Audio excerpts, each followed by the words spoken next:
Wet Mango. Today we've got Operation Limp Banana. So is everybody in? Everybody watching? Anyone not here yet? Yep, I'm in. Yep, I'm in. Do it. Yeah, okay, looks like everybody. Alright, so quick recap of what happened last time. Insurgent Ossetian forces pushed towards the town of Vladikavkaz, and we had to hold the line against artillery barrages, gunboats, and a bunch of infantry pushing in on our boys. We gave them pretty effective close air support, forcing the Ossetian insurgents to spread out west through the mountains, making themselves a much harder target for our ground forces, and digging in something fierce with what little weapons they managed to return back to their camps with. We know they've still got a handful of armored vehicles, including some modified MRAPs, and of the 3 Mi-8s that they had operating with some defected pilots, 2 of them were destroyed, 1 of them stayed alive, and they contained 2 Spec Ops Stinger teams, which we're expecting to see in the AO today. So that's our only SAM threat. For the basics, we're operating from Mozdok and Beslan. All the jets coming out of Mozdok. Helicopters are going to be operating from Beslan, so they don't have to do a fucking 47-mile flight. We've just shipped them over there with all of their cargo and spare parts inside the back of a couple of Mi-26s. So they should be good to get repairs and refuels there for the foreseeable future. All of the AO is going to be to your south. Beslan and Mozdok are covered by early warning radars and SA-3 sites. We've got further SA-3 sites to the south supporting the 23rd Anti-Air Regiment, I think it is, who are operating at the front line at this time, which is here. Today we're going to be working 4 AOs, Hotel, Juliet, Kilo, and Lima, south of the town of Gazelle. Is it Gazelle? Yes, I know Gazelle. I'm not screen sharing a briefing, but that's because I stationed, can't be asked to set up tank the and the separate 53rd thing, so anti-aircraft, deal with it. Who are holding position, preventing insurgents from pushing further north into civilian structures. We're going to break this down flight by flight, just to make sure everybody knows what they're supposed to be doing. And we'll start with the helicopters. Helicopters, your priority is going to be Juliet. It's an active combat zone between paratrooper forces on our side and insurgent forces on the enemy side using modified MRAPs. Expected threats are going to be AAA, possibly Stinger SAM, that's yet to be confirmed. And you've got friendlies working the same AO, so you'll have colored smokes designating who's where and what, as well as assistance from man on the ground, call sign Campo. Your path there is over Gazelle and through Hotel, which is a narrow valley that has a single road running through it. Civilians have been retreating to Gazelle from Koban for shelter against the insurgent attack and the fighting that's followed. This is 289th running those vehicles to disguise themselves and try and weasel it's going to be running on Eldor's server. Forces with improvised explosives, which obviously we don't want, so you're going to biff those if you see them. Fixed wing flights. The MiG-29s are going to do the same job as before. They're primarily cap, but each have a pair of rocket pods in case we need to point them at something very dangerous. They'll be working just north of Kilo and holding the border, which is going to be about 10 miles south of this AO. Su-25 is just going to be all over the place. You're going to Juliet, Kilo, and Lima, basically whichever target is labeled as a priority based on the current state of the mission. That's probably going to be AAA sites, and then you'll be shifted onto SAMs if they're spotted, or hardened targets like vehicles, MRAPs, strategic, battlefield air interdiction locations. Everybody else is just going to be mixed loadout. You'll usually have 2 missiles plus bombs and rockets. That goes for MiG-21s, F-5s, and so on. Sorry, you mean MiG-28s? MiG-28s. Any questions so far? No. No? 9? Cool. Alright. Radios, before we get into the nitty-gritty details of the mission. Air traffic control for both Mozdok and Beslan is handled by a single frequency on 251 to make my life easier, because I don't want to do more than one.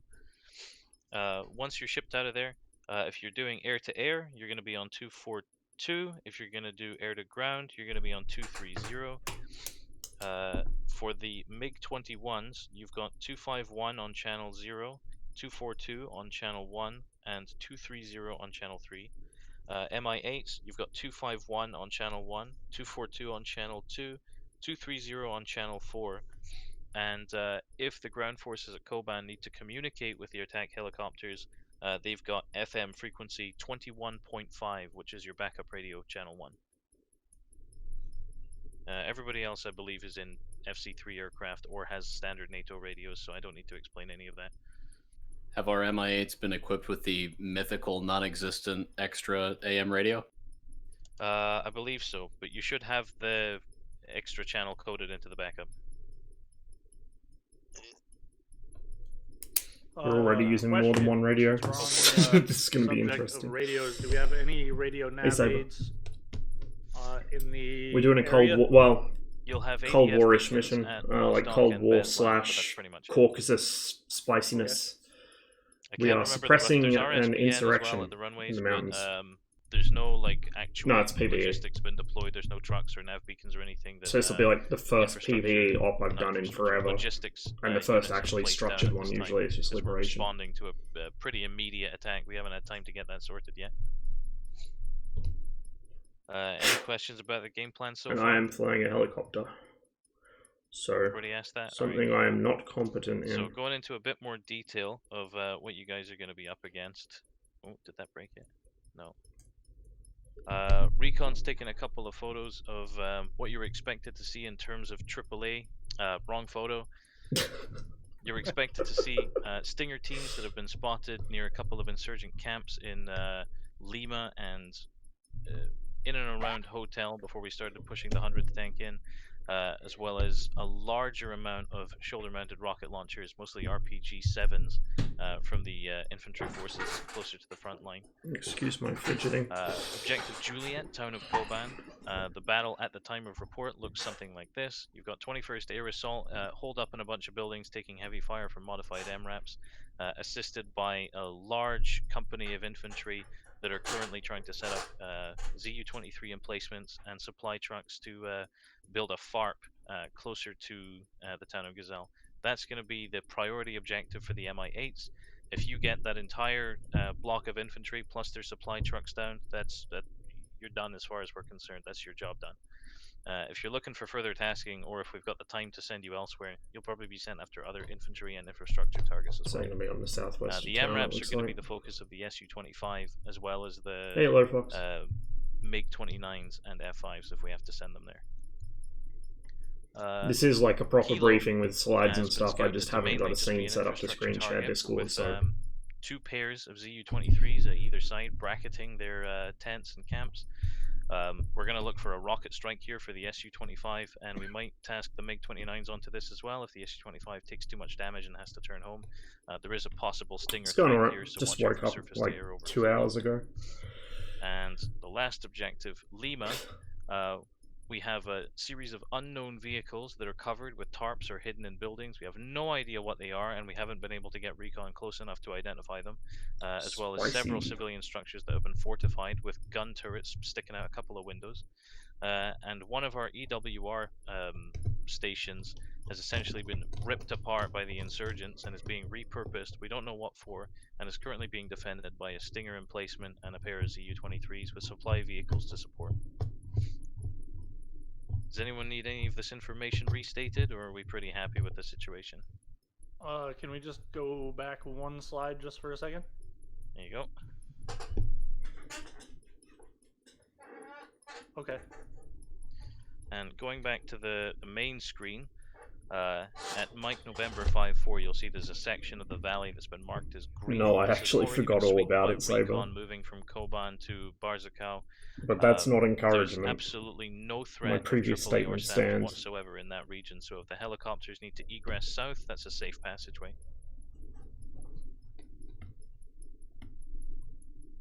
So, any final questions, or are we good to go? Alright, sick. Once you're in your jet or helicopter, get spooled up, get ready, get comfortable, check in with your call sign, which should be on your roll, to air traffic, and then you'll get told where to go, what to do, and what frequency you're expected to be on. All good? I'm scared. Aye, aye. I'm gonna have to Alright, talk sick. to people. I'm Eldor, gonna have to roll actually up. use comms. Eldor? Servers up, yes. Hell yeah. Servers waiting for people to be automatically unpaused.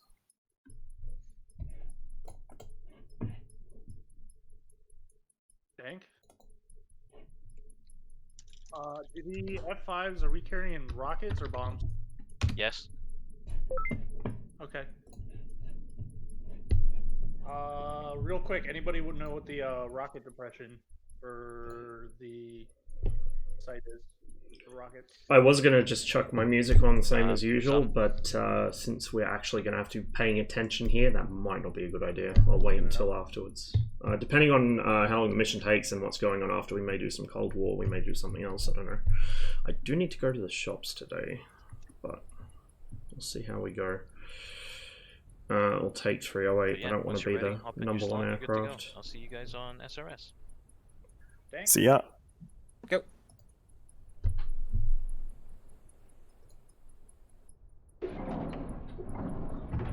And I've already forgotten my call sign. 308, okay.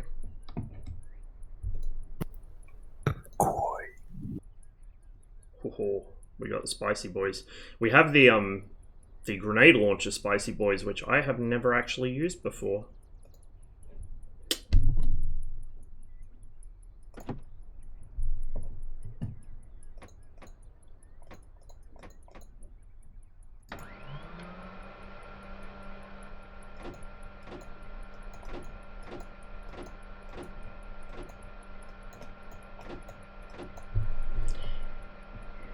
Okay, that's on 251. That's 308, right? Are you guys 308 server checking up? in 251.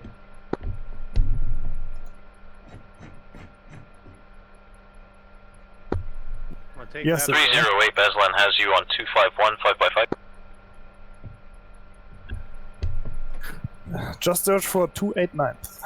Okay, it's on your server, not Sentinel's. Okay, that's Yes. Especially for this reason, put Cold War closed mission today in the title of the server. fine. Is freedom the password? Yes. Alright, thank you.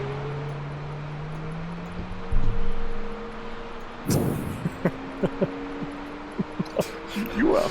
We are fighting angry No, you are bearded fighting. men in the Caucasus. Superintendent, we're doing some counterinsurgency stuff.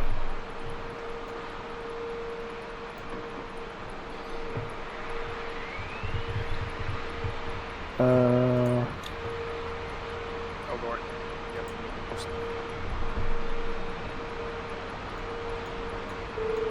what? We don't need dust filters. We're operating from Yes. an airfield. Silly me. That all the way over.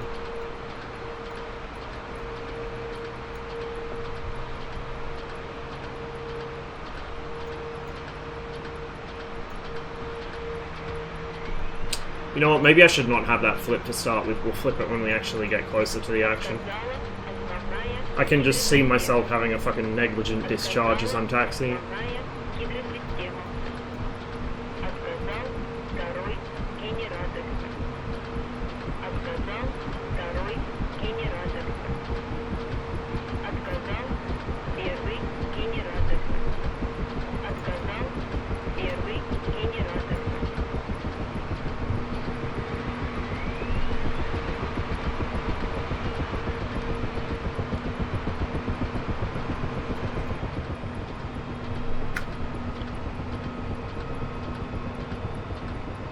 Or a quick question. That was the wrong button. Is the F5 not supposed to have sidewinders?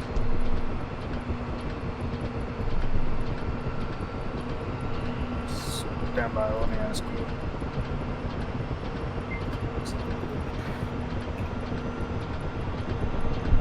F5 is supposed to have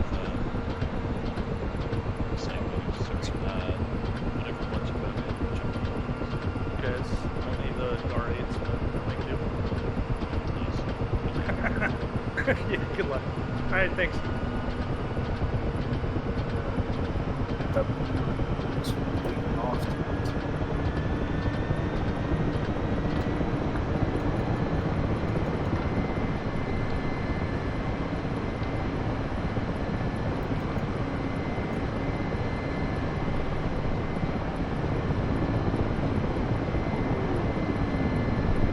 There's a cow.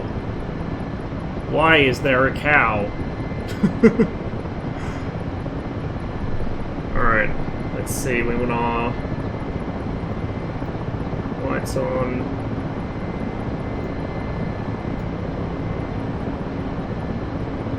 Turn them off after.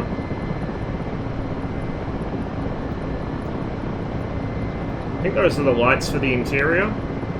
But we don't need them, it's bright enough, they can see what they're doing. Cow is necessary for scripting. He's a CTLD unit control structure. Intriguing.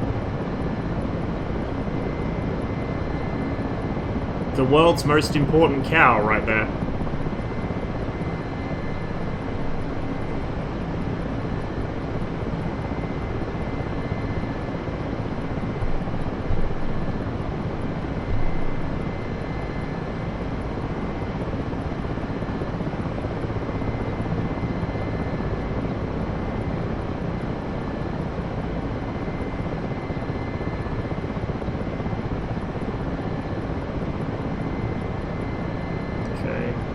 Should be set up.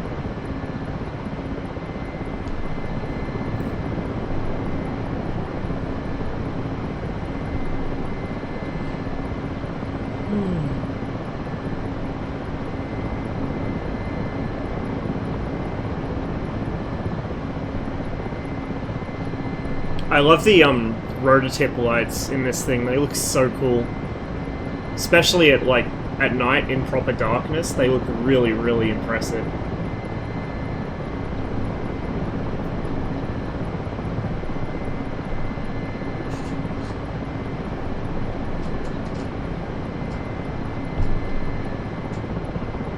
My weapon tables.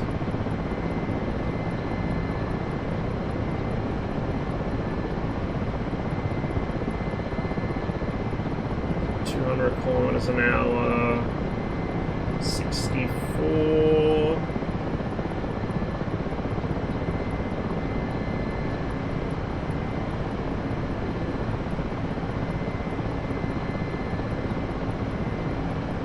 There we go. I'm probably not going to use those settings correctly, but if I have it at least in the ballpark, I should be able to hip shoot a little better. I just realized that was a completely unintentional pun. Hip shoot. Why am I like this? You should see the rototip lights on the Ospreys. They look incredible. Yeah, I've seen some photos of them. They look really, really cool. You know what I forgot to do? Again, what I always forget to do is get rid of the AP here once we're up and running. Was there anything else I needed? Oh, autopilot. Or stabilizer, actually. The, SCAS. Good thing I remembered that for once. Usually, I remember that when I get into, or get off the ground and I start wobbling around like an idiot and wondering, why can't I fly? Like, why am I so unstable? And it's like, oh. Archer 1-1, taxi runway 08, hold shore for clearance.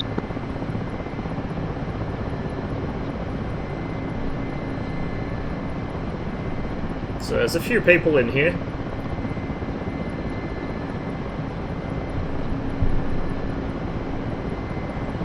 I don't remember how to set up the multiple radios in this thing. I usually just use the central radio. So this knob here controls which radio you're actually talking on, but I forget how to set this up because I have the small brain. I also forget which of the radios have which presets, because even though I did hear in the briefing, I don't know which radio is which. So it's all good. It's fine. We'll just follow our flight lead over there and let him do all the hard stuff, and we'll do all the shooty stuff. That sounds like a good system to me. Soft parade, thanks. 307, Beslan, check in. Band 1 Tower, this is 307, go ahead. 307 and 308, Ground Force Commander has requested you expedite your takeoff. Taxi runway 10 when able for takeoff. 308. 308, 307, taxi runway 10 when able. Able now, taxi to runway 10. I'll follow him out.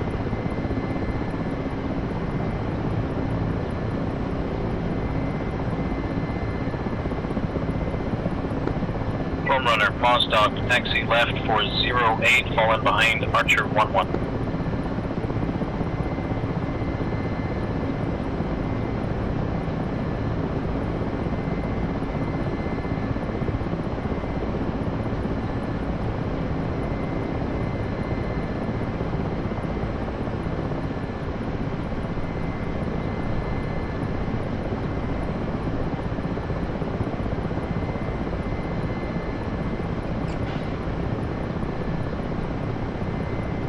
Hey Josh.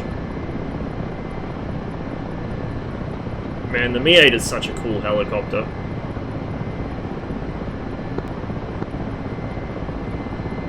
Okay, we'll start taxiing behind.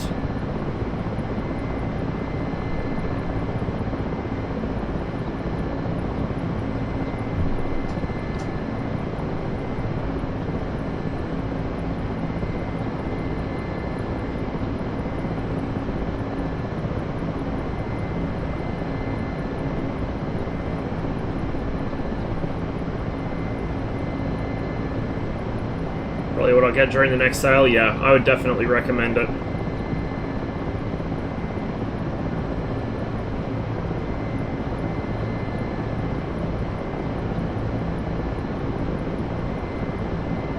Here we see a fun DCS rendering issue. Because of the way that the game renders heat blur, it renders it on like the top layer of visuals, and so you can see the heat blur Archer stuck in 11, my Mostock Tower, side. you're clear for It shouldn't takeoff, be. 08, maintain runway heading 3 It's one of miles, those little turn south, nitpick 10 things miles, check in, that 242. you notice after a while. So when you taxi in the Mi-8, you just keep the collective all the way back, and you just use a little bit of forward cyclic to get it rolling, and then you can just kind of ease off the controls, steer with the pedals, and if you need to stop, you've got those wheel brakes, and you can use the cyclic to pull it back a bit, just to arrest the helicopter's movement, slow down the rate of taxi. It's pretty simple. Probably the main mistake I would see people making is using too much collective Desmond Tower from and 307, taking off ship instead. MI8 taking off from runway 10.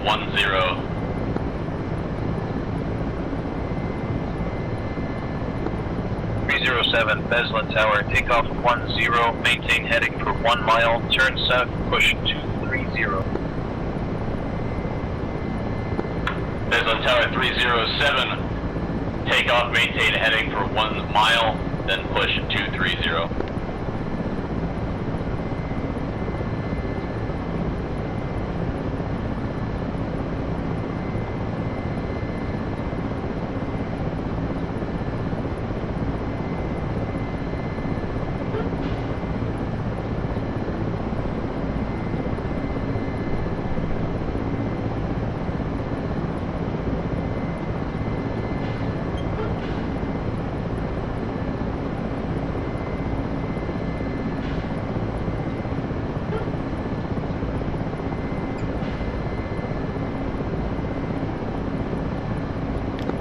Ready.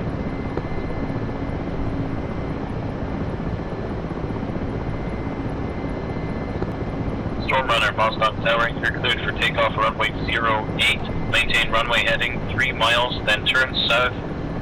Maintain for 10 miles, push 242.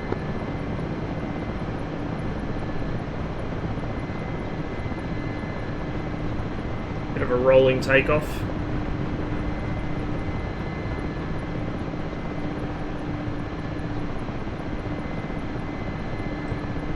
Mi-6, dunno. I mean, it's a bit too big of a target for carrying ordnance. It's too vulnerable. But you could probably cram a lot on there. They're quite often used for moving bits of oil rigs around in the east and the north of the Soviet Union, as well as military tasks.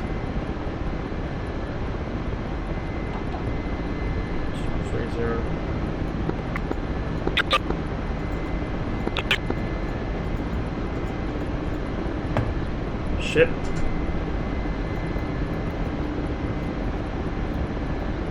There we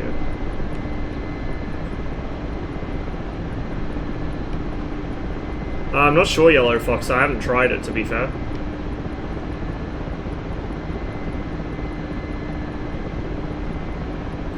It's 308 checking in 230.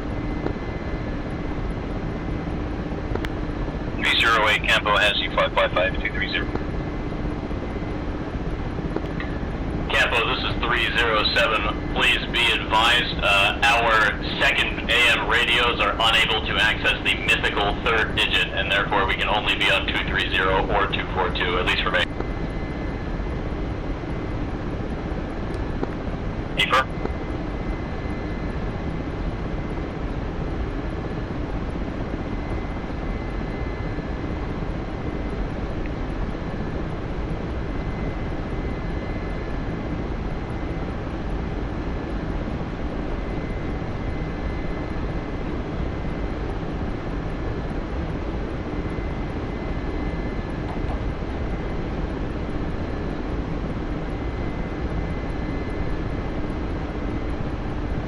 Yeah, I think there was a helicopter bundle like a year or two ago, but usually they're sold separately.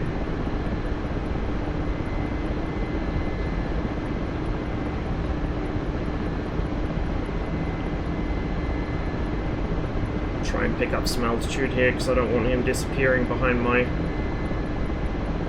or above my roof, I guess I should say, above the top of the canopy. 307 Campo, we've got you visual about 10 miles out from Gazelle.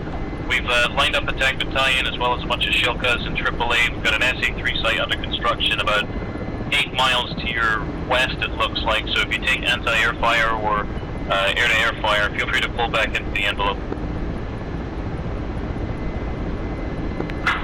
Hey, firm, we'll push back this way and to the west if we get into trouble.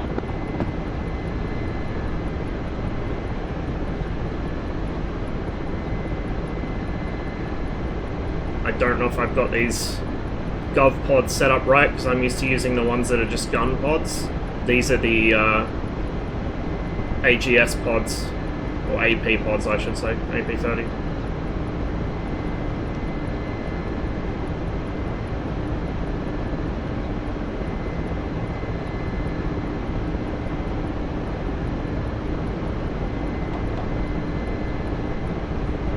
Yep. Spicy boys. Is it early morning in server? I believe so. Actually, it might be late evening. Yeah, the sun's in the west. It's late evening. Stormrunner, Campo's got you on 230. Maintain your heading and stand by to support the MI8. Get out fast here.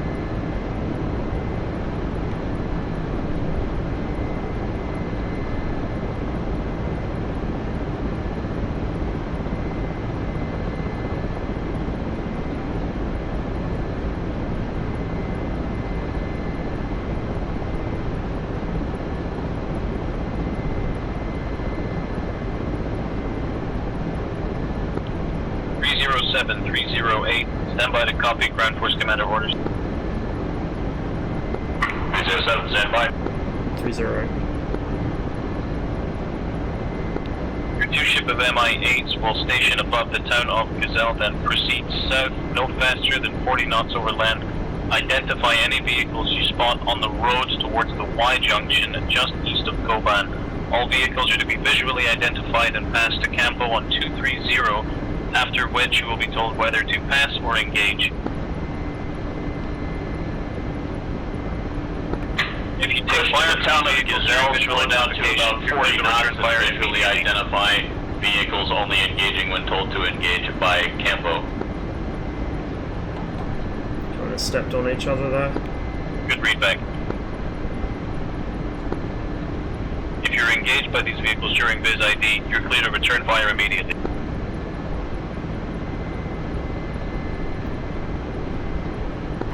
Copy. I should probably then set these guys to return fire.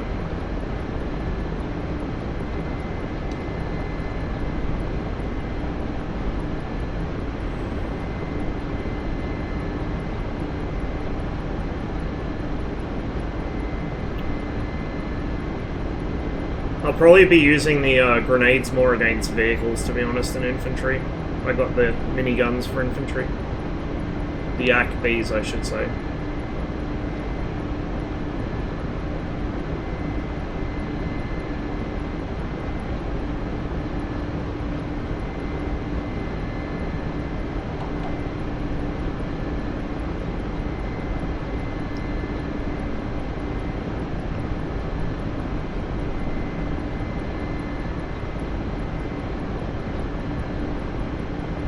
So I think this is the town we're meant to stage over, and then this valley will be the one we're meant to fly down, as far as I can tell.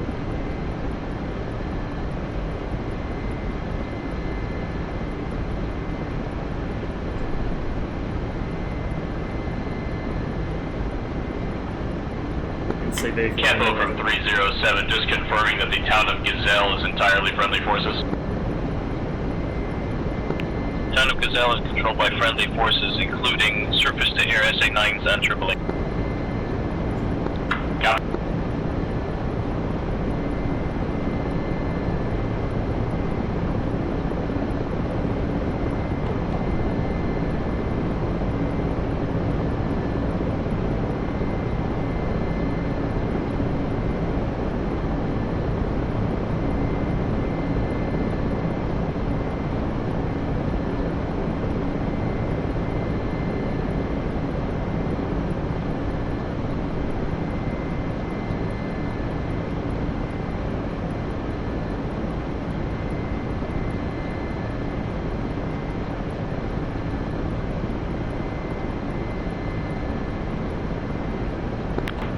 Capital, this is 307. I've got eyes on one random what looks like a station wagon stopped on the side of the road. I'm gonna pull over and take a look at it.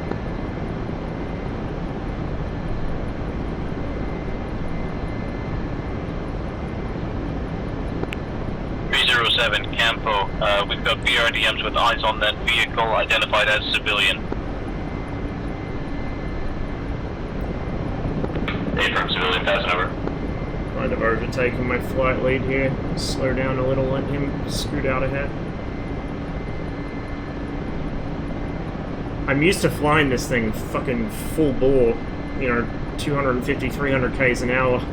So trying to maintain a lower speed is a new challenge for me. I'm going to be doing about probably 100 kilometers an hour or so down the road. Maybe not even. 307, 308, you're clear to use this frequency 230 for inter-flight comms. 308. Passing above and behind you currently.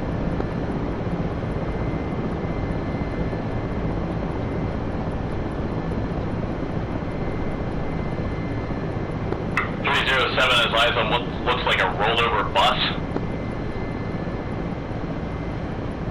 308 scene.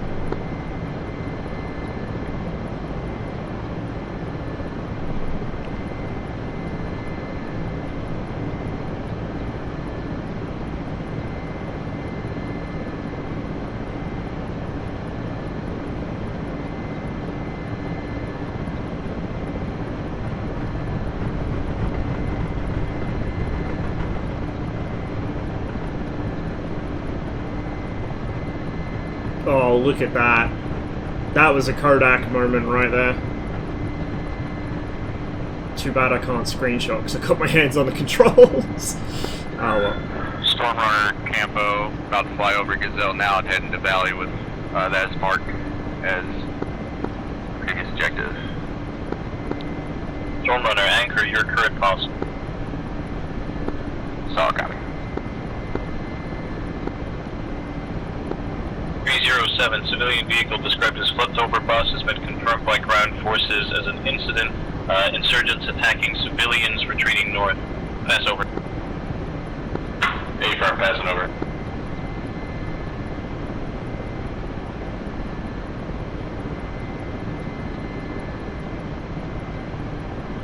I do feel very vulnerable at this speed.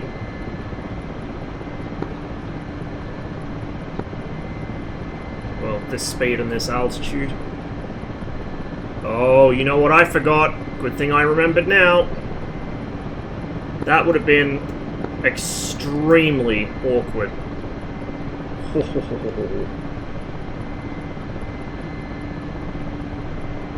What's the mission?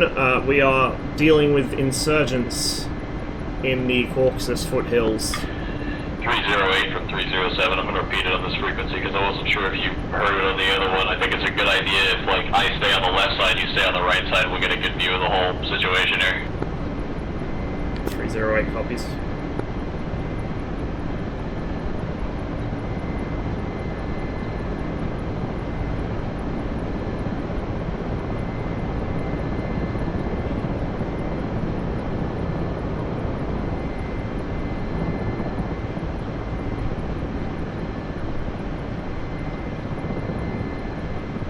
.307, 308. I'll let you pass by, then I'll slot left.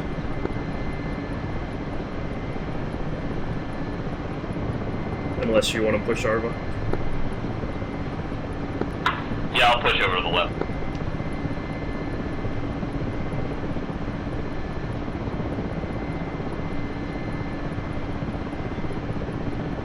.308 just spotted Tracer coming up towards me from the road off my 10 o'clock. Gunners engaging.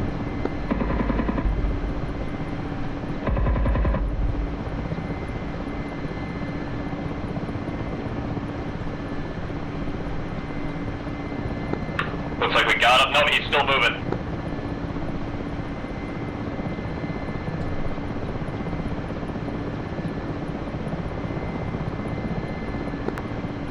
.307, 308 Campo, you're clear to engage any hostile that fires upon your aircraft.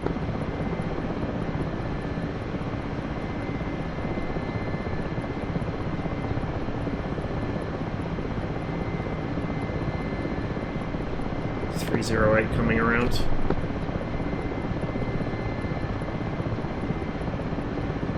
I don't see where he went.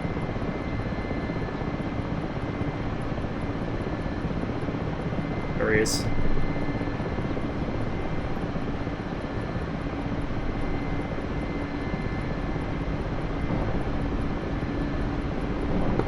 Leading off back north and coming for another pass. Oh, my gun sight's not set for that.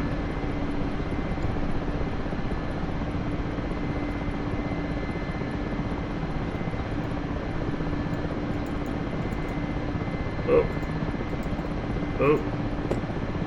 I don't know what I've got armed. Was that my... I don't know.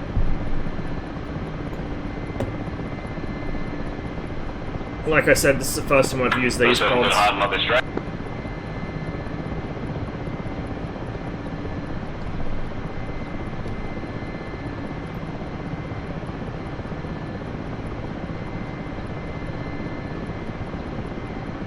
see him.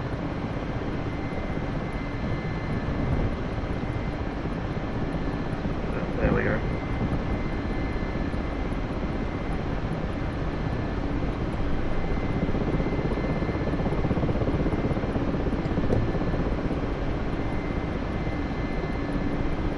.308, I've got a vehicle underneath me right now. Possibly that insurgents transport. Yeah, I believe that's him.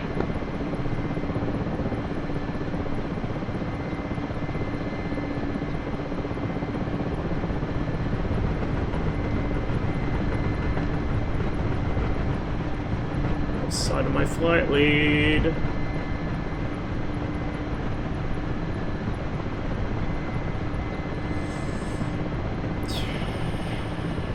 Yeah, there he is. He's under me.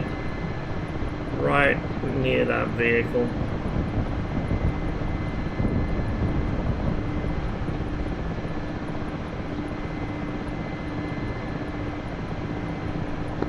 I just have terrible zero, right?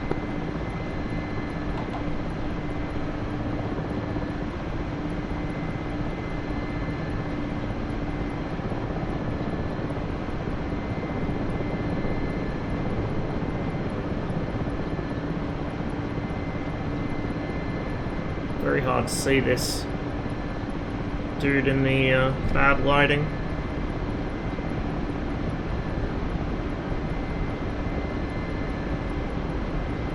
Yeah, I can't Can't spot him at all now.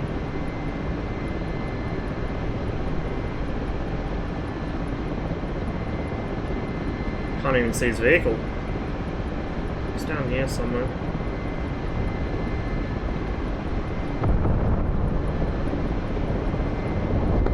Got him.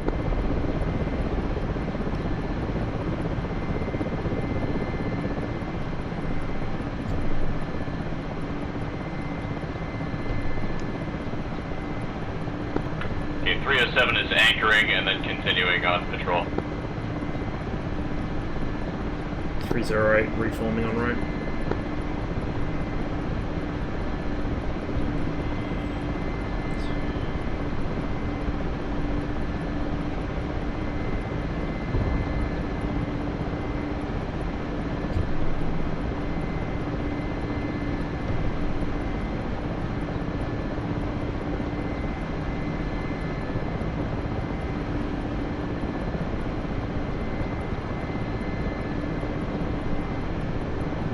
Let's do one more circle round and we'll end up on his right side, hopefully on the right side of the road.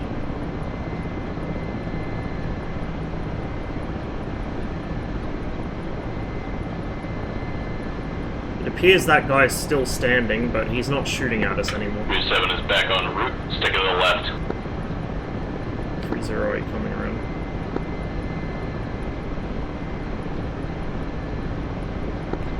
Storm Runner, shift heading 138, stand by.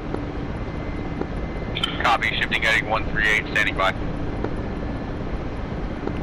Storm Runner, shift 138, 10 miles, anchor in New Pause, and get sensors west for Point Juliet. Solid copy. I might actually wind this all the way up, because I'm going to be mostly shooting at close range, I think. At low speed, close range.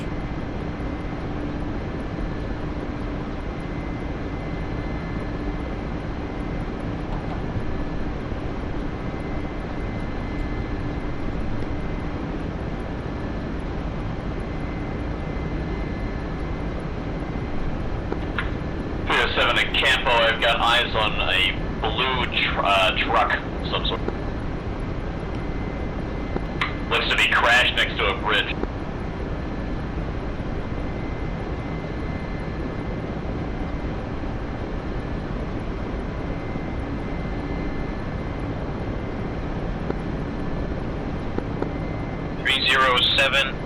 Target matches description of a vehicle being used as a VVIED. Clear to destroy. Aircraft clear to destroy blue truck next to bridge.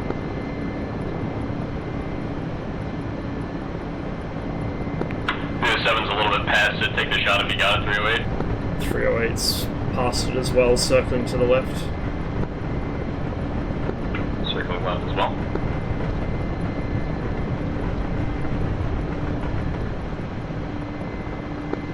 Negative, there's a mountain to my left. I'll let you take that.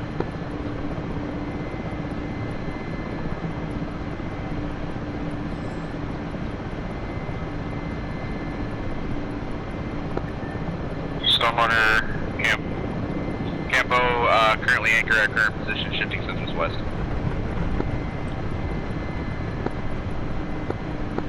Stormrunner, to your west, you should see 8 miles out. 2 orange smoke, 1 green smoke, marking Point Juliet. Call contact when able.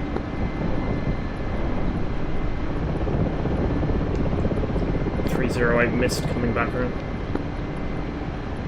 Man, these things really do shoot high.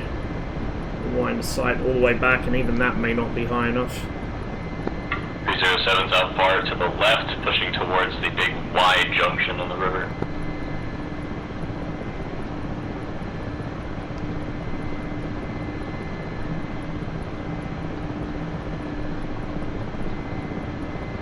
Oh, it's gonna be dark soon.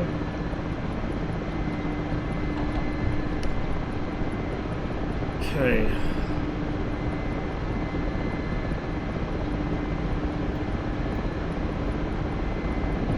This might be, I don't know, this switch probably isn't going to help me, but I have no idea how to aim these, or how to select the guns in the pods. I'd rather be using the guns for this. I'd rather use the grenades elsewhere. I probably should have actually just brought the pods that are guns only, since I know how to use them. 308 running in on VBIED.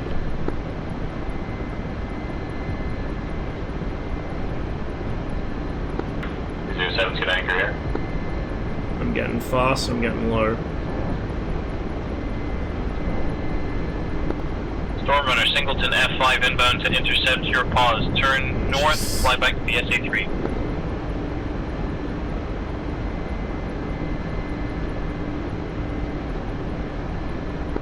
Copy. Turning north, flying back SA3.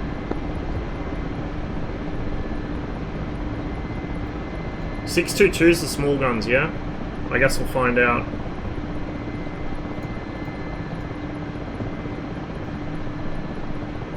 .308 making another pass.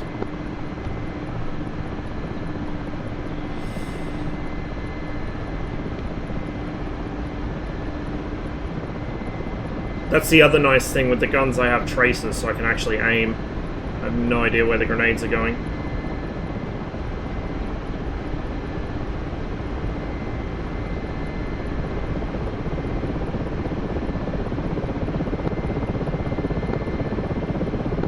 Stormrunner targets close to merge, go full gate, whatever you got, 316.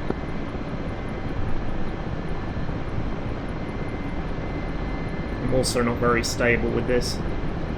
Oh, they're not firing. Shit. Why are they not firing? Oh, do I only have the grenade pods?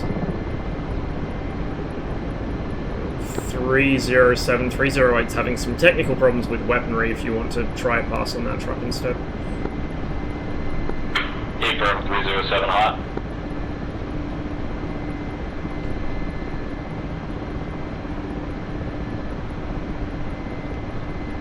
Doesn't want to play nice. It should be functioning, but it says nothing in those. Going down. I think I've only got the grenades, which is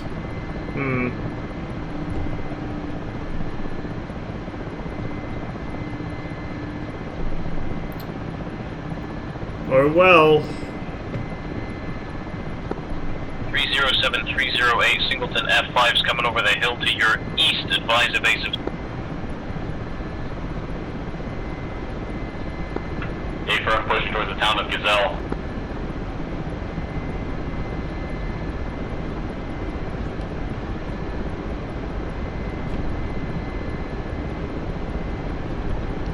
.307, 308's trailing to your right by about 2 kilometers. Affirm, I'm going to push towards Gazelle and slightly to the west of Gazelle, so it has to pass over AA. 308.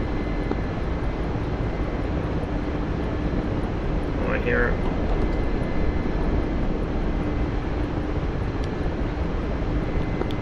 Ops 4212. Yeah, I got rockets. I just 1-1. was a bit leery of F5's using them just this popped early. back up on the EWR. But that's true. I'll switch to the rockets. Archer 1-1 targets to your 264. Because I know how to aim those. Fox on your 6203 for 6, second F5 has just popped up. Ops 42, you're merged with them on your right, 073 for 2 miles.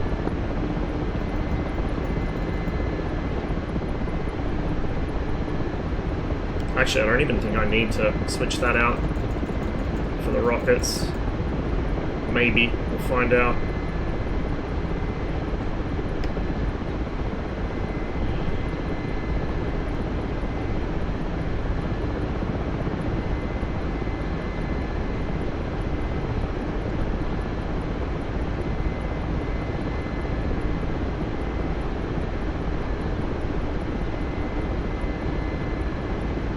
Well, variant 1 should be selected for rockets. Okay.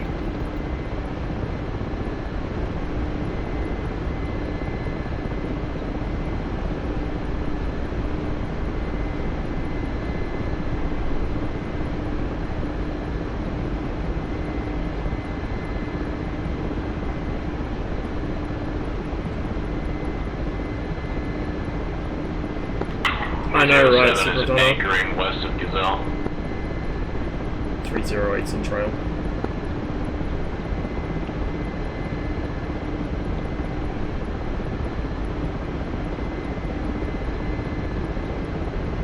.308 tally friendly SAM launch.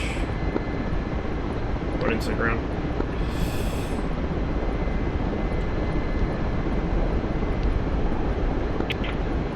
Hitting the deck.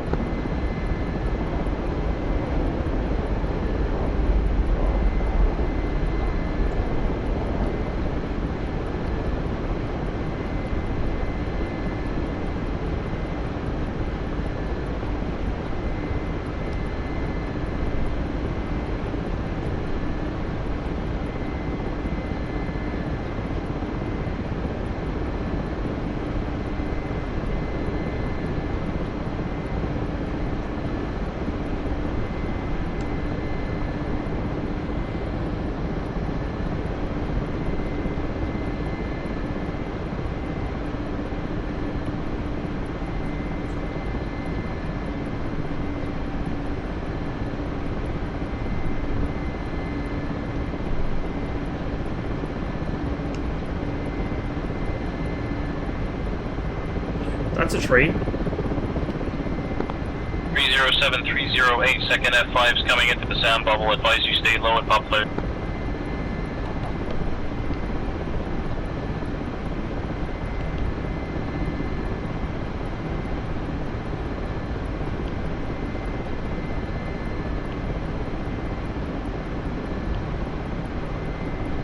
I'm trying to resist going to night vision as long as possible because this aesthetic is beautiful, but I am going to need to shortly, just because I'm not going to be able to see the ground.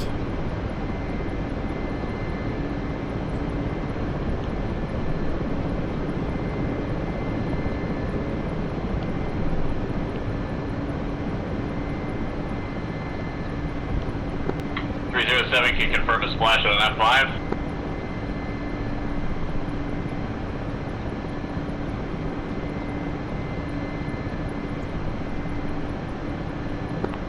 Affirm, Allied, then enemy, F5, just went down. 308, F5 is hit but still flying. Looks like it's egressing.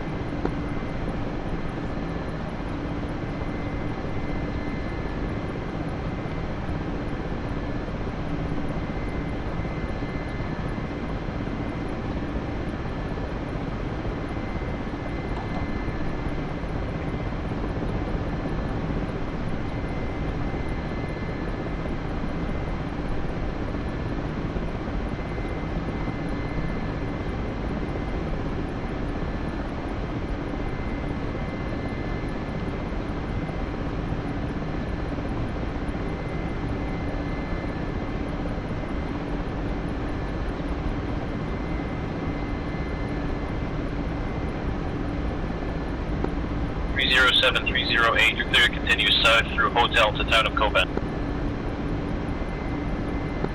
Confirm 307, continuing left-hand turn to south to continue in the hotel towards Juliet. 308 trailing. Take another crack at that truck as I come through, I guess, if I can see it. It's just parked up against that bridge, so I'll keep an eye out on the way back in.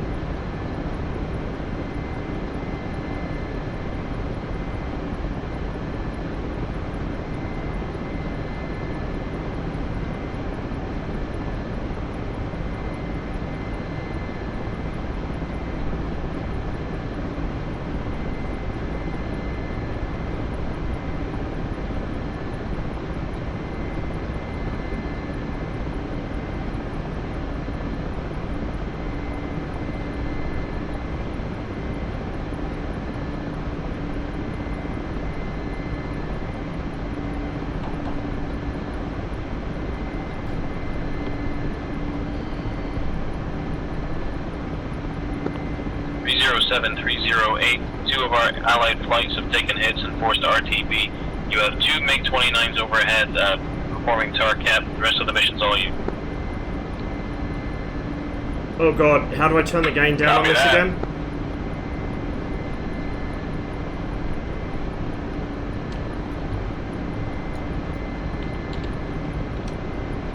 Gain down, right alt, right shift H. Right alt, right shift H. Turn the gain all the way down, and then we're going to turn this back off momentarily, just to turn the dome lights off because they're probably not helping. Yeah, it's still a bit bright, but whatever. See the ground now at least.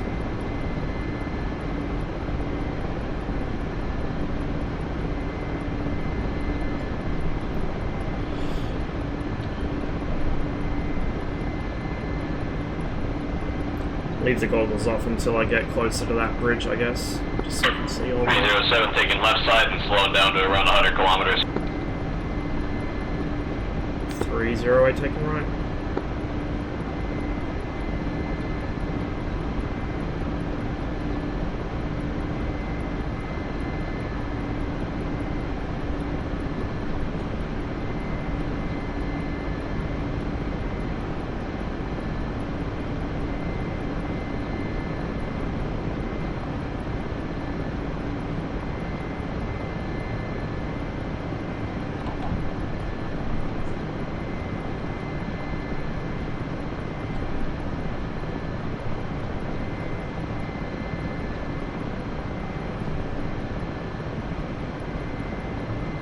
The vehicle that we destroyed on the way in.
He's got his spotlight on.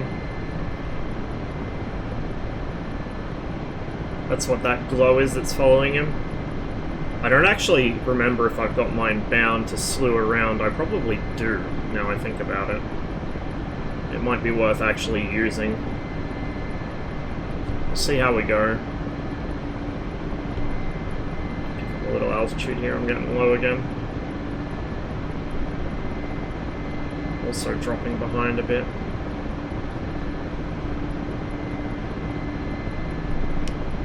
.308's going to try and re-engage the BIED by the bridge.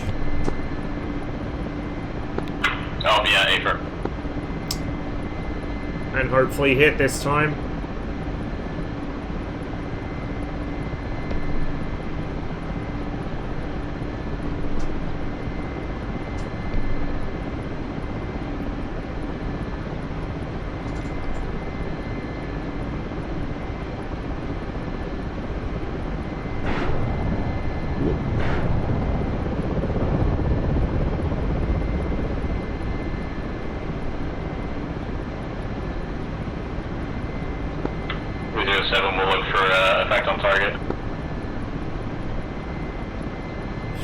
Circling.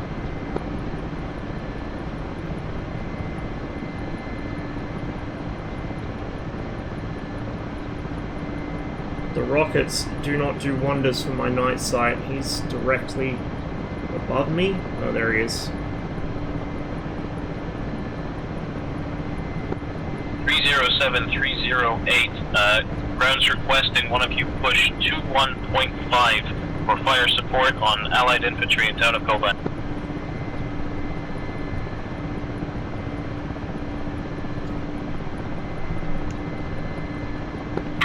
308, you're closer. 308 cannot set radio to 21.5. 308, stand by for talk on 230. 308. 308, follow route hotel on your 236 for 3 miles, call contact on green smoke.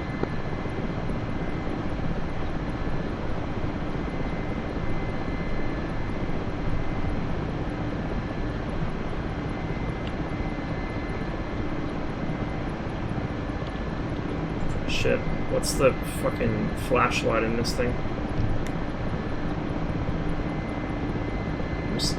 I think I need that fucking thing on so I can see the colored smoke. So left control L. Left alt L, there we go. I think now I have my light.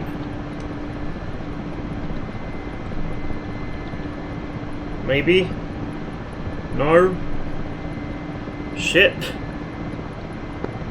308, ground adjusting talk on. Can you call contact on 2 plumes of fire? 308 has 2 plumes of fire off the nose. Larger stack further southwest marks a supply group south of that stack in a factory. There's a clearing northwest of the factory with a bunch of supply vehicles and infantry, and you're clear to dump rockets into it. Cleared fire. Clearing at northwest of factory 308. Yeah, I have no idea what I'm doing with this fucking... Yeah, 307's gonna bail on this IED and It's go that, for I transport. think. Yeah. But 307, same talk on, call no contact idea. on large plume of fire. Large plume of fire scene. Southeast of large plume is a factory with 4 large container structures. Hey, low blow, cheers for the raid. You've caught me very much out of my element. I'm trying to do like an actual semi-serious mission with proper comms and I have no idea what I'm doing. Scene, factory with containers. 308, call contact on 4 cylindrical structures in factory. 308 has cylinders in sight. 308, your targets are west of those cylinders, 50 feet. 308 has a target. 307, call contact those 4 cylinders. First round 307 short. contact. Your targets are east of those cylinders, behind and in front of the structure to the east, 50 feet. God, I'm hopeless at this. I can't even see what I'm doing.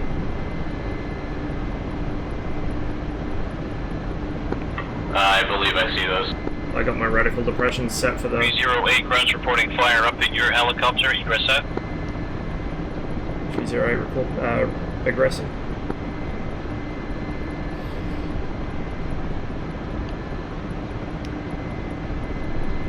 It's night, I'm in a helicopter, I'm using weapon systems I'm not familiar with, and I'm on comms. And I have very little idea of what's where. Like, you may have noticed me checking my compass as I ran in on the map, because I have no idea which direction west is. 308, also- request immediate re-attack, same target, same weapon, northeast. 308. I mean, it's not, but... It can be. 307, request my God, I immediate cannot re-attack, see same shit. target, same weapon, north. At least I'm 307, running in from roughly same the right attack. direction this time.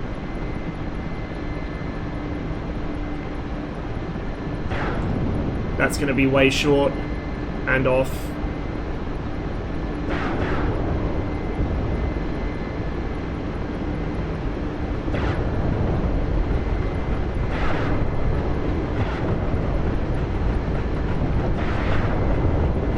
Oh my god, oh my god, I'm backflipping. I'm backflipping. That's not what I want to be doing. Not yet, Prey.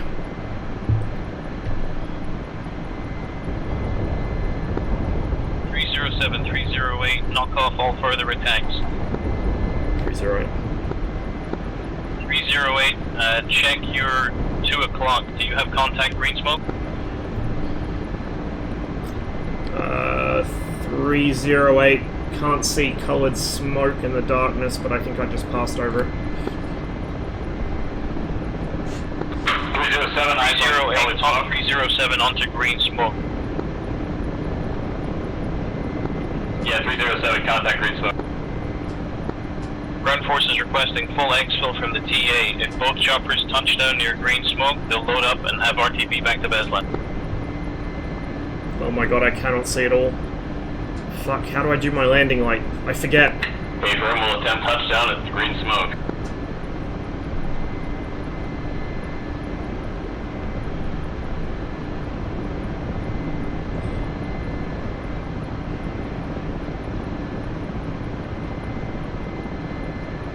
It should be that switch to my left, but it doesn't appear to be actually doing anything.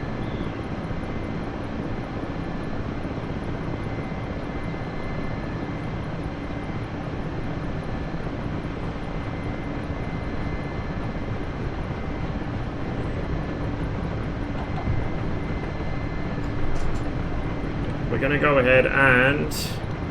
Oh no. Give me my dome lights back so I can at least see in my cockpit. 308, read back current orders. 308, landing at green smoke to exfil friendly forces.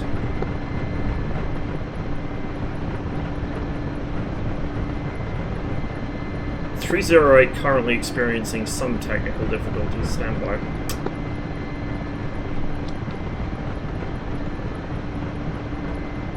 Need to try and get this into a stable hover, but I gotta be careful because I've got a mountain to my left. So it should be... 308, disregard previous orders. You will cover 307's exfil.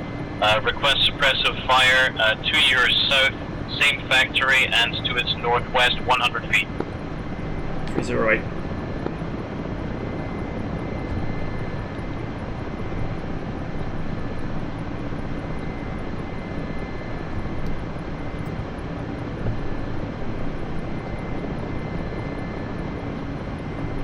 Should be the factory there. Whoa, that's a bit short.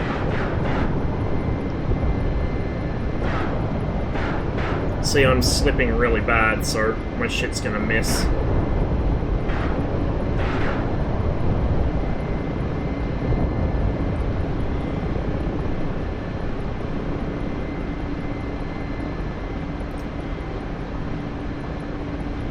Even if it was daytime, I'd be having a lot of difficulty doing this, but because it's night and I don't know, well, can't remember how to turn on the searchlight and slew it around, I am clueless. Rather be bit by a spider or stung by a scorpion? I don't know. Doesn't really make much difference, to be honest. If they're both, like, venomous, then there's no diff. Switches go up for searchlights on? Hang on.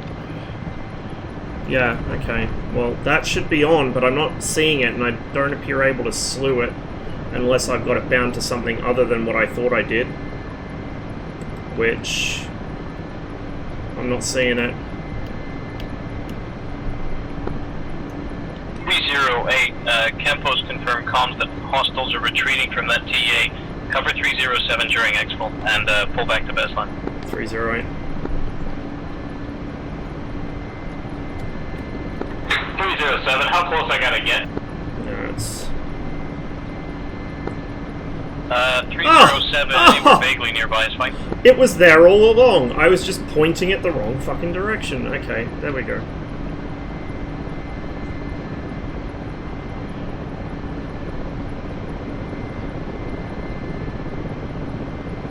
It's still not very bright though.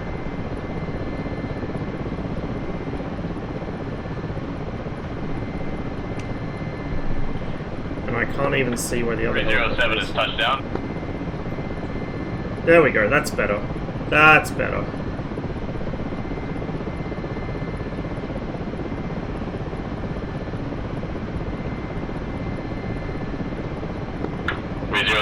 exfilling.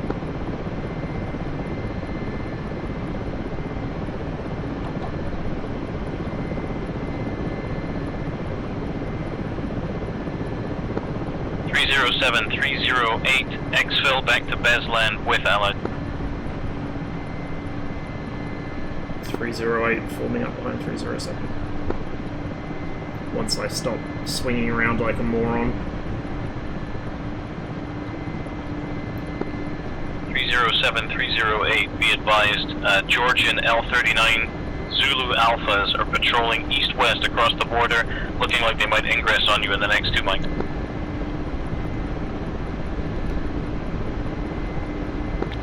Affirm. 308, I don't know about you, I can see both Dick and Squat, so we might need some navigation assistance.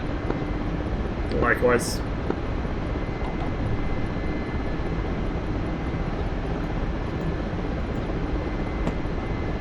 Oh, that didn't even turn that off? What? I want to turn the light off now, because it's fucking giving away my position, but... Oh, there we go. Not that I'm being particularly stealthy anyway. I'll just follow his light. It's a civilian bus. There was a civilian bus earlier. Down position turns it off. Down.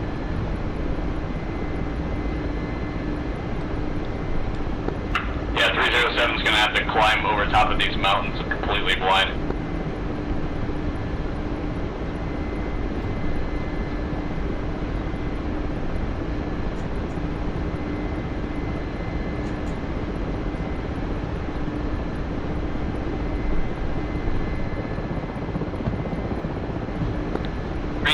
Confirm you're in trail of 307.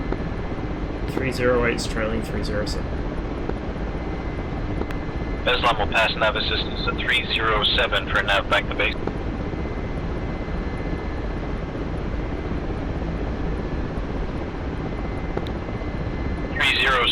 When able, push 251 for Beslan now.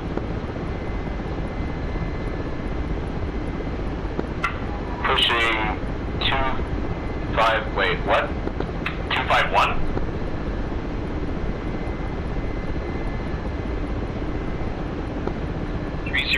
When able, push frequency 251 for Beslan now. Jesus. 251 radio, got it.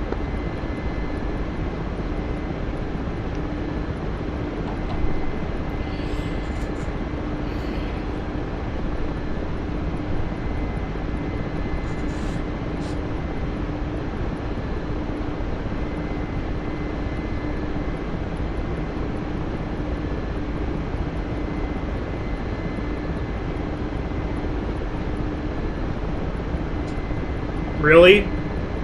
I think I leveled about half the town. I was pretty sure at least one point I would have hit our own forces with some of those rockets. Like, I was drifting so hard trying to line up, the rockets were coming out sideways. It is not easy to aim with this sight. Unless you're a very good helicopter pilot, you can actually keep things flying straight. And at low speed, I do not fly very straight.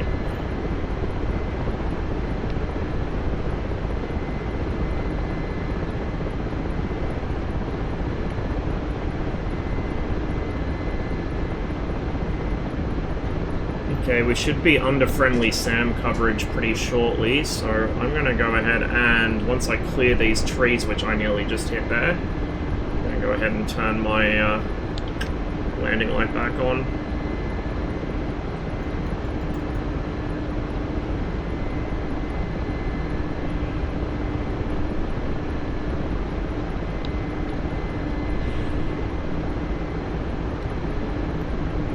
Except it's not on. Did I not put the other switch to the... No. Should be up. 308, Capu has you passing over the 100th tank and within Allied SAM coverage. There we go. Clear to push frequency 251.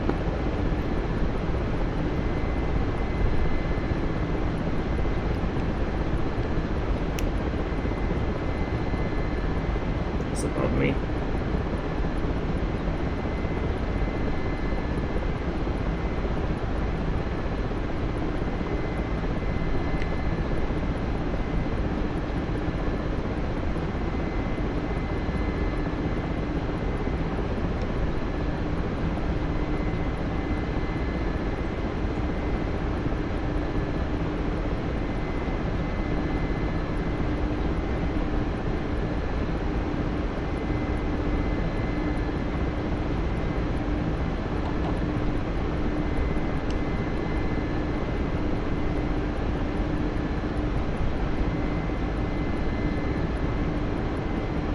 He's right up there.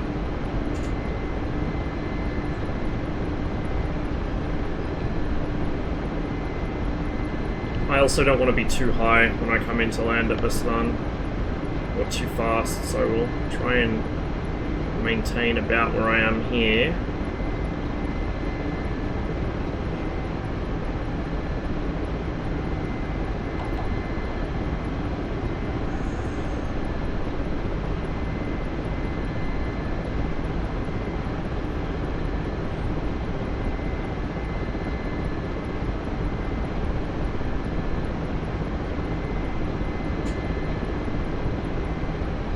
Oh, my legs are killing me from the rudder pedals. Oh, Jesus. More sore from an hour of flying this than I usually get from several hours of flying the MiG-21. I'm going to need to get up and have a short break after this, I think.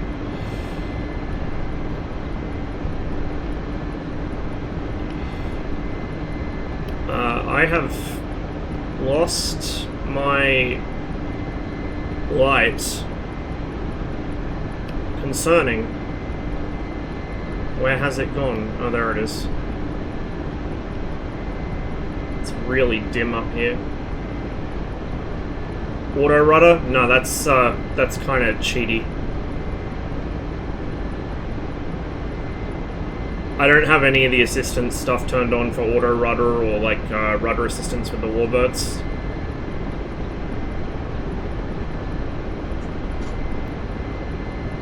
It makes it more difficult and more painful if I fly for too long, but more rewarding.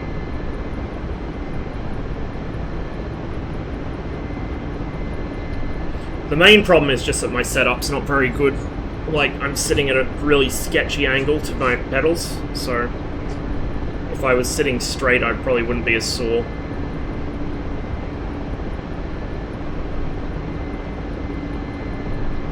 Also, the autopilot takes over the rudder. Down there? Yeah, well, I'll have to figure out how to use that then.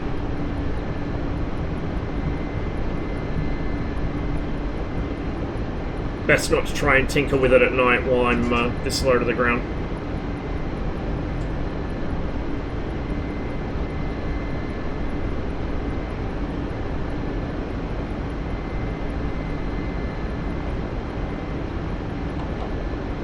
I actually don't really know how to use any of the autopilot modes on this.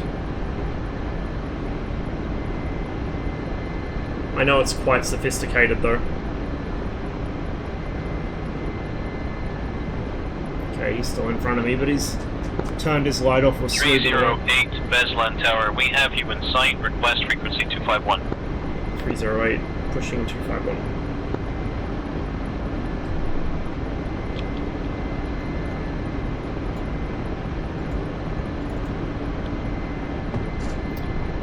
Beslan Tower, 308, checking 251.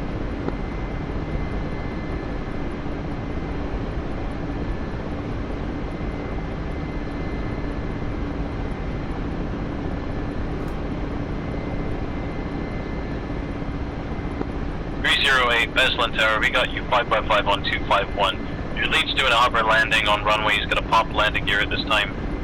You're good to follow in or do runway landing at your leisure.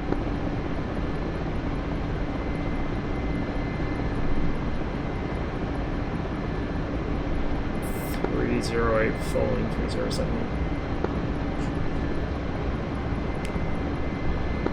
Lights, please!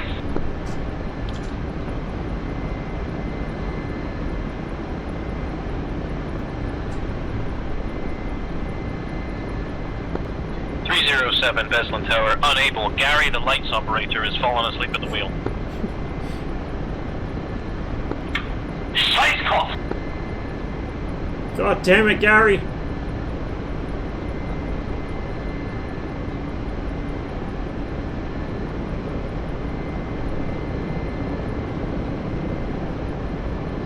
Where'd he go?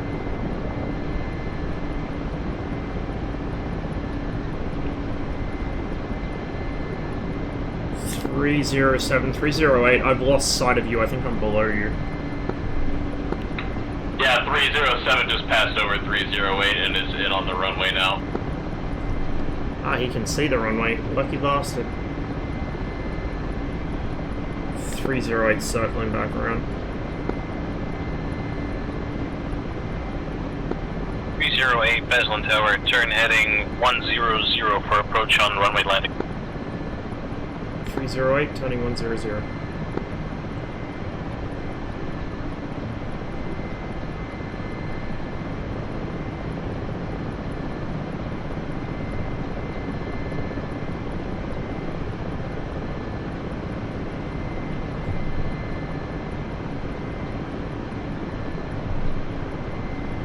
.308 has the runway inside. Aha, there we go. There's some lights.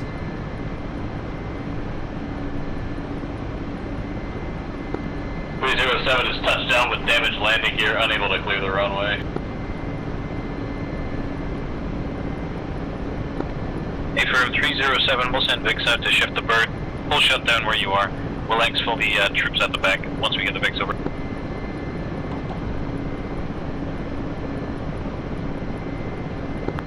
308, if you don't already have visual, 307 is about 1 mile down the runway from your approach.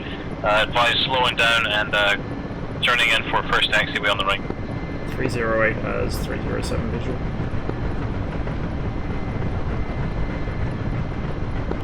.307 will remain lights on just so I don't get smashed. Getting a little slower. Little slow.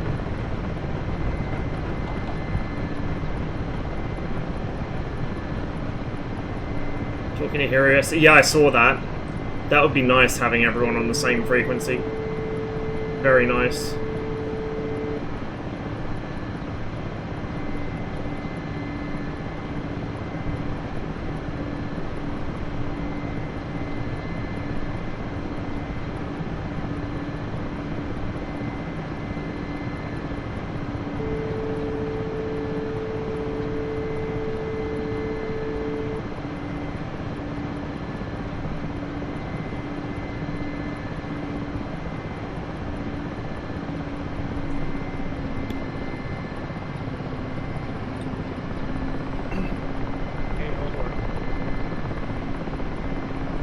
Hey, Oh, that's a turnaround area, that's not a taxiway.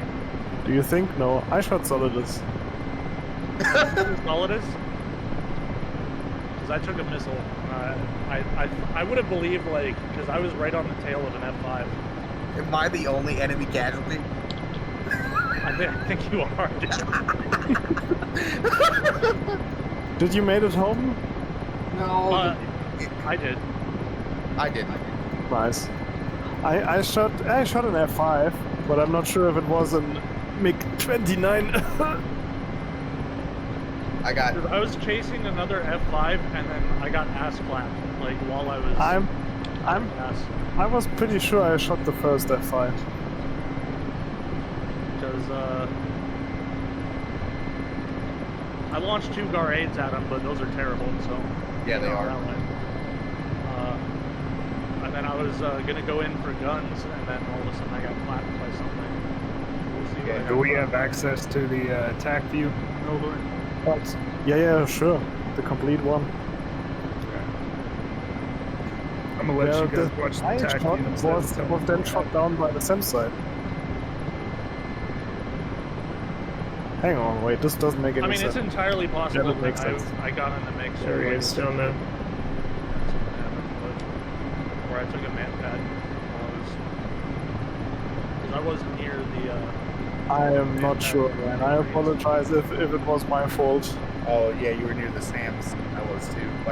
I know the Sam didn't give me. It was the F5 that got me.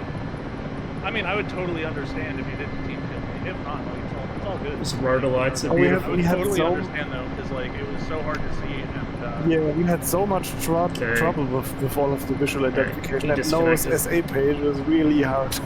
Yeah, but So I'll sure runway's remember clear that anyway, next time, but though. there's a taxiway. We need more. We need more CGIs, in my opinion, for the ground DCS? strikes and for Taxi a little faster. Yeah, and a dedicated Kind AWACS. of holding the gang up here, I think. Sure. 308 08 Vesland Tower. I'd like to congratulate you. Our tower has decided that you've been awarded a 9.8 on the butter scale for that landing. 308, thank you. Yeah, this looks really good, that's right. We'll just pull off here. And do an abbreviated shutdown, I think. By which I mean cut the fuel, slam the rotor brake, and hope nothing breaks. Yeah, Elder's just quickly editing the tag view. Oh, did you remember? Did you even open a tech view once? The first thing you agreed on a tech view is this file is original, wasn't edited. It was encrypted. That's one Eldor's gonna Pops up. conveniently clip that out. Pops up. This mission was edited by Eldor. Nothing but the reflections of the lights in my room on my screen for the past probably 30 minutes. Yeah, tell me. At some point, I figured I might turn the See the gamma rotor disc up coming through down roof at the to- front to as I finally fucking see at put the least power a thing. Well, not put the power on, but rather move the fucking helicopter 'cause cyclic I couldn't see forwards. any at the time. I should have done it. boys. This would have made friendly identification so much easier. Let's just park here for now. I got to see the sunset enough. in the parachute. That's nice. Okay. Gotta look for the bright side, right? Yeah. Yeet those. Literally. Slam that. Hey, my pilot survived at least. Hey, mine True. did too. So did this as well, if I'm correct. There we go. Although we could, I at least brought enough aircraft back that they could just buff it out.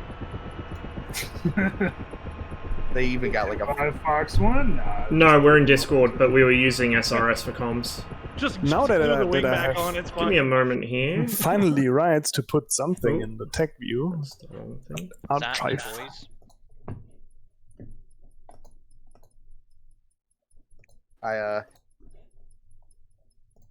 Bear with me here, guys. My pilot also got to enjoy a nice 5-mile walk in the Georgian forest back to Gazelle. 5 miles better than 50. All Yeah. I'm gonna say. So while we wait for Eldor to give us this glorious tank view, thanks for showing up, everyone. I'm not very good at making these or running them. I hope you had fun. I did. I did. I just I wish did. I could have dropped more rockets on that thing while I was there. I didn't even shoot it. At least I shot something. Well, yeah. There was definitely some shooting that happened. This mission, the F5 at the start, Archer biffed a couple MRAPs that are literally just the most lethal thing that the choppers could ever meet in that town. And as soon as they were dead, the choppers just rolled in and went ba ba ba ba ba and put like 50 rockets on everything. Oh, so I did a good? Yeah, you did good. Nice. Yeah, Not Uh, Juliet Did my completely bombs hit fucked it, or with was you it the 2 rockets that I launched were just perfect? Your bombs were off, but your 2 rockets tagged the center MRAP and splashed the rear. Nice. We Why just you need to like wait this, for Saber? 5 more minutes because there's a delay still. Not a problem. Raza, how'd you find it? Terrifying and confusing, but it was fun. Yes, He I did totally really, agree. really good. When I was literally driving on the ground avoiding that F5, and I looked out my left window and saw him still following me, and I was like, how the fuck is he following my shitty flying?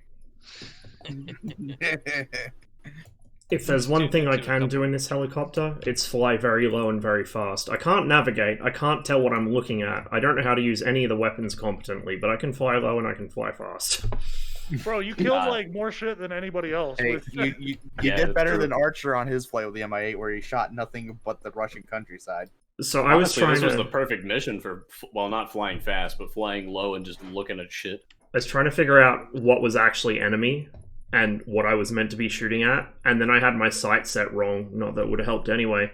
So as I ran in, I was a bit heavy-footed on the rudder as well, and so my rockets were coming out, I shit you not, at a 45-degree angle from where I thought they were going to go. We're curving the bullet. Yeah, Trying to do the apparently. bullet curve.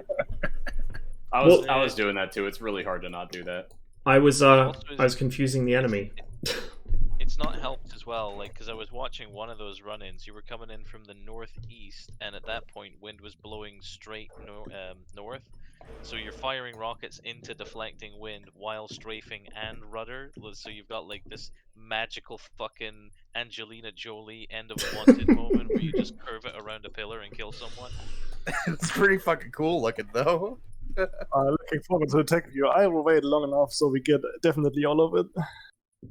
Yeah, we don't need all of it, because like Yes. the ending is just a bunch of planes landing. Oh wow, yeah, my rockets landing absolutely was, skull fucked all the infantry. went I don't know how. I don't know how I we hit had it them, really When my good, landing happens. but and then Wow. we flared. because I got my And then attack view, plane which doesn't decided, record the "Oh, last you want couple us to minutes, climb right? now?" They're And I getting the said, full one. No, that's not what I want you to do. My And second it started pass wasn't stalling, very and then accurate, so I but my just first was nosed it over surprisingly and, good. Well, in all Yeah. fairness, like you didn't have a whole lot of plane coming. Then back. I nearly hit the ground. I had my little panic No, we wobble. Alright, so here's the question as well. I have to see if I can figure out how to. Objectives in total, and 2/3 of one I objective think I could got do this. completed. Wait one. The last time Pop we out. did a mission where that happened, and half I of think I everyone know what just I'm died, doing here. You asked for a rematch. Do you want another rematch, or will I just do the third one? I would be down This for a is rematch this if is everyone pro wanted streamer to do hours it. here. I would say, can it be slightly earlier in the day, because it's just super hard to see anything. I was having such a hard time seeing the dark pixels of fighters against dark pixels of trees. Hey, there we go. Dark It's at the pixel same cloud. So once attack view I tried debrief's to running, we should be only, able to see it. I should have done this for the vector briefing too, planes but I in have on very other small planes brain. that had some kind of radar, so it was the F5s and the MiG-29s that were going after other jets. But the problem Well, is, like, I mean, with the F5, one of the problems is like even sometimes if you get a radar lock that's So I got not my like attack the view going ACM here, mode, but then we'll wait for the full one you don't because even they'll have, look like, a at good everything reference rather than just what I was on doing. it just does the squiggly How soft thing, and was it's my like, landing? Oh, you're locked on this target. It's somewhere in It front of felt you. pretty luck. good, but I also took forever to do it. We won't see it in this where my attack attack view. view at? Very soon, man. Very soon. Bloody Rossmums beat you to it. Rossmum, No. you run the debrief. You've got the tank view already. Not that I know of. Mine doesn't have the ending though. That's fine. No one cares about that. I'll be right back, guys. I'll need to Let go me, for a... let me spoil the ending for everyone. Kota does an understandable landing where he fucking kecks his helicopter on the floor. Because in order to save literally 10 dying men, he slammed his chopper on the ground to let a bunch of dudes in.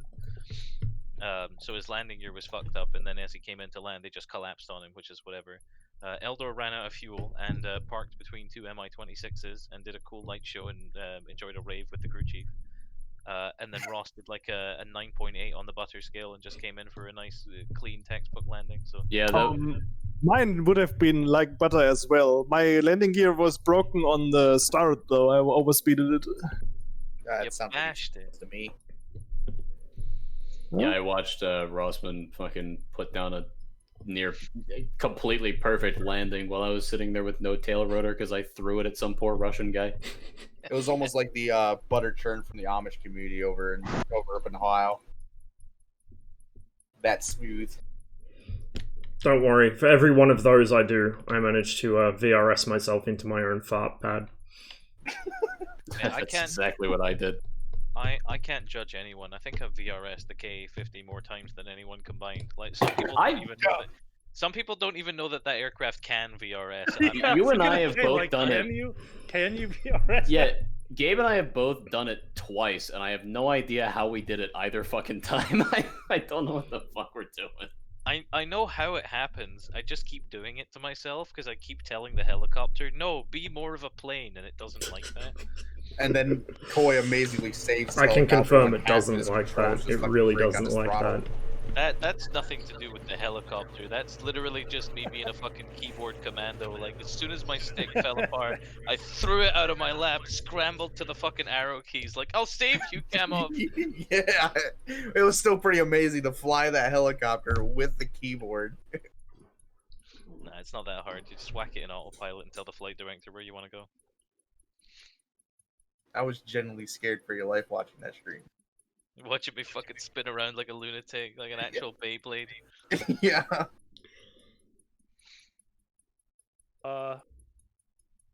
Attack view? Yes, Fucking will come. Eldor's Will doing it. come. Yes. Ross, send me You'll yours so be we can in start early. It's Eldor's busy editing it right now.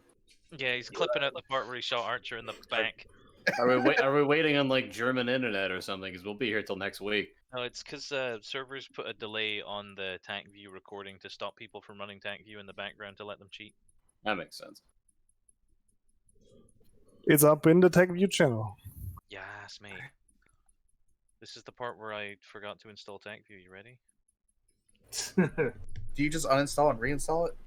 Sometimes. I just don't care about tank view that much. Last 10 minutes can't be reviewed. Okay.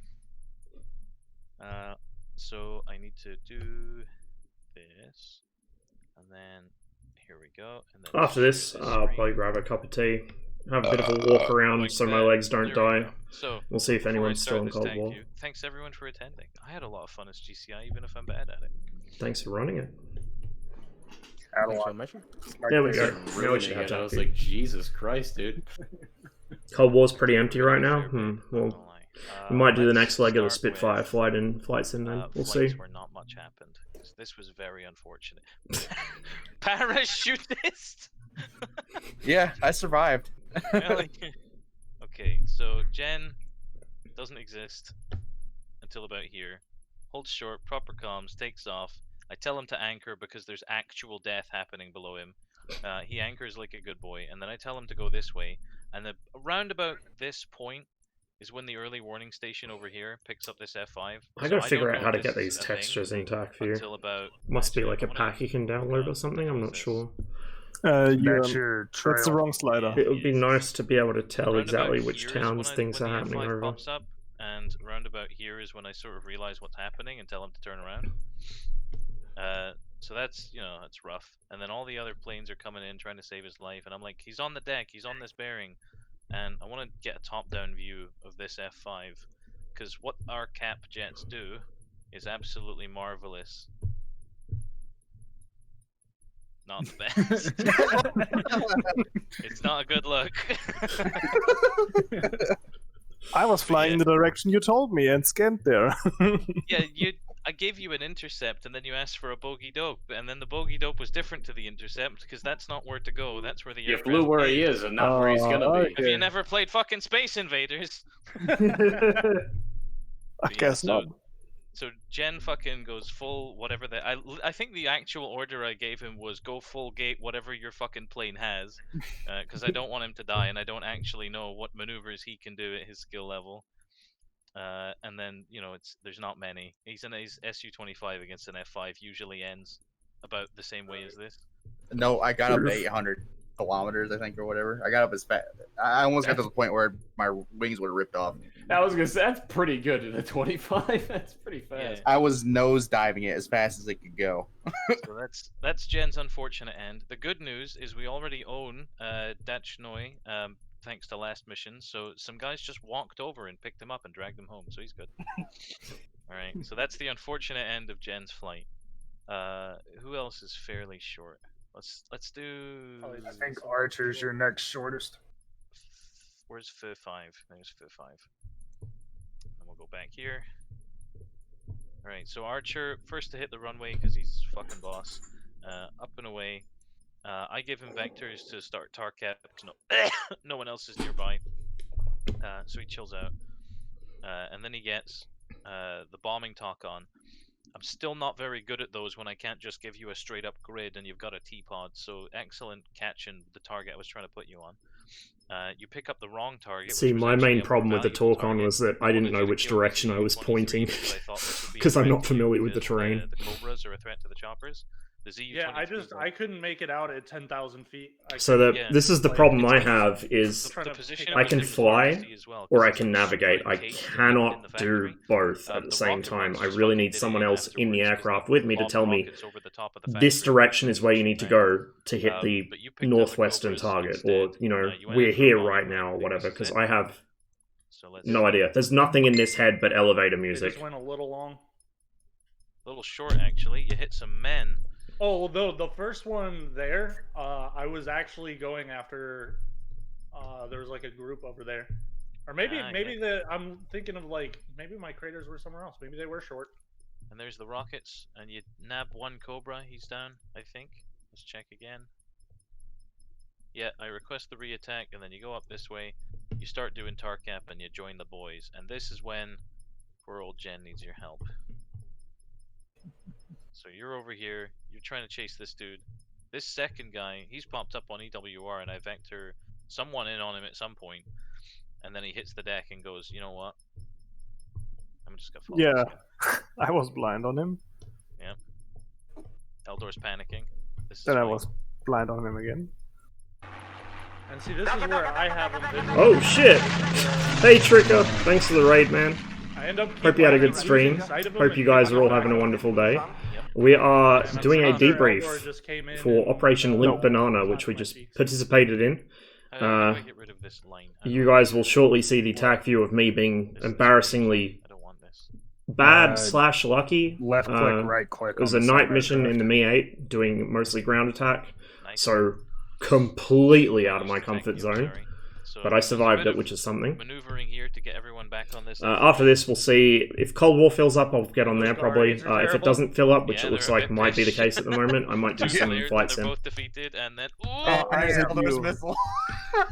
that's not the best. Yes, roundabout. Ah, you Banana. disappeared. Oh fuck. Let's see that again. I told you you clapped me because I was on the back of that Oh. F5. Ouch. Yeah, you told me he's climbing So too. I was watching this engagement and spectators, and whenever you send those GAR 8s, because the GAR 8s you have to be in the kill box because they've got a maneuver vector of like 5 Yeah. degrees off. It's nothing. Haven't you got to Yeah, uncage it's him for like absolute- 8 seconds or something? Yeah, Very unfortunate. yeah, it's absolute crap. So whenever he sends that first Fox 1, I was like, oh, surely he'll like tuck into the kill box and send the or sorry, the There first goes Fox 2. the... Like surely he'll Sam tuck sight. in and send tuck into the kill box and send the second one. And then I hear So at this point, this Eldor is where on we the were circling at screen low go, altitude oh, I and got saw him the locked up. F5 and I taker was hit. like, I'm pretty sure you don't, because Archer's in the back. And so I F2 over to Eldor, and sure as shit, he Fox 1s without a call, I might add. No, I called the Fox too. I'll be back in just a second, then I'll continue the flight. Yeah. At nighttime, your friend, visual contact. I identified it as an F5. I wasn't sure. I totally forgot that. I totally forgot that's the That's same fucking That's play. the part where you go, friendly flare. Yeah, if you're not sure, call it out. To be They might have fair, picked the him up with- MiG-28 does look a lot like an F5. Yeah, they're very similar airframes. Did you have your radar on? I could give a This crash kind of course in song won't IFF get if you old. need it. Fucking hell. Alright, so... So what, Ross? Oh, I could give a crash course in MiG-29 radar symbology if you need it. I don't know if it was being used there or if it was just Erst, but... There's symbols. Yes, there are symbols. apart from the length of the line. It's okay, so a single dash, any length, but single dash is enemy or unidentified. If you're in the Erst, it'll all come up as that. And then for the radar, the equals sign for any length is friendly. And the length, like horizontally, is the size of the return. And So then two once lines. yeah. It's just two It's lines. same as the Okay, MiG-21. that's friendly. Yes. 2 lines is friendly. And once you lock someone, you'll still get an IFF return. In the bottom left, down by where it says attack and then radar mode, it'll have, I don't know what it says in the English cockpit, but for the Russian one, it has A for an enemy or ASV for friendly. The problem might have been that it was an electro-optical mode, and this time I noticed Yeah. too late. There I you saw go, F5. I saw he's going to the clouds like Archer called, and then I called F2. Fox 2. So I'm just gonna I will tuck this tell into you, my It box makes of me feel less bad about my flight knowing that it was a friendly that killed me, and it wasn't my poor SA that got me killed. Eldor, Nah. I put in the general chat how you can tell the difference between enemy and friendly. This should make it nice and clear. I'm just gonna tuck this into my box of if he used radar, this never happened. You stupid piece of shit. I know that. already got it. I might have to do like a here we video go. or something So on how this to use the flight here, MiG-29's radar, because I think a lot of people don't good comms actually up until Eldor use it takes much the or don't runway, understand how decides to he doesn't read the need clearance, symbology. So I give it to him halfway down the run. Took me a while to learn it. I kind of had the right noticed idea from the this is what MiG-21, but it's taken me about a Sure you year to didn't kind call of for fully, clearance over your flight mostly understand what's going on with it. I'm pretty sure he cleared us for takeoff. He cleared me. Hey, Jazz. I didn't especially ask for clearance. No, I still have no idea for the proper ITC. That's fine. Me neither. So, for those who joined from I'll tell you Tricker's guys stream, over here in circle the for a bit, objective I of want this mission someone was doing cap while Archer to goes basically boss. perform And, some close air rather it support not be Archer for on cap, infantry in the it's gonna be mountains. R8. There were a bunch of angry men with beards and various types of well, that outdated worked. weaponry And unfortunately, engaging there's them not in a really much town. to do Well, 2 towns when you actually. can't see anything, but then And Eldor so I was in a picks helicopter up- flying I'm just gonna pause CAS here, at night, picks up these which cheeky was boys. interesting. Forgot about that. But we also had cap flights and No, such. you told me. I was searching for them all the time. Yeah. You tried to vector. You guys can us on fight for the them, but name. it didn't work well because we couldn't see shit there. Working on MiG-21 tutorial so- slowly but surely. Oh, yeah, no, I can't. Yeah, do this people because I kept can't telling me I visually should see do these one, things. and I kind of want to do one, but I'm not much of So a someone tutorial spots person. these and calls it out, and I'm like, I got nothing. Like, if get you visual ask me confirm. a simple question about so what someone one will- system it was does, me. Yeah, that's you true. get an That's true. hour-long lecture Yeah, about so then you try like and the get specific closer design and philosophy you of don't the see bureau that that they're made that helicopters piece of and they're, like, equipment. 10 feet off the floor, which is understandable. They're very low down. It's I was decent still format above the for cloud streams, layer but there. it's I not a was good not sure, format for and I looked at the map tutorials. and thought, no, I looked not. Yeah, I thought this might be kinda over the hills. Might be a bad idea to cross the clouds right now. But while that's happening, alright? Yeah, that's what mine would probably turn This into. guy at this point, do you, Fox? Hey, Nico. You vectored me to. Yes, so I pointed you at this guy and said, yeah, danger incoming, please go and deal with this. Eldor's still down here stuck with these, a lot of energy missing, that's fine. That's nothing to do with him, that's just like a situational thing, like they showed up at the same time. We're gonna go to the top-down view again, feel free to add the Benny Hill theme at your own discretion. But yeah, so there's Here a it bit of a lack comes. of essay there. The constant vectoring around is really, really difficult. So you can to see that other manage F5 with, circling the town, aircraft and the GCI, circling both of us on the ground. point. But So I once think you right get there, initial yep, bogey he gets open at wiped. 29, since you don't have an SA page or anything remotely close, the best thing you could do is take that initial vector, do the best radar tweaking you can to get the best possible return for the bogey dope you've got. And then even if you don't visually see the target, just try and keep sensors on it as long as physically possible. Even if you just fly directly at their, what do you call it, their RWR ping that they're giving you. If I As long can, as you... I was just going to say, if I can cut in for a sec, the MiG-29's radar, the way it's set up, especially in FC3 because they did it wrong, is like Yes. perfect for GCI calls because you have to actually set a predicted range and then predicted altitude for the radar antenna to be pointing the right way. So that number down the If middle bottom of the HUD is your predicted range. So whatever range If the it's in the- GCI gives you, you just plug that in, and then the antenna elevation scale on the right side is kilometers above or below your own altitude at that distance. So you're basically Yeah, this would pointing have it right been at. great if the calls would be in the right unit system. Listen, you're gonna have to learn to convert it yourself at some fucking point. I did it, alright? I fly like 4 different countries worth of aircrafts. Just do a little bit of maths. You're flying a goddamn I plane. think the real You gotta- answer here is ED need to have like a button on the F10 map where you can just switch units. Yes, that's correct. Well, there is a way to do that. I can hold Alt, Yeah, it's- Y, and whatever. There's a hotkey to swap them around. It's not like the easiest thing ever, but it is possible. And also, you're Russian, so you should. Froggy A is fun. Well, I mean, you can get a, Yeah, like a general it's. idea. I only by fly the just- T if I if absolutely it's have a to. The foot 25A is a meter lot nicer. multiplied by 3, And I like the it's weapons better, to be meters honest. to, Like, smart weapons are like, not interesting, I miles, guess, just but multiply it I by like the 2. old janky You want laser me to guided do stuff. math? No, hold Easy on. math. Something interesting Yeah, happens no, I here. agree. So now Yeah, check I out only the use the mic. T for seed, or if I have to Go take Elder, go in out on specific these ground shop units, lists, which I know they I'm going to just have fucking trouble notch seeing. it, bro. Yeah. That was a very hard thing to shoot anyway. They were like, what? Like maybe like 100 meters off the ground. Yeah, they're just fucking parked there. They're chilling out. You're getting no radar The- returns from this. You got to pick them up on thermals. They're just leaving. The rotatey Doppler thingy above them called a radar was a really good target for the radar. Yep. But then it There's missed. a lot of looping around them, and they're here, they're there, they're everywhere, and then a maneuver happens, and I want to see this maneuver. Uh-oh. Now this is brave. Uh-oh. Now he's fighting it. He's got the wiggle. He's I feeling it. I picked the targets I up. was fighting. Another one! I was the only enemy casualty. Eldor! Yes. I told you I shot some of this.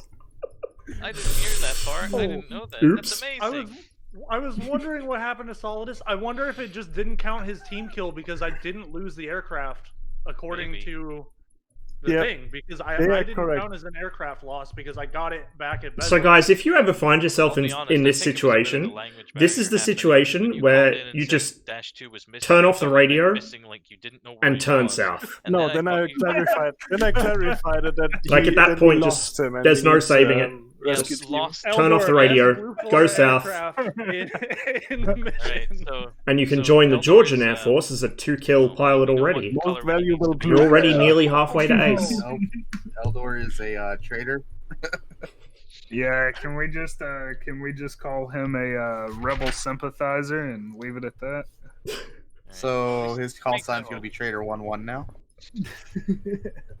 Now, because I like embarrassing people, because I'm a cruel and unusual individual, there's one more flight we're going to watch real quick before we get to the helicopters.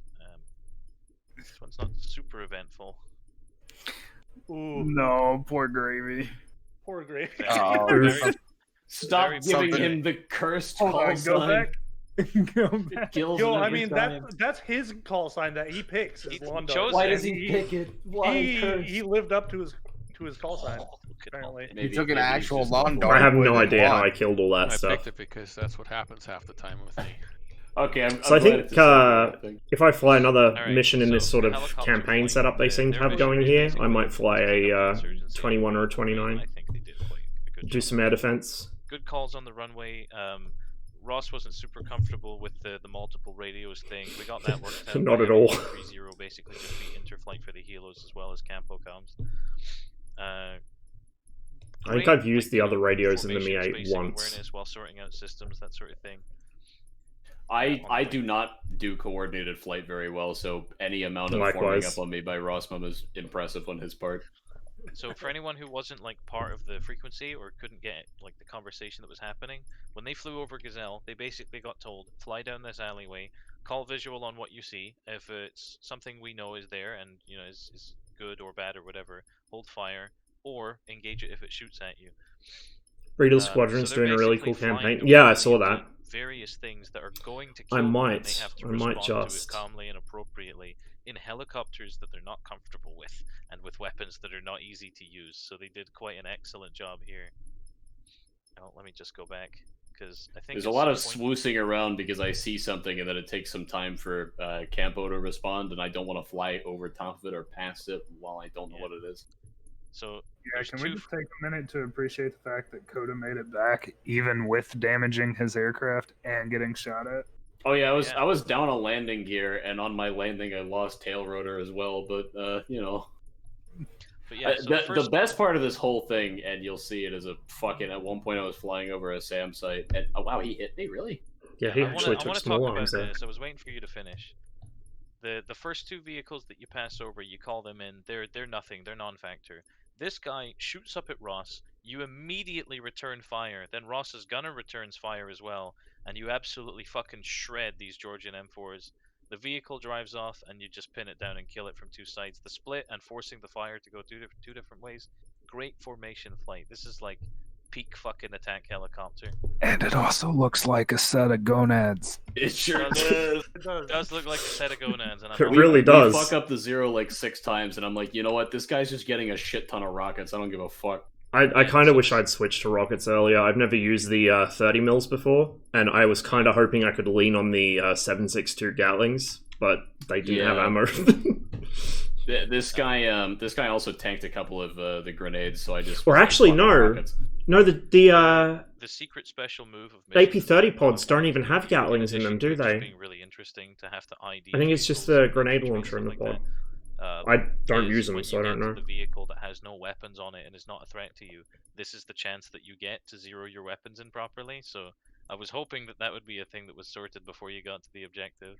I was kind of waiting for some random man to pop out with a fucking PKM and shoot me unexpectedly, so I wasn't taking the chances, but that's a good point. But yeah, the form up here is pretty great. Coda slows down, lets Rossmom catch up again. There's another couple of vehicles. Oh yeah, this was the VBIED, which I attempted to kill and failed to hit. I think, yeah, this is where the death happens. Whoa! Hold on a minute. I didn't know that happened. He took a pop at you. Nor did I. Whoa! Nice, that's the Gar 8 going to work there. Good thing Gar 8 failed suck. to kill an MI8 that was completely unaware who was being shot at. What an amazing missile. Yeah, With a so short whenever that barrel one went out, I angled went, upwards fuck, about there 20 went Rossman, degrees, and it's then not a I good saw weapon. that Yeah, it was, I like, probably should have not taken the maneuvering Gatlings at just because all. I'm It was familiar like with them. a Helo's straight up about to outfly a missile. This part is fucking awesome because I see that missile and I see the missile pop, and my Dash 2 calls it out, and I'm watching it, and then it starts curving towards me because the F5 is right behind me, and I'm like, oh fuck. There was another one where the F5 forced it into the ground, so there was this nice arc of smoke going all the way to this SA9 site over here. Yeah, the first one he forced into the ground, so it just Even though they shouldn't be able to be forced into the ground. ED, please fix. For no reason. But yeah, good evasives back into SAM coverage. And Chalk Chip is one of mankind's greatest achievements. I don't mind it. I'm not huge on it, but I don't mind it. I have a complicated relationship with Mint. I don't know why. I must have had some traumatic experience with it in my childhood that I don't remember. And a lot of men get killed. I don't even know how. Because I was not aiming where those hit, put it that way. I watched. They were very accurate, like from what I saw. You fucking went in and everything was on fire. You hit a very explosive barrel as well. And then nice cleanup on the front line, and then that's where the ZU-23 gets peppered. So it's like, at that point, it's turning around, trying to hit Rossmom on the way out. I vector him south back into like this already cleared zone so that Coda can take a shot. I'm pretty sure I have a third-person view of that run as well. Nice. I want to point out as well, at this point, here comes the lights panic in the city, and other than that, we can both see fucking literally nothing. It is just pure black, and then the city lights. I saw you guys looking with your landing lights. Yeah, we had our landing lights out on the ground because that was literally it. Like they're straight down, so I can see. No, you can move them about. It took me forever to remember how I'd bound it though. So as you can see, pretty much the whole enemy force here is dead except like Dave and his mates. The Cobras are damaged from the rocket strike, so this whole force of infantry is just... The Cobras are the Georgian IFVs, MRAPs, I think. Because I Pretty can't sure. see these units because we don't have any allied ground forces here except the ones holed up in buildings. So Kota drops in on the green smoke to pick up some wounded. Rossmom pulls security, suppresses them a bit more, even damages the survivors. I think, does he kill them all? They're all dead. Yeah, they're totally wiped. You got 100% them. kill rate, amazing. Didn't even do it on purpose. Security. This is me finding a landing zone. They smashed my fucking landing gear. Yeah, I couldn't even see where we were meant to land. I couldn't see the smoke. I could barely see you. I was just like, nope, not for me. It was so dark, the smoke may as well have been fucking gray colored. Yeah, Rossmom, one of your viewers pretty much nailed it on the head. Your flight was failed successfully.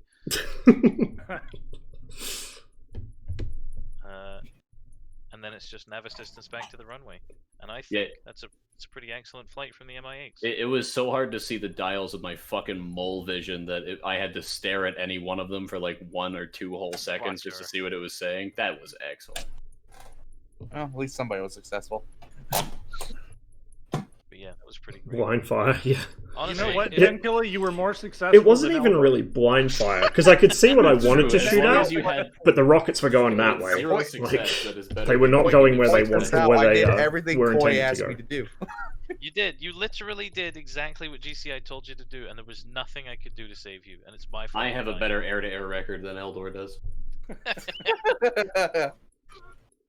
But yeah, so that's pretty much all the flights. I think overall, yeah, so maintaining situational one of my awareness problems based was on I didn't have the various, sight declination laws set of correctly for the protocol, weapons I was and using, but that's kind little of information complex that you can anyway glean from early with the warning. Mi-8. Like, I don't know if you guys can see. But the big issue I had the was I was scope. drifting There's because not I was that really many heavy-footed really on the big rudder, zones laying around. Like, there's one which over you here don't want that's to not be very when you're good. running in for an attack. There's a couple down here. There's But I one learned for something trees. today. I learned how to enable You the basically need to draw like the mostly line of sight to yaw something in axis order to see it. autopilot. So So if they're now I flying know right how to behind do the that. mountain, or if they hit the deck or whatever, it's a coin toss on whether GCI gets to tell you where that unit is or not. So once you get that initial call, plus whatever direction it's flanking, or if you don't get the flanking call and you have to ask for it, make sure you know where they are, how high up they are, where they're going, and use that to build the SA picture if you don't have an SA page. Because I say that like it's an easy thing to do. I know it's really fucking hard to do that. It's like I'm still not very good at it, but that's like a really important skill to build that like modern jets doesn't train you for, because they just give you a fucking B scope of everything within 80 miles and go, here you go, this is what's here, kill this. Also, Koi, the Starfight says respect for Koi handling all the Khakan.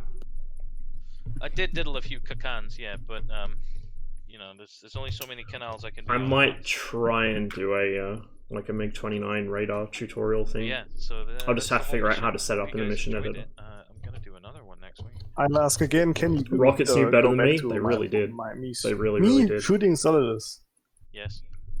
One moment. Oh, I don't know why you want to relive this. It wasn't the intended target, but it was a beautiful shot. It was. That's true, yeah. It was really good. Yeah, there was a bunch of stuff. So I was vectored in with only 2 miles, so I used electro-optical. Then I saw the bunch of targets there, which it was a pair, so it's technically the helos. I got them locked up on my. I switched it to right, so it was 2. So I saw 2 helos, locked them up. No, I lost them for a bit. Now you're locked onto the box. Yes.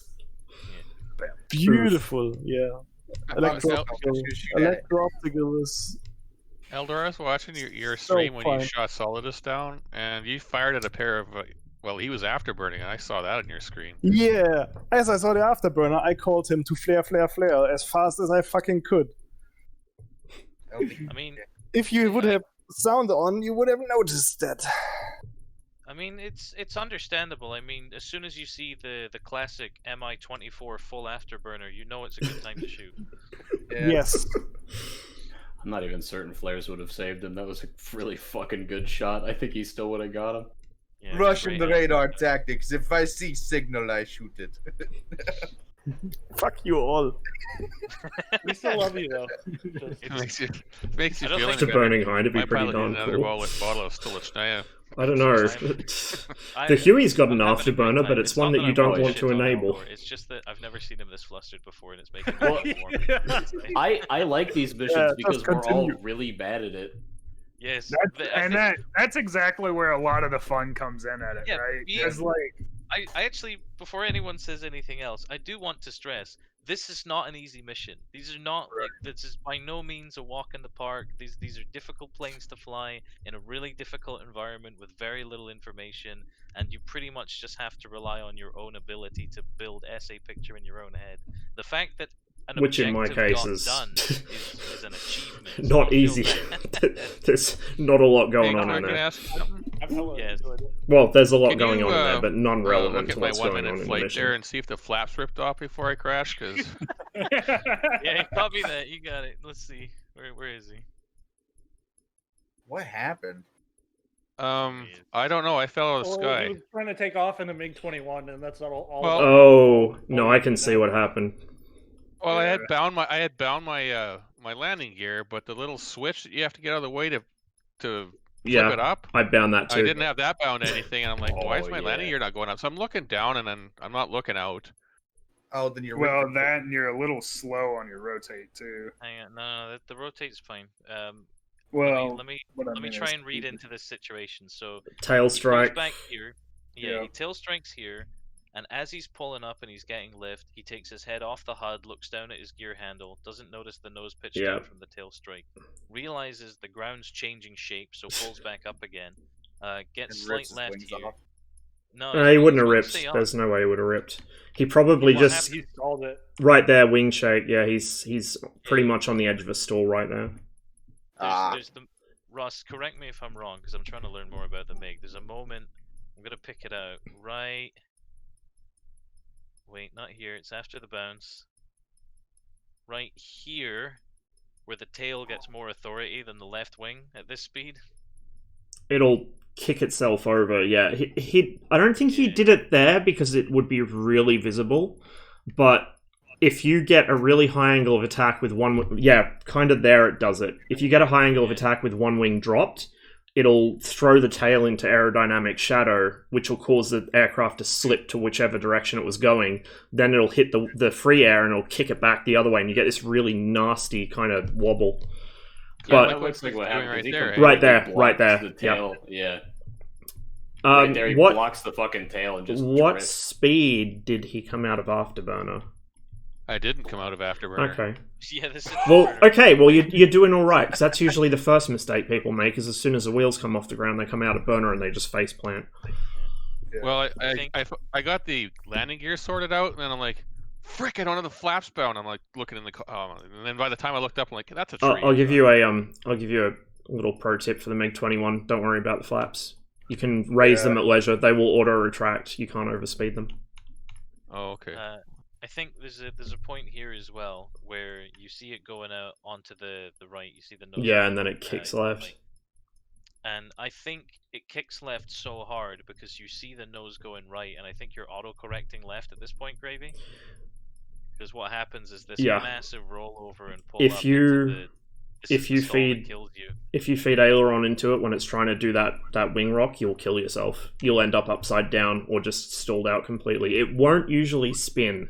It doesn't like spinning, and it will self-correct to spin. But if you use the ailerons at all when it's doing that wing rock, you're pretty much toast. You won't be using the rudder, if anything. That's what happened. I thought the flaps ripped off because I heard a big bang, but yeah, well. I just want to add that bang might have been your landing gear. It could have been it could have been the gear coming up. It could have been a compressor stall, maybe. It's very rare in the MiG-21, but it does happen sometimes. I had it happen last week.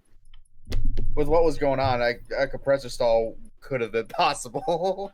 I know exactly what the loud bang was. That bang exactly. was the brick that he shat hitting his base plate on the floor of the jet. So all you did bad, just look at that, and then you can feel better. I want to take a moment. In all seriousness, we do Saturdays, and Saturday is a serious environment. I leave it on Saber, but I've got it bound on a switch. So as I turn onto the runway, I'll hit the switch to flip you're it organized, up. But what I mean is like. The MiG-15, I'll do it on startup because I don't have that bound. The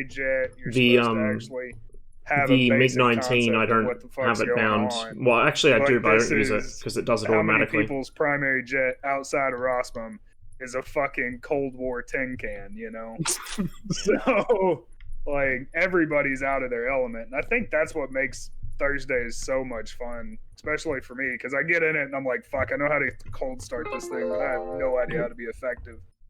I swear to you, I looked down. It gives me an excuse to fly aircraft that I've owned for like years for sure. and never get to fly. For sure. I swear, I looked down. I was in full burner. I was doing 300 kilometers an hour. I thought that was fast enough. All the switches were flipped on. None of the red ones that I didn't need were on. I think I was doing it right. The compass wasn't spinning. I had that switch on. I had the gun pepper on. It was working. I thought it was good, but no.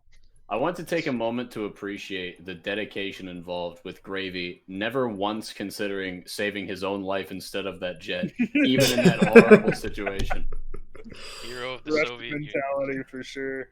He wanted back alive. It's the only one we've got. A true communist didn't want those resources to go to waste. I don't think he wanted to get sent to the gulag for breaking the jet. Yeah, Comrade Commissar was at the airport, and you break the jet and punch out, you go to the gulag, Before I shut this down, before I stop and do other things, I want to confirm, do you guys want to run this mission back next week, or will I move on to mission 3? Because I mean, we did complete an objective. Yeah, there's 2 more objectives to do, but you've done the choppers did the helicopter objective because every event that transpired, thanks to the jets and close air support and cap and stuff, basically just let the helicopters do what they were here to do. Everything else is just SU-25 bomb this, Archer drop bombs on this, flank. If I play next week, I'll probably fly a. I'm So not. if I don't know. Would you guys rather then see me in I a 29 or a completely 21? So The 21's my bread and butter. me but not wanting to is probably because the of that. 29 is And I'm willing to do it again. probably more suited to the mission. I don't know. Please don't. Doesn't really matter either Whatever way. you guys want. 29? We'll Yeah, see. same. You want to run it back? Archer Solidus, those Fox I'm 2s down. were delivered with love. I love you guys. Fox? Yeah, but the I helicopter would did like- such a great job. Why would we want to redo that? They did an awesome job. I would like to maybe have like an hour longer of daylight. We only have because, 29 yeah, A's. yeah. It'll be It's so slightly hard to earlier. spot. I'll be honest. The reason it was set to this time is Doing something after TACU? Yeah. I'm going to take a very short break, just grab myself a cup of tea, have a bit of a walk around, put the spring back on my pedals since I was flying a helicopter, and then we'll figure out either Cold War, if there's people on there, or might do Flight Sim. If we do Flight Sim, we'll be continuing Yes, our flankers, or do epic journey, which I not flankers, don't know I'm sorry. to this Which is actually day faster why I'm than doing I it. But Yes, which We'll is go around the north actually of the, just Caspian. running out of fuel the way when it's Don't forget the boat's already add-on. there, finally there.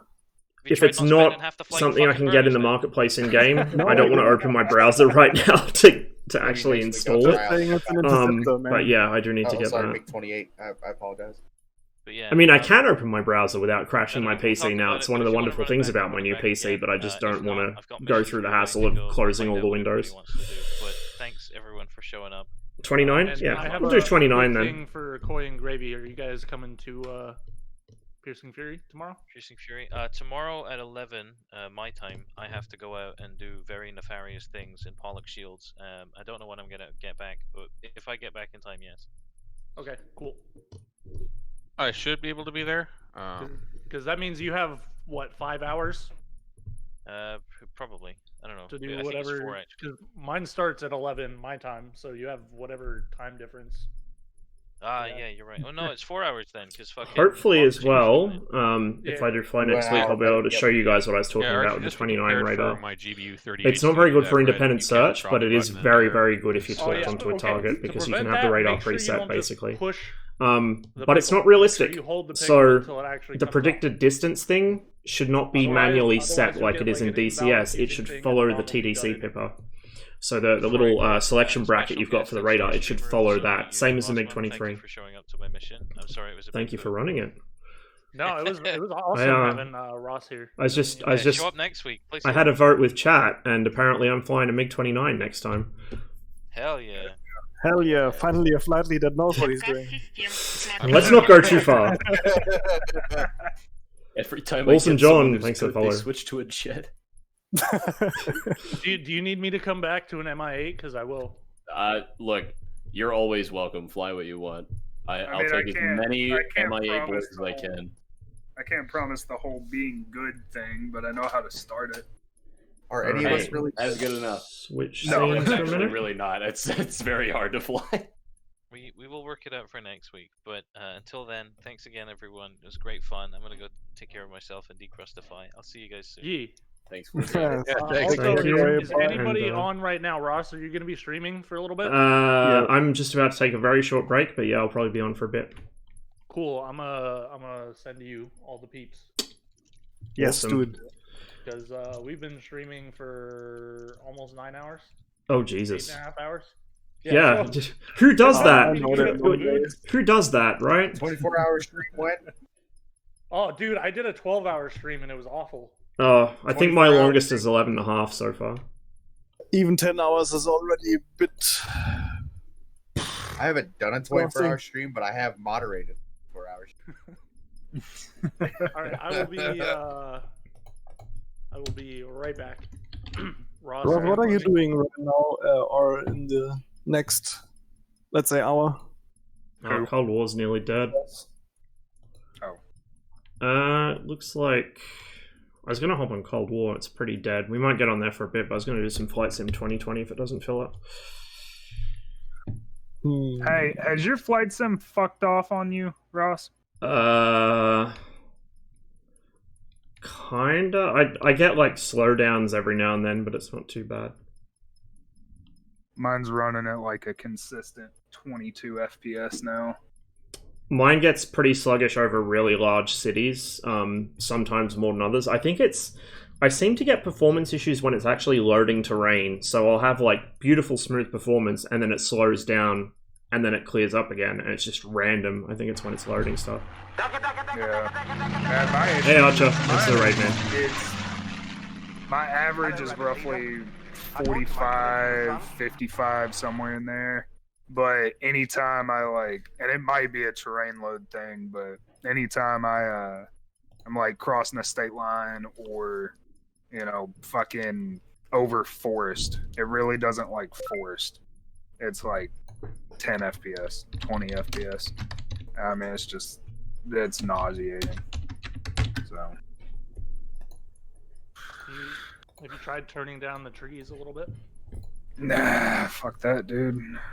I shouldn't. All right, in all seriousness, if you buy a 3090, you should never have to turn a fucking thing down. Oh yeah, I agree. Like, I briefly forgot that you had a 3090. Yeah, I am gonna stand by that fact. I will call a game broken before I turn my setting down one fucking notch.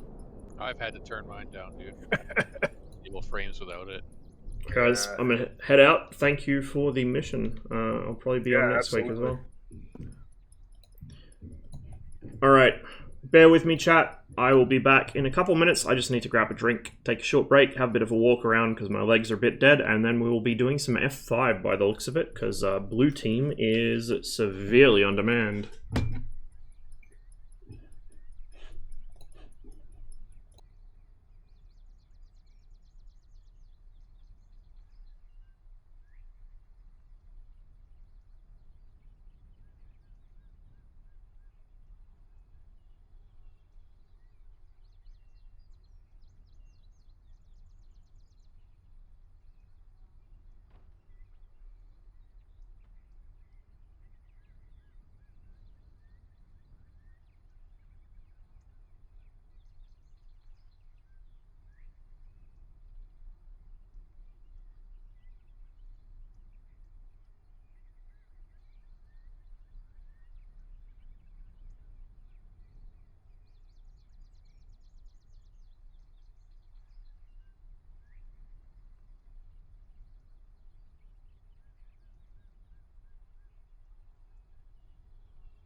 Davey, why are you hitting me with bits while I'm AFK? Cheers, though.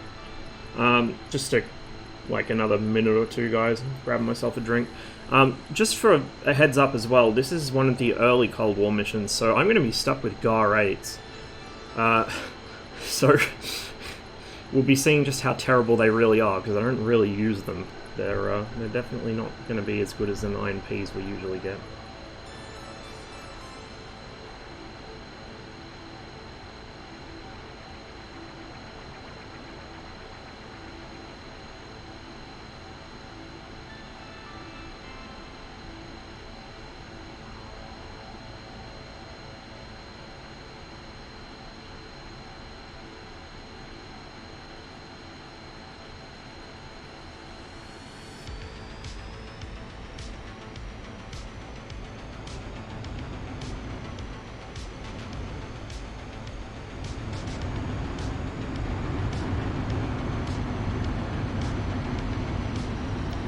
The issue with flying a Sabre instead is that they can then outrun me. Also, I'm not a very good Sabre pilot.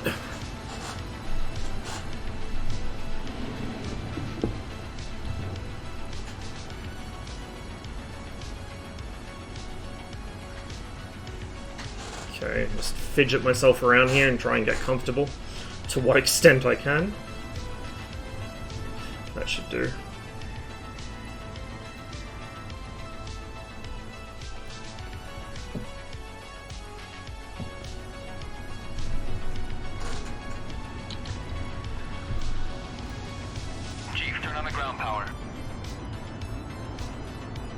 Copy.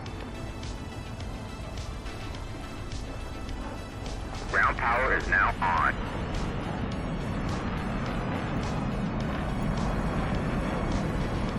Alright.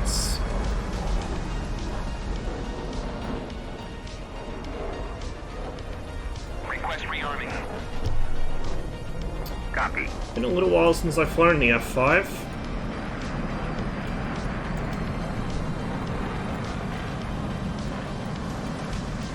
Pom did explain what these numbers actually mean, but I can't remember. I'm just like setting it up. It doesn't even do anything. It's just neat to have it set up. Got the lights going, and then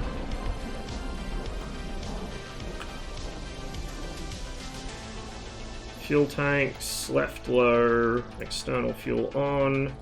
Probably want pitot heat on because we're going to be over the mountains.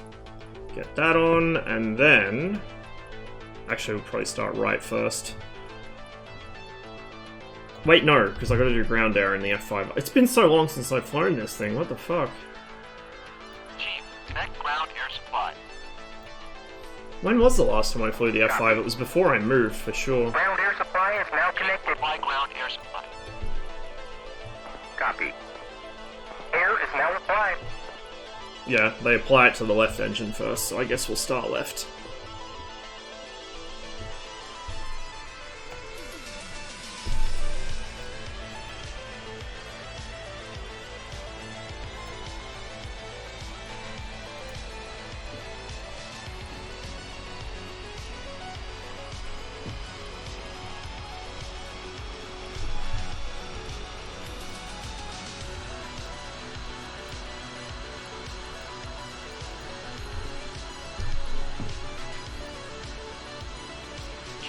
Ground air supply.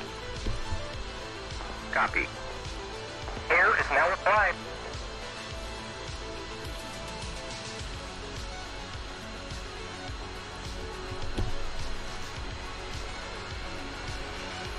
I have no idea how long's left in the mission. I guess we'll find out.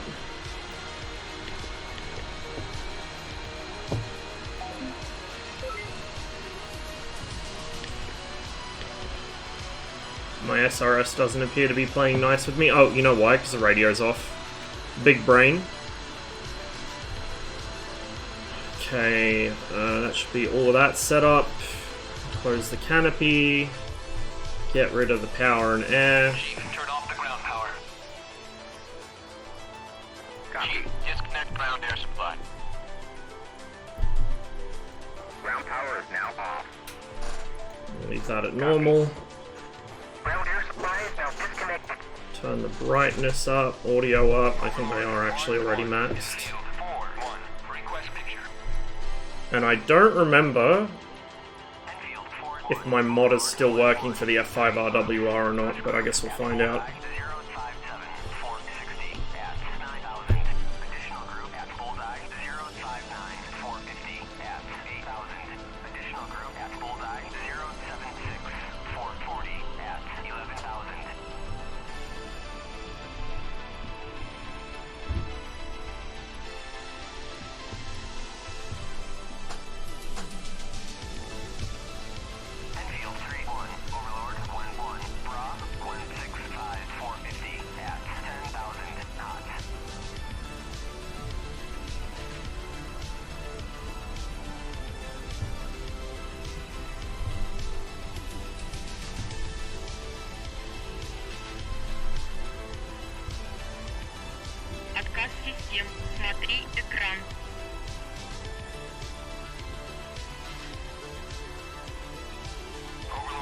Zaxxon. This will be spicy. EV Photo, thanks for the follow. Welcome to the stream.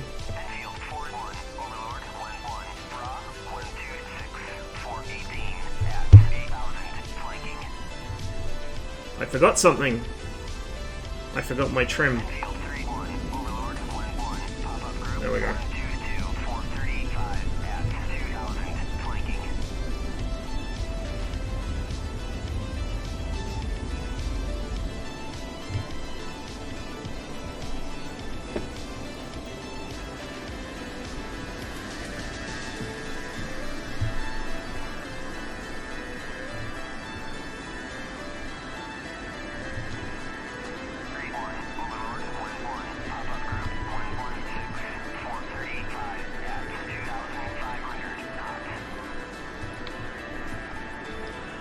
Why is my radio not working? I can't transmit apparently. Oh, there we go. Ah, I know why. Because it's calling the wrong AWACS.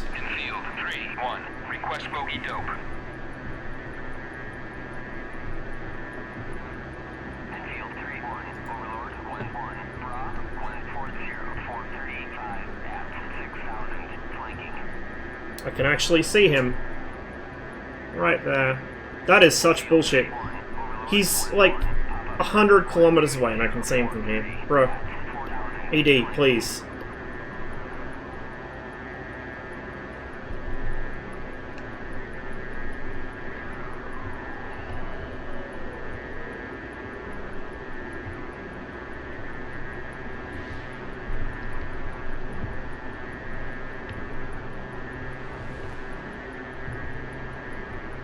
Or Zach realizes he's on old chat.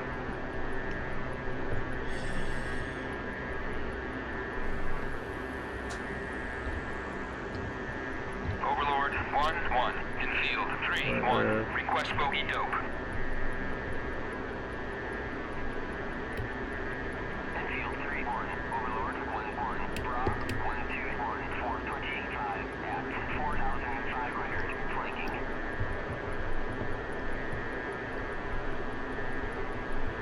In field 3-1. Overlord 1-1. Pop-up group 1-2-1 422 at 2,500 flanking. Overlord 1-1 in field 4-1. Request bogey dope. 1-2-3 413 at 2,000. In field 3-1. Overlord 1-1. Pop-up group 112 422 at 4,500 flanking.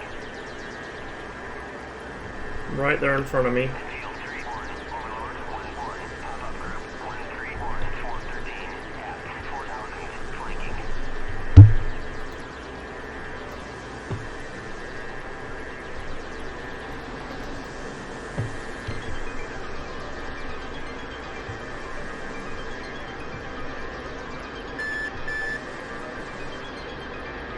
Probably won't pick him up too easily. He's going to be in the ground cutter here.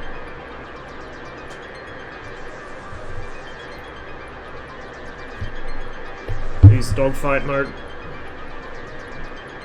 That should pick him up. It's a 21. Something else further in the distance. Field 3-1.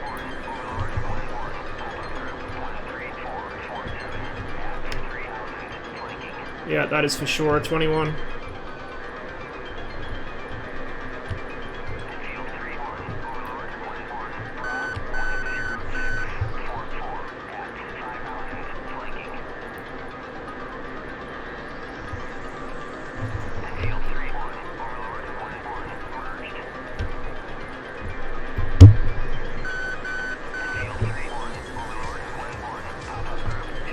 The gar rates are horrible.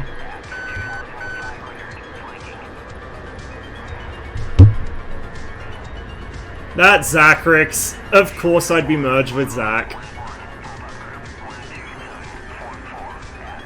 He's like me, he likes using the air superiority grey liveries on the 21. 2, 3, 4. That's gonna miss probably. Yeah, fuck, these things are bad.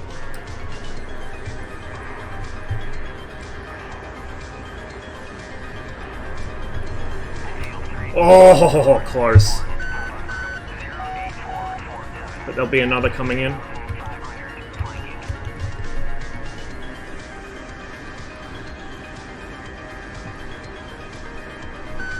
I'm getting a bit slow here. Slow is where the 21 fights best. And he likes being slow, like me. Okay, he's gonna try to reverse, which might actually work out for me here. There's another F5 here with me and another MiG incoming.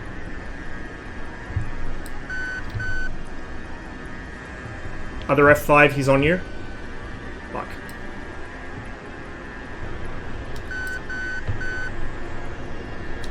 I saw something fall off.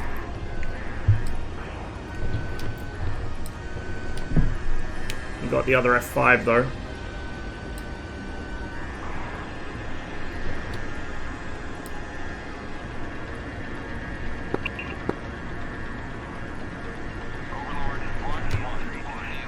I can't sustain that.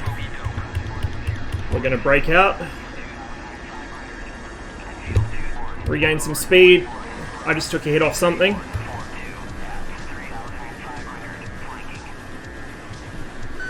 Don't know what.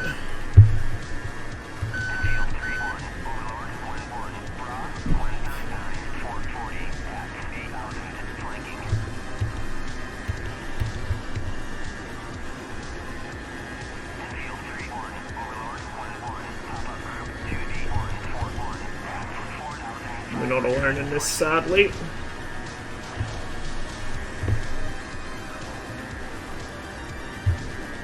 He's gonna go for a head-on shot. Oh, he didn't. Usually he goes for head-ons with the guns. I'm super slow. Zach is a much better MiG-21 pilot than I am an F5 pilot. Unfortunately.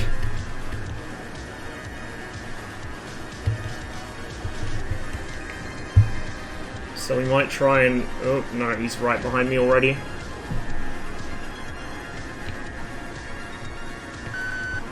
And getting slow is not really a solution because he is better at flying slow than I am. Oh shit, there's two of them now. Yeah, that was a solid hit. And I don't have the speed to go up after him.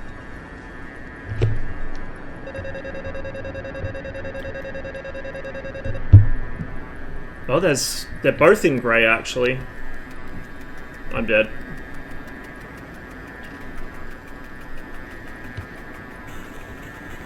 And my SRS isn't cooperating, which is annoying. I don't think my push torque's working.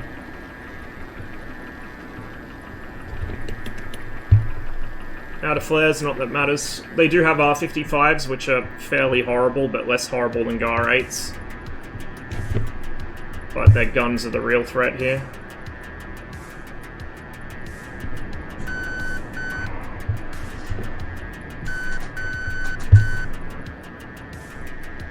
We've got a firelight on, but I don't see any smoke. Oh, now I do. Oh! Not quite.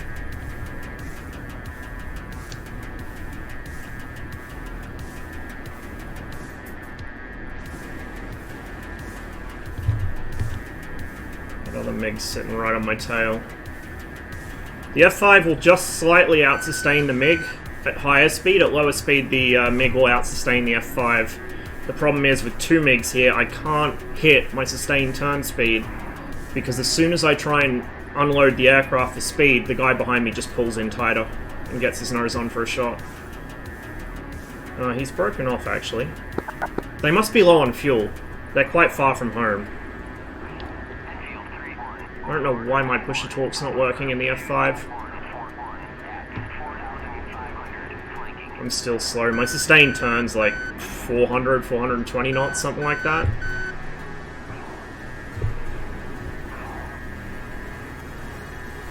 Again, novice F5 pilot here. Has this guy lost me? It's like he doesn't see me. Or he doesn't think I'm a threat to him. Alright, well let's disabuse him of that notion. Oh, he's out of fuel. Okay. Well, that's one less to worry about.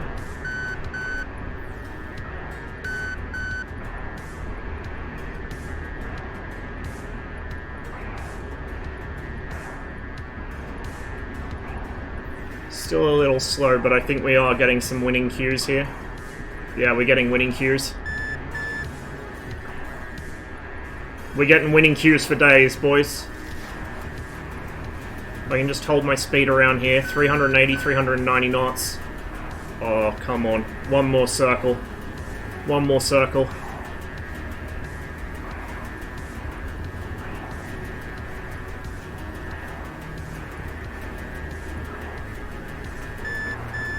Okay, we got a little slow. Looks like he's trying to pick up his speed as well. Again, at high speed we should outrate him, and we are still holding pretty well. But it's not by much. It's a really marginal, advantage the F5 has. Really marginal. It's like half a degree per second, maybe less. The F5 and the MiG-21 at low altitude are two of the closest matched aircraft in the entire game. At high altitude, the MiG is far and away superior, but at low altitude, the F5 is a really good simulator for the MiG, actually, which is why the Americans used it as one for aggressor training.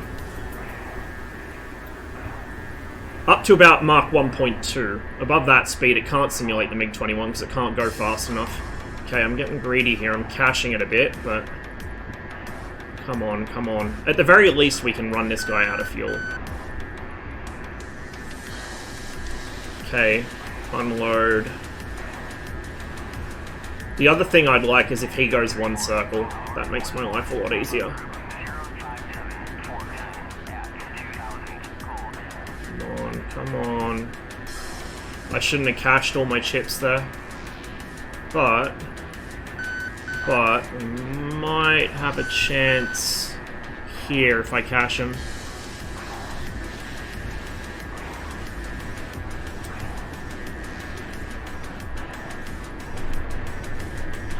Oh, we peppered him.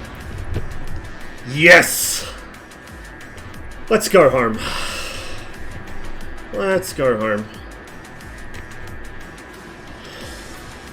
There's another guy inbound to this, so we may not make it. He's behind me somewhere, I think. Yeah, he's right there. I see him. Which speed did you maintain? About 390 knots. I could do about 420. Yeah, I saw that, Zach. Good fight, man. Using flaps wouldn't help him. Using flaps wouldn't help him. In any configuration, at higher speed, the F5 outrates. At lower speed, the MiG-21 outrates. Scallywags, thanks for the follow. And Lemtra. So this is the thing, right? I'm primarily a MiG-21 pilot in DCS, and Christmas for me is seeing an F5 get slow, because I know if he gets slow, first of all, I outrate him, and second of all, he can't maintain it. He will eventually stall out and go into the ground, or have to disengage, unless he's an extremely good pilot. Whereas, if I'm fast, like, if you do the thing that most people try and do and hold the sustained turn rate speed, in the MiG-21, the F5 will win. Not by much, but it will win. So with the MiG-21, you either want to bait them slow and force them to play your game, or you just boom and zoom. You do not engage an F5 in a sustained turn fight. Fuck, I can't key up.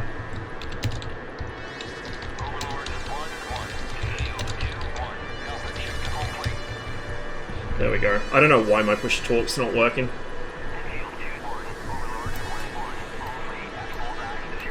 Fagontis, thanks for the follow as well.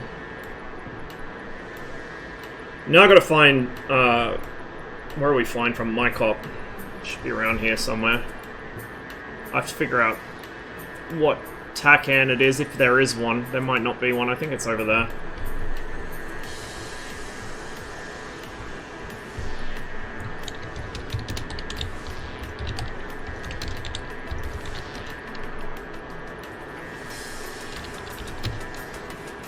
At 900. Is there a way to navigate back to Makeup? Okay. Like, I'm lost as shit, and the TACAN's not working. There is no TACAN. Okay, no, that's fine.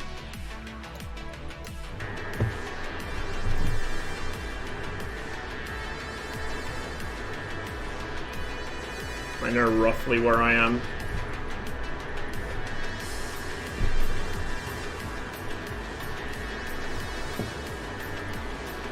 I do have a firelight, but again, I'm not seeing anything trailing, so we should be okay.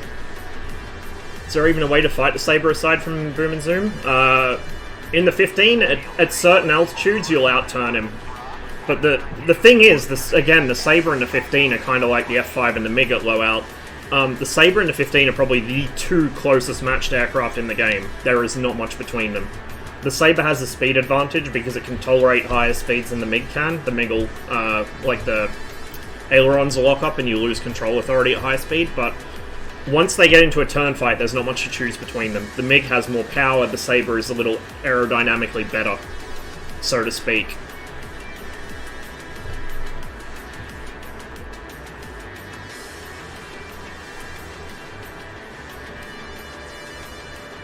Okay, that's the big lake over there, a reservoir or whatever it is at near Krasnodar. So my cop should be one of the cities around here. Ah, there's the airfield right there. Oh, Jesus, no. Okay, well now I found the airfield, we're just gonna haul ass to it because somebody just merged with me.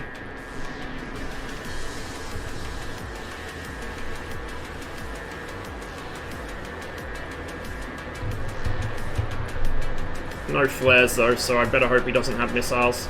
Meant more 21 versus Saber. If you just let a Saber catch it or win in a turn fight. You would think, but if you're really gentle on the controls and you're good enough with the 21, you can beat a Saber in a turn fight. I have done it. Not much, like I've done it twice I think, but I have done it. It usually turns into a very protracted fight with multiple nose crosses that could get you killed, but if you're careful, you can do it. But yeah, ideally you want to boom and zoom. And the big mistake I make when I get a Saber behind me is I tend to just pull the stick and try and climb. Do not do that. Extend first, then climb. Because if you're, like, this is the thing, right? If you're in front of a slower aircraft and you just pull the stick back, you've just given him a free shot. Like, the first instinct you have is to climb, but you need to climb after you built the distance, because if you climb when he's right on your tail, it's an easy thing for him to follow. I do that with F5s too. I'll think, oh, I can out-instantaneous turn them, but I don't think, oh, he's within easy gun range of me, he'll just pull the shot. All about timing.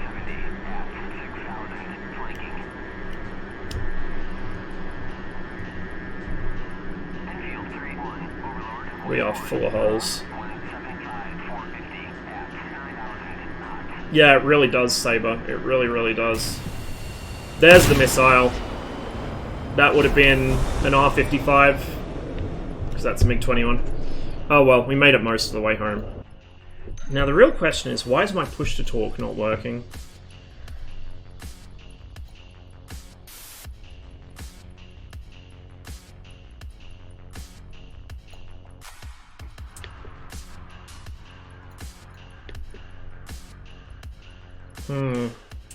It might be because the the F5 doesn't have simple comms in here, like it's using the actual radio menu, but my SRS isn't set up to do that. I don't know, it's annoying. No air defense at the field, no missiles, they're just guns at the field, I think. So we're kind of vulnerable. Splat? That may have actually been my wreckage that just blew up next to us. We're only going to take the GAR 8s. I don't think we need fuel tanks here. They're engaging us right over our base. I don't need ground power. Why did I connect ground power? I have a battery. Copy. Supply ground air supply.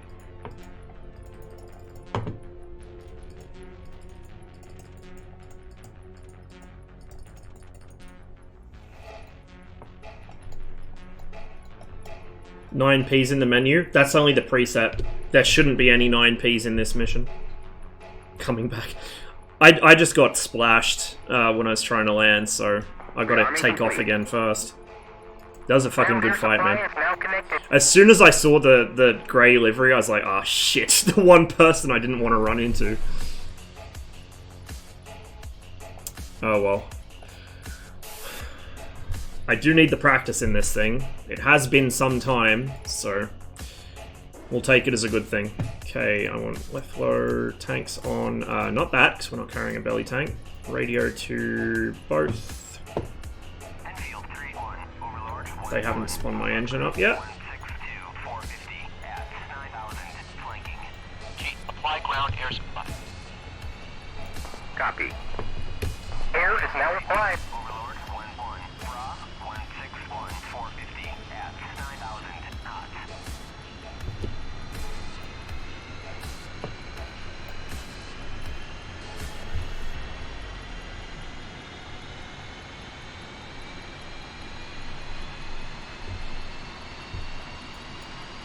Okay, engine's not spun up yet, so we gotta wait a while before they come on. I love that you can push to test all the lights in this cockpit. It's really nice. The F5 is a really lovely little plane, honestly. Just not exactly inspiring.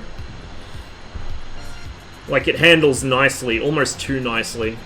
The 21's a bit more spirited. It'll punish you if you fuck up. Apply ground air supply. Copy. Air is now applied. He's got wheel chocks on. Interesting.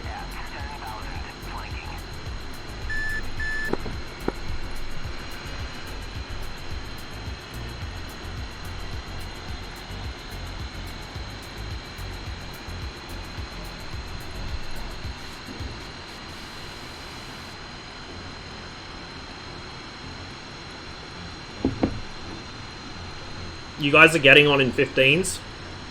The teams have evened up, yeah, that's not bad. It was pretty stacked towards red when I got on. But it looks like it's been fixed. Hey, what are you doing? Taking the cart with me, I don't give a fuck. F5's put on the chocks if you don't want to end up...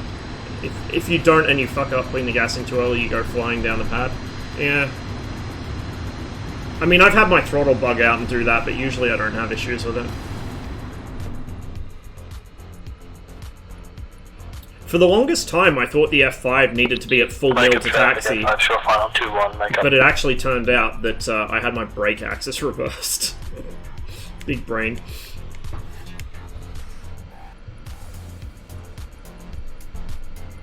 Okay, trim is set. What else? I'll turn the missile turn up a little for when that comes on. Whoop.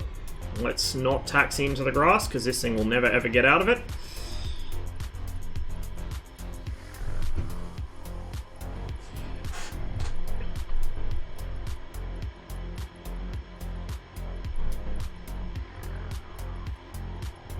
I've also got a master caution. I don't know what for though. I think that's just, you get one when you start the F5.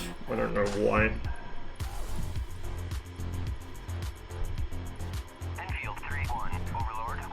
Despite not being an F5 I know, that's the sad thing though, Zach. Like, there are good pilots on blue, but they're few and far between. And for the most part, it seems like it's the red guys that balance the teams, who do most of the killing on blue, except when the RAF guys get on. They're some of the best pilots in the server. But when they're not on, it's just embarrassing. Like, most of them don't know how to uncage their missiles. Most of them don't know how to use their radar gun sight. Like, it just... They don't know how to rate. I mean, nor do I, but that's because I fly the MiG-21 where it's irrelevant. It's just... I don't know.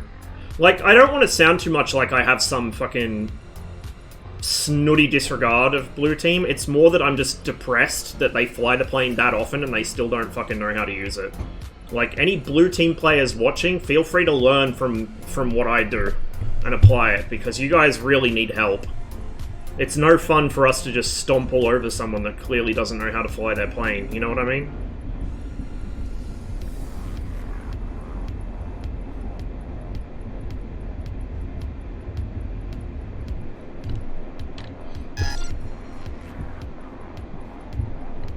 What livery? The Royal Canadian Air Force one. Sorry, I'm not paying much attention to chat at the moment.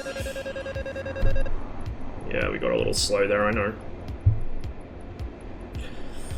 You need that much trim for takeoff in the F5, and then you need to immediately dump it, otherwise it tries to go to the moon. Okay, there we go, and we'll get our radar on. Get our pilot body back for immersions. There we go, now I got push torque. Really weird that's working now. Ah, server's rotating. God damn it. Wonder what the next mission is. 005 for 4? Jesus Christ. Behind me. Right there, in fact.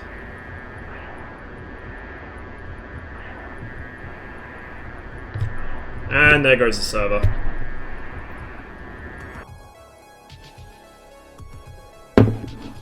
Two towns. Let's go. It's one of my favorites, now that it actually runs smoothly. Which team shall we go on? Let's see. Let's see how the balance splits.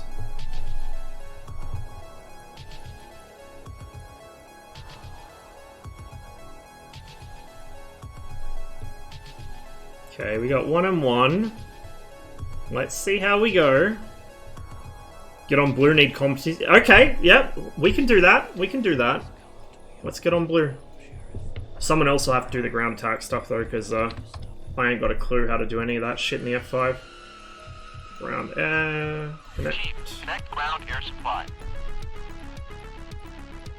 Copy. Ground air supply is now connected. 9Ps. How many 9Ps do we have? I don't know why we have less GAR-8s. I mean, I understand that it's a shitty missile and anyone taking it's a masochist, but I don't know why we have less of them. If anything, I would have thought we'd have more. Request rearming. Oh well. Copy. Alpen's mission design is sometimes very confusing.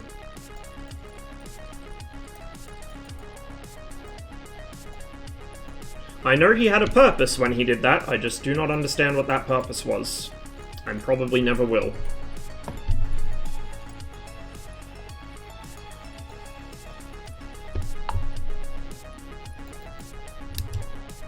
So something to remember when you start the F5 is make sure the air brake switches forwards, because the F5...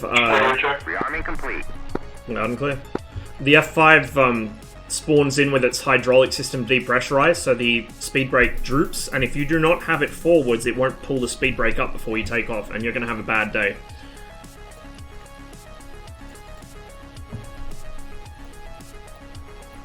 Apply ground air supply. Oh, that's not what I want. Air is That's now what I applied. want.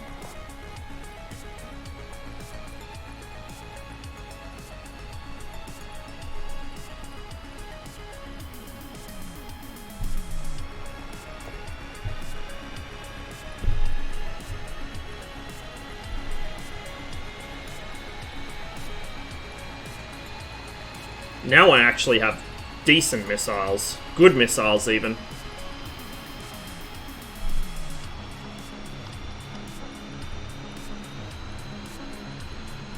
Blue lube handy. Yeah, we'll see. We will see.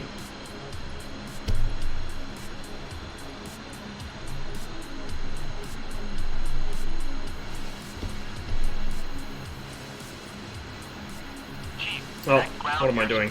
No. Ground crew, ground air, apply. That's the one I want. I'll turn that on too, turn the audio up. Copy. Air is now applied.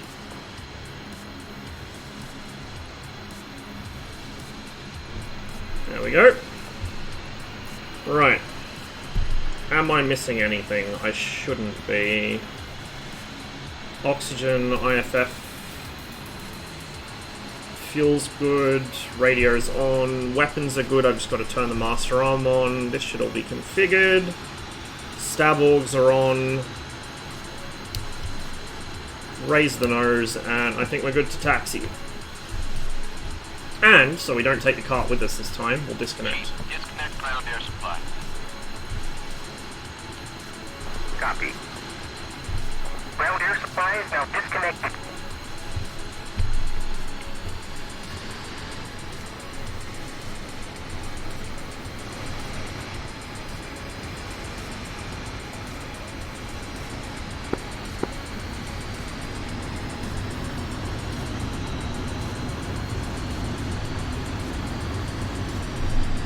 Got to set our trim before I forget.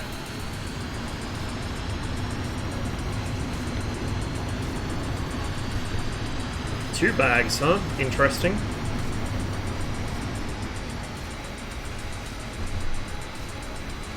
Yeah, the F5 does have ground attack stuff. It can carry rockets and bombs. In fact, it can carry quite a lot of bombs for such a small aircraft. I think it can even carry laser-guided bombs, though it can't laze its own targets. It needs a JTAC to laze for it. It's about comparable to the MiG-21 in ground attack capability. It can carry more bombs, I think, like a heavier load, but it's a little less precise because it doesn't have the automatic computing for rockets. The MiG-21 shouldn't have auto-computing for bombs, it should for rockets, but it is what it is. I'm hoping that after Magnitude 3 push out the Corsair, they can maybe do an update to get the ASP working the way it should be, because the MiG-21's ASP is quite a mess at the moment. Both of bugs and unrealistic features. But I know they're a very small team and they're very busy, so we'll see how that goes.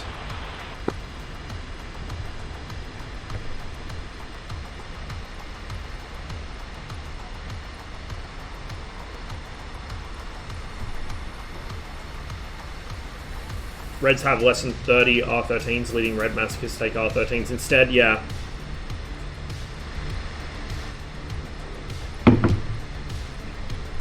Yeah, he seems to severely limit the non-main or like secondary missiles. So the R3Rs are quite limited, the R13s, GAR-8s, whatever. Which is kind of bizarre. Kingsman 251, radio check. Loud and clear. Cool.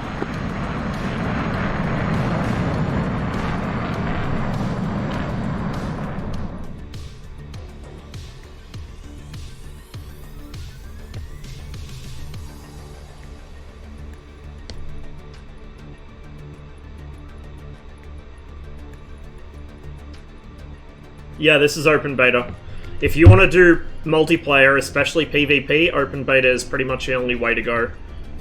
Stable's more of a single player kind of thing, really. There are a few multiplayer communities on Stable, but nowhere near as many as open beta. Lad who's just now taxiing. That's me, Hobart.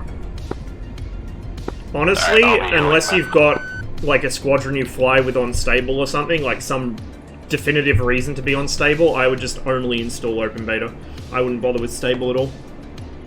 Not least because it's not really that stable more often than not, you know. It's just last week's open beta pretty much. When you're ready.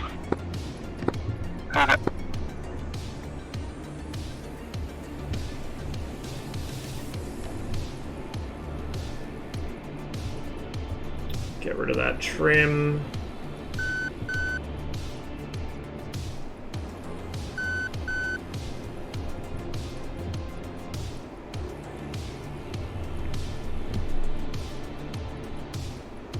CDF-5 is reasonably smoky. The twin engines make it quite easy to tell apart at a distance from the MiG-21. You'll see two smoke trails. Now, of course, for a MiG-19, you'll also see two smoke trails, but the MiG-19 has very sharply swept wings and a very steeply swept tail as well. Quickest way to identify an F5 from a MiG of either variety is the F5 is more rectangular. So the wings are rectangular. They've got like a cranked leading edge, whereas the MiG-21's straight delta.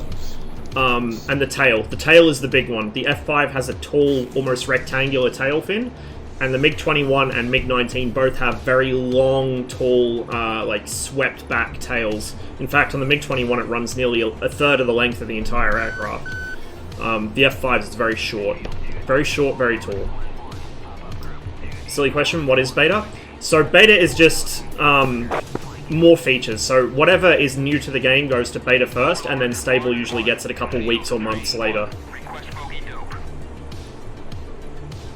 So essentially, open beta is the actual release of the game, and stable is like if you really don't want to risk a bug, but you'll get one anyway, because usually when they push a big update, they'll push it to stable before it's stable. So for me at least, that kind of gets rid of any advantage of having stable installed, because it's not, as the name suggests, stable. Dusty Ballsack and Theodicius II, thanks for the follows, guys. Hope you're enjoying the show. You may notice, unlike most blue F5 pilots, I do actually use the radar. That is because I am primarily a MiG pilot, and I know that the MiG-21 has no idea what's looking at him. He knows there's a radar source, and he knows roughly where it is, but he doesn't know what it is, and he only sort of knows how close. So until you lock him up, he doesn't know if it's his own EWR, your EWR, a friendly, an enemy. He has no idea. Whereas the F5 has a very good RWR that will tell you pretty much exactly the direction something's in and what it is. The MiG-21 doesn't. And the MiG-19's even worse. It can only tell if it's being locked from behind. That's it. So, in the MiG-21 I leave the radar on because I find the situational awareness it gives me is more than enough to offset the risk of an F5 knowing I'm about to ambush him. But in the F5, there's no reason not to use the radar against 21s. Against 29s and other more modern jets, maybe. Even the 29's not that great for figuring out what's locking him, or what's painting him, rather. Virgin F5 RWR versus Chad MiG-21 RWR. I gotta say, the SPO-10 is not as bad as people make out, and you do build an appreciation for it. Like, honestly, it's not that bad. And it's what most other jets in the world had at the time. Like, if you look at the Mirage F1, or the Mirage 3 variants that had RWRs, they have almost exactly an SPO-10, just French. It's the same thing, 4 blinking lights and a buzzer in it. Basically no stable builds? Yeah, exactly.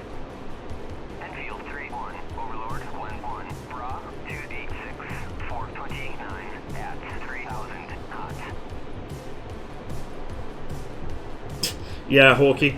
You can tell from the pace of the beeps how close, or how strong the signal is, rather, which usually means how close for an F5.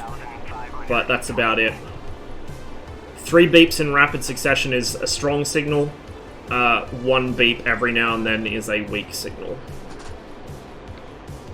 Overlord 1-1 in field. At least I got my shortcut back here. Enfield 2-1. 285 for 30. 28543 at 2,500 knots. Overlord 1-1 in field 3-1. Request bogey dope. So all that smoke is coming from the objective towns. There's 2 of them, as the mission name suggests. One is held by red, one is held by blue, and whoever controls both at the end of the mission wins. First stream I catch you flying a Western plane. I do fly them from time to time, but usually I prefer red. I'm flying blue at the moment because I need the practice in the F5, and also when I got on, it's not as bad now, but when I got on it was stacked to red, so there's only 2 F5s up against like 6 MiGs. Which is not a good day for the F5s. Overlord 1-1 in field 2-1. Request Server's starting to fill up now a little, which is good. Enfield 2-1. 291 for 21. 291 for 21 at 2,500 flanking. Overlord It's quite low. in field 3-1. Request bogey. You can actually pick targets out of ground clutter with the F5. Most people don't know how though. I've got to reinstall my radar mod. It's not working. I have a mod that changes the radar appearance to be a little more realistic. Although still not perfect. I really want them to redo the visuals for the radar in this, it needs it. It was impressive when it came out, but it hasn't aged well.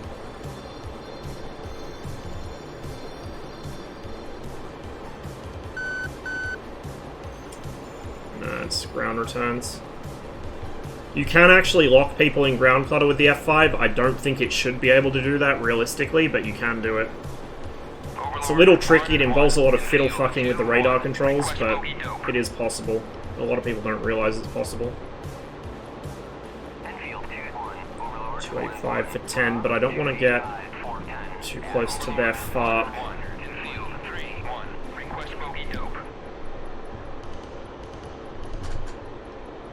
Okay, we're still not picking him up, so we'll drop our own altitude a little.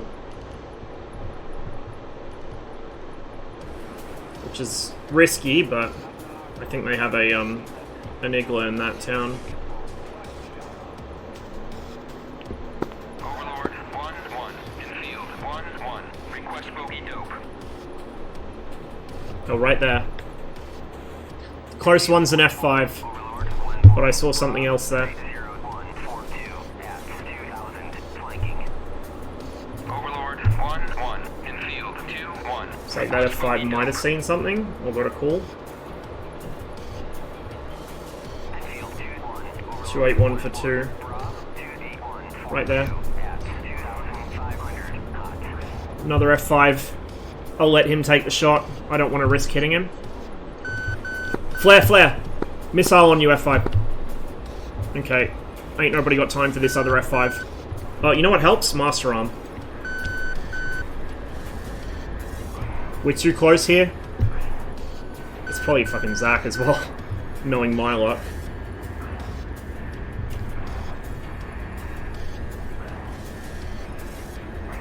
Oh my, that was close.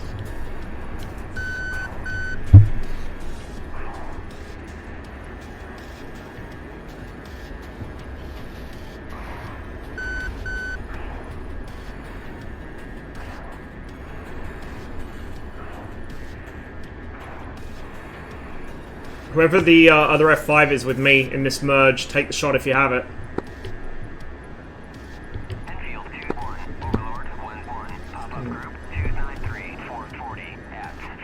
Hate that SRS is trying to use the in-game comms menu, because I don't want that text up on screen, it's distracting.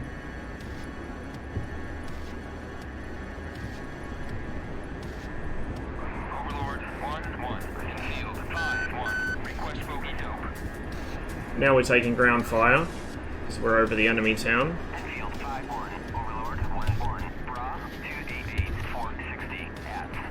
Don't know where my other F5 went, but he's not here. Not helping.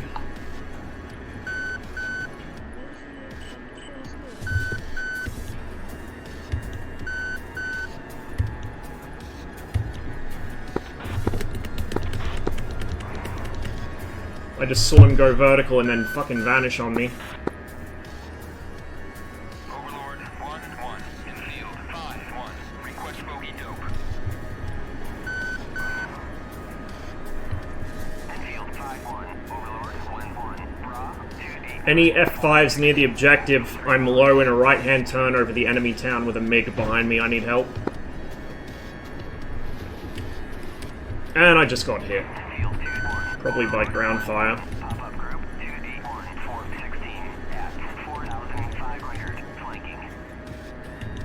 Why is nobody on comms all of a sudden? What the fuck? That's gonna get me. Yeah. Nobody's on comms.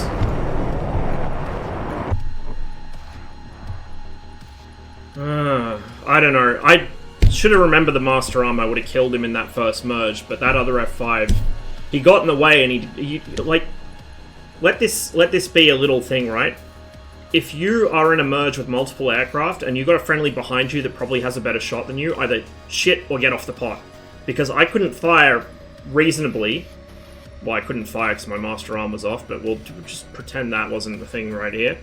But if I had tried to take the shot with Master Arm on, it would have been risky anyway, because I had an F5 and Afterburner in front of me, right? This is, if you watch Tricker's video about how to fight in the F5, one of his big things he pounds on is don't fire past friendlies, because he'll probably go for them instead. If you have a friendly behind you, and you're sitting on someone's tail, and you do not have a good shot, just get out of there.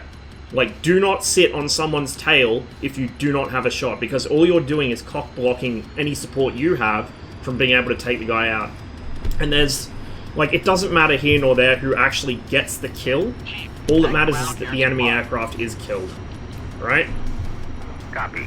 And red players do this all the time too. It's really frustrating. You think you got a shot on somebody, and you get on comms and tell them, like, get out of the way, or come out of burner at least, and they just sit there. It's actually worse on red, because the MiG-21's afterburner is such a massive heat source that any heat-seeking missile on Earth will go for that. It'll go for that over the sun. Like, if you give it a choice between the sun and a MiG-21's afterburner, any missile will go for the MiG.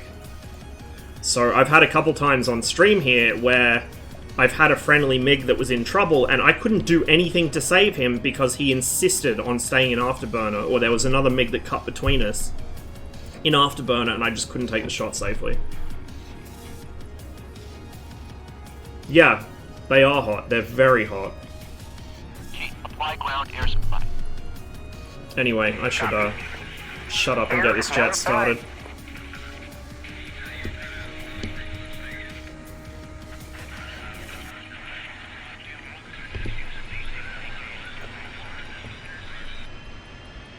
Whoop.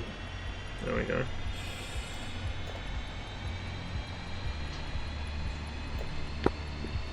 Okay, my regular push-to-talk button's working now. Good. It wasn't before. I don't know why. SRS has been a bit picky today.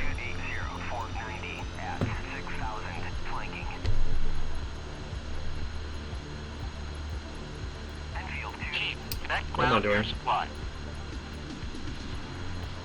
Copy. Ground air supply. Ground air There we supply go. is now connected. Copy. Air is now applied.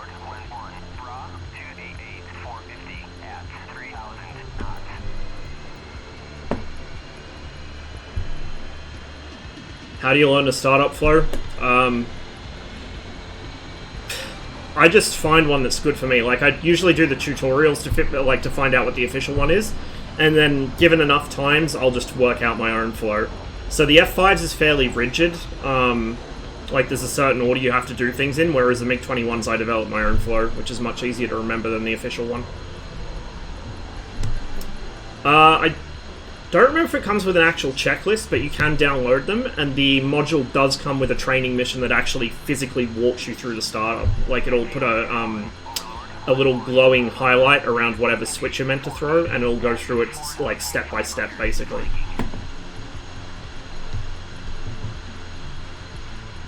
Okay, brakes should be in. Put those are on, that's ready to go. Flaps are set. Disconnect ground air supply. Copy. Ground air supply Anyone on is now 251? disconnected. Yeah, that's it.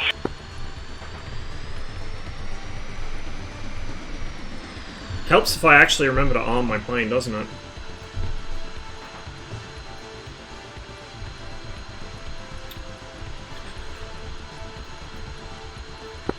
I definitely forgot to take myself.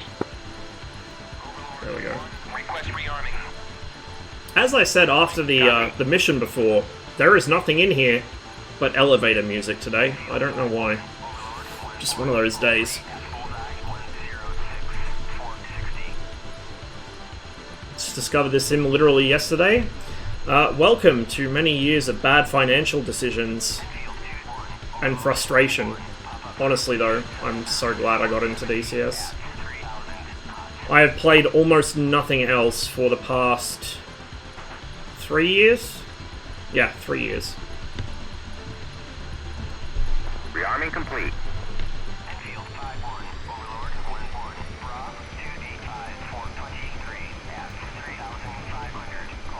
Sorry about your wallet, yep.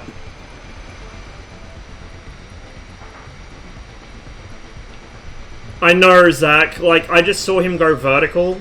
So I had a shot on you, but dumbass here forgot his master arm switch. So I didn't kill you. I could have killed you, but I didn't. And by the time I'd unfucked my master arm, I just turn around and I see the other F5 go vertical, and then he just vanished. I never saw him again. And the rest of that time, I had ground fire coming up at me, and I was trying to avoid getting shot by you, which, you know, we saw how well that went. Do you use a HOTAS? Yes, I do. Thrustmaster Warthog. Although, if I had my time again, I'd probably buy one of the Virpil HOTAS setups, partly because I mostly fly Soviet aircraft, so that would be a better control setup. And also, I've had constant quality control and build quality issues with Thrustmaster products, so I'm kind of unimpressed with them at this point. The first one I flared off pretty easily, the second one I didn't really spot until too late. And I was so slow then anyway, it wouldn't have mattered. I also took a hit, but I think it was off ground fire. Oh, here we go. Here is a blue team moment right here. Why is there an F5? Two F5s face planted into each other on the taxiway. Oh my god. This is why blue team loses so often. What heroes? Okay, takeoff trim. There we go, that should be set.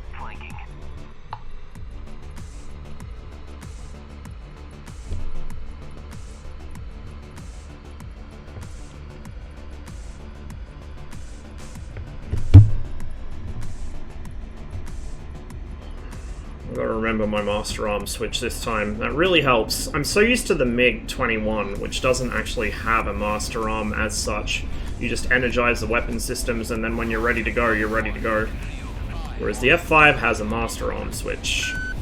And then power switches for the different pylons, because I guess American philosophy is you want more than one step between the pilot and shooting a weapon for safety measures, but I'm not a fan of it, because I don't have the mental capacity to remember to do it.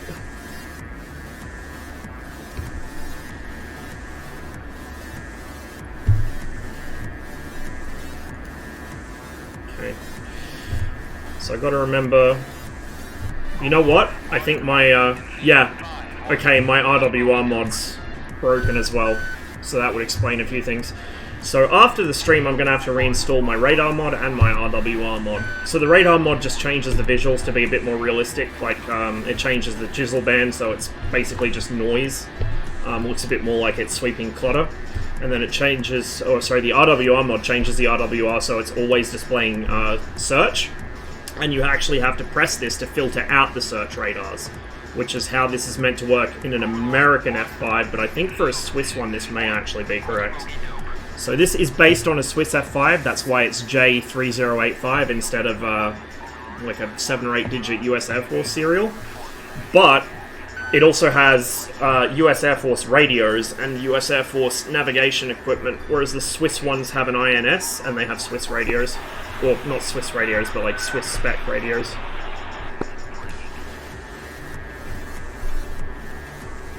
It is pretty demanding, Tempest, specs-wise. So I just got a brand new PC a couple weeks ago, and it runs this fairly well, but I used to run it on a much, much older PC, like a 7-year-old PC with a few minor updates here and there, and I used to struggle with it. What's the giveaway on Sunday? Redfall modules. A Cold War Redfall module of choice. I've actually turned the brightness down too much on the return there. The other thing I get with the F5 is I end up climbing all the time, because I'm never trimmed properly.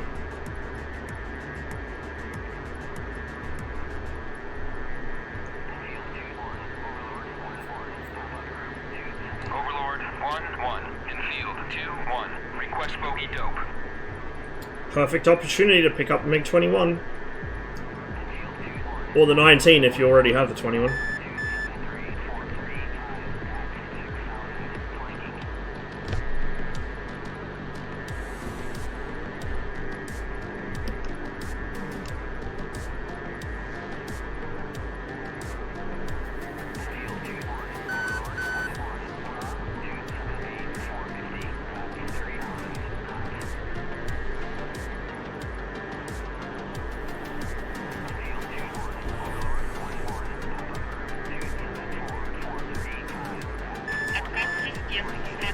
T-Gun, thanks for the follow. Welcome to the stream.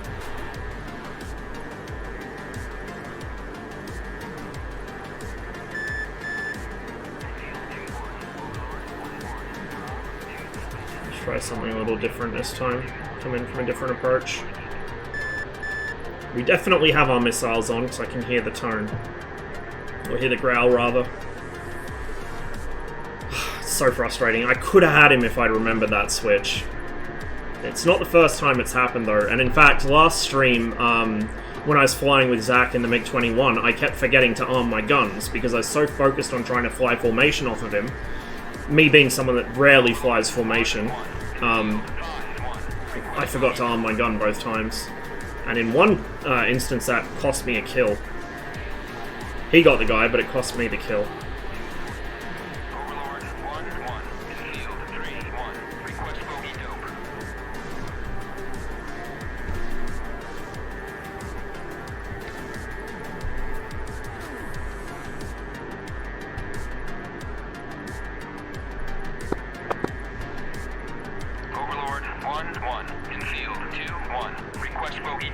Yeah, I probably should, but I kind of have this philosophy with mapping stuff to my HOTAS that unless it's something I need in the moment, like when I'm actually in combat, I tend not to map it. So things like master arm switches or whatever, I never map to my HOTAS. Really the only exception is things like the landing gear safety pin in the MiG-21, because that just, it's muscle memory when I take off.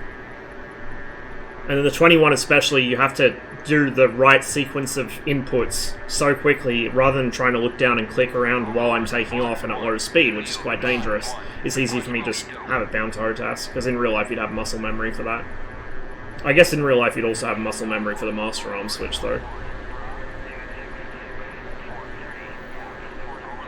It's not so much just laziness, it's also that I just don't like having extra binds.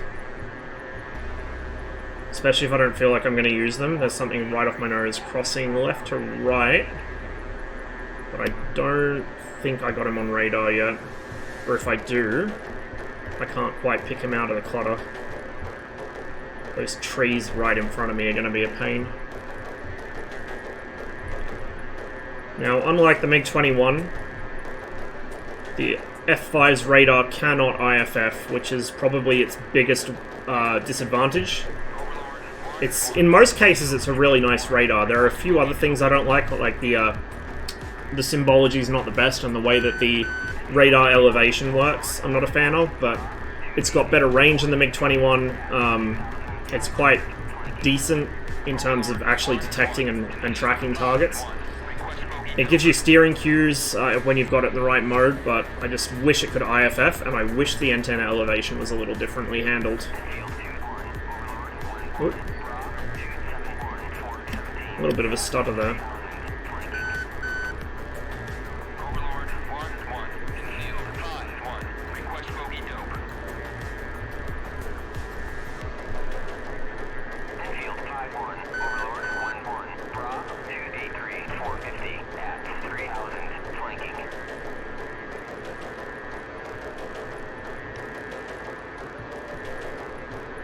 Okay. Lost him behind the hill. We'll see if he comes out the left or if he doesn't. Oh, hello. That is an aircraft return. But I don't know if we're going to get it. No. I just saw it for a moment.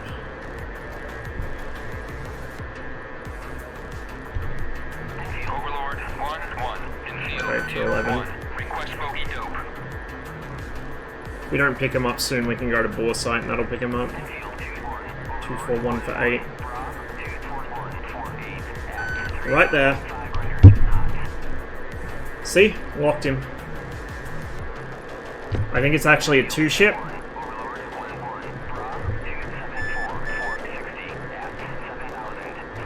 Oh, maybe not. I spy, I think, a MiG-15. But he's got a friend. Might be 2 MiG-15s.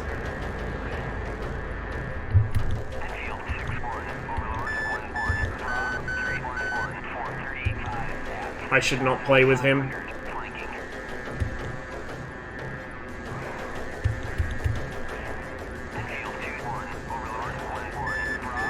Okay, there's another F5 with me, which is good.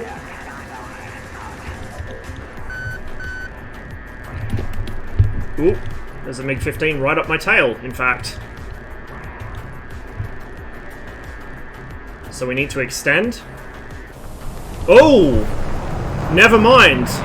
37 mil to the head, I think that was. Yeah, I just got domed. And I think the other F5 ate shit as well. Oh no. 15, because I knew I couldn't take that flight. Too much of an office in that 5. Yeah, I just got zapped by a 15. They're flying in a pair.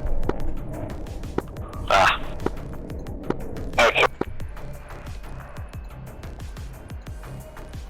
I shouldn't have engaged that. As soon as I realized it was a 15, I should have just left it the fuck alone. Copy.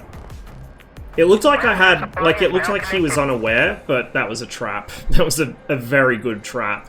So I thought, oh, he doesn't see me, I'll just turn in on his tail and get a cheeky missile off, but the second one turned right in behind me as I did that. Request rearming. Copy. Oh, that's not gonna work, so I don't have the battery on. What am I doing?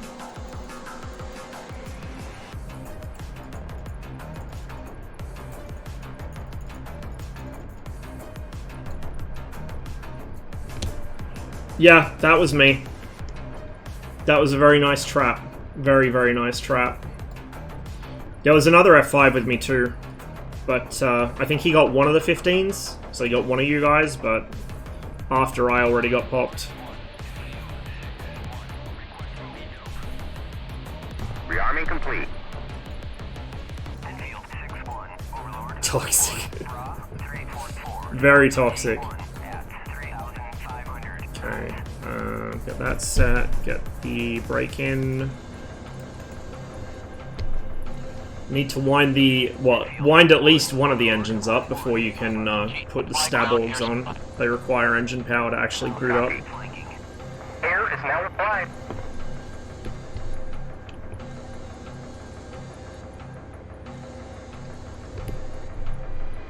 Yeah, there we go, and we'll turn that on, turn the volume up. Make sure it's in search.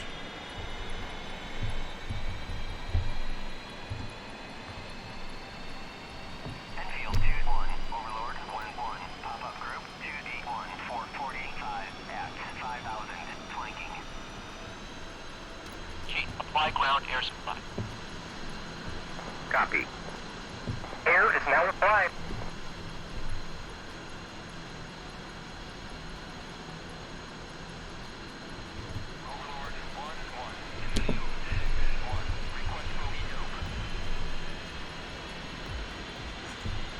Enfield 6-1, Overlord 1-1, Bra 301 424 at 2,500, flanking.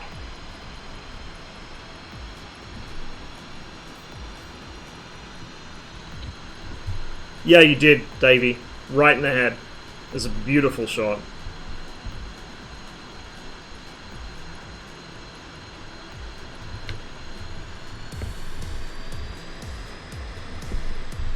Also, I like the use of the bright red parade skin on that MiG to draw attention. It worked. It really works. I saw that and I just went straight for it. Ground air supply. Internet disconnects me? Oof. Copy. Hey, what are you doing? Oh, whatever. I'll take it with me. Who cares? Unable to comply. Nope, it's gone with me. You guys can have it back when I'm done.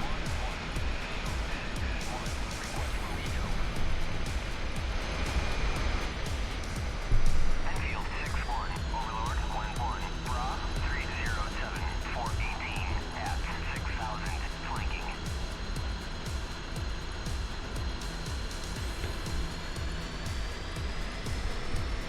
Towable decoy. Yeah, exactly.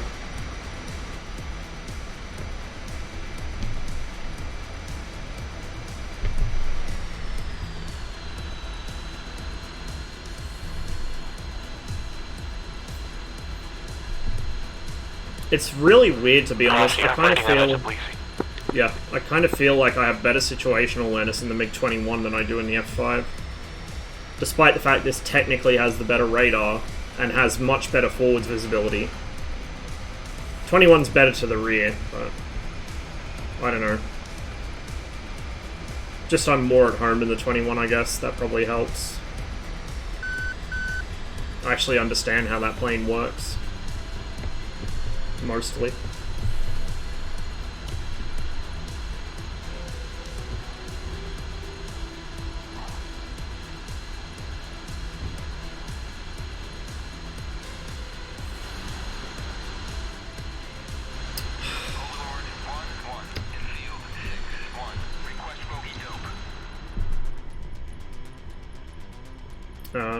He's going the other way. Stay left.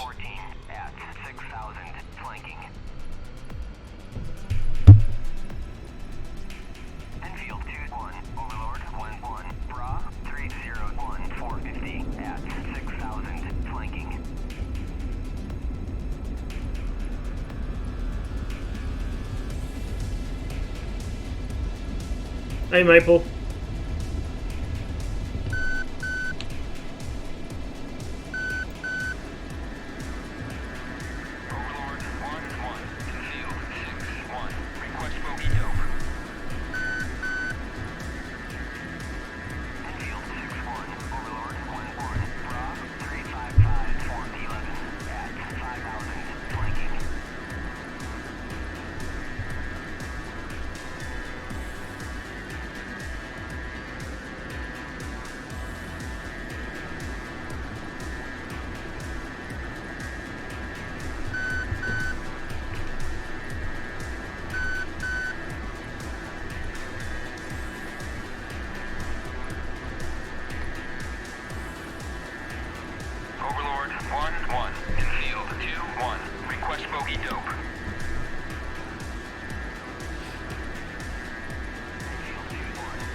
Air-to-ground missions? Yeah. So, this server, each mission has air-to-air and air-to-ground elements. It's designed so that no matter what you fly, as long as it's in the Cold War time period, there's something for you to do. So there's always stuff for helicopters to transport units to the front, or, you know, attack helicopters to destroy things, or air-to-ground, like fixed-wing air-to-ground, whatever. I usually do air-to-air, though. I'm not much of an air-to-ground person.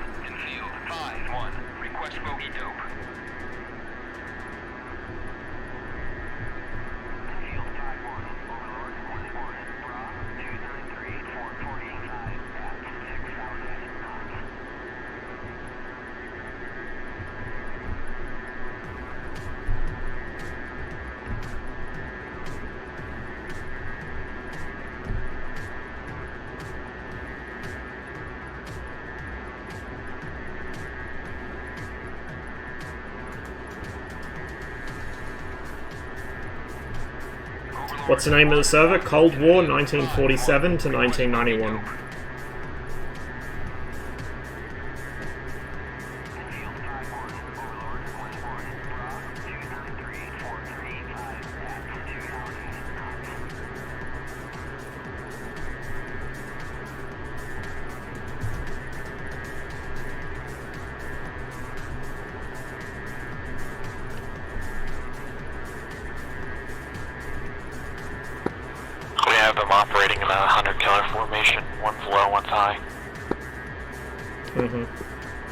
Yeah, I think I see the high one.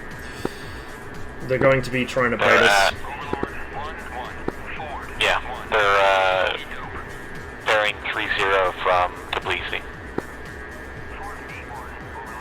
About 17 miles out.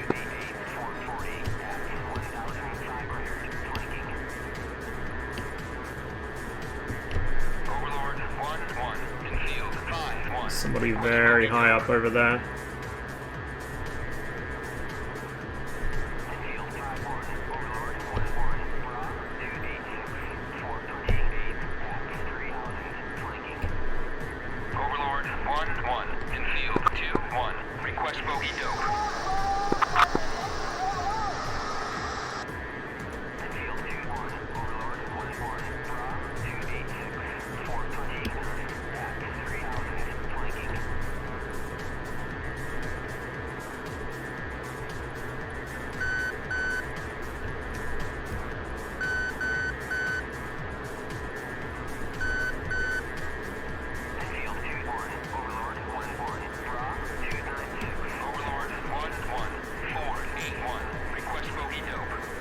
Looks like they're hitting our artillery site over there, so someone's doing ground attack against our artillery units, I think.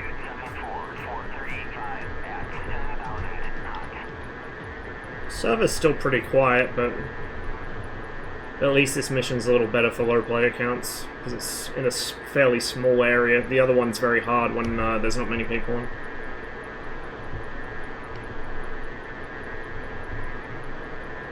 Overlord 1-1, in field 5-1, request bogey dope.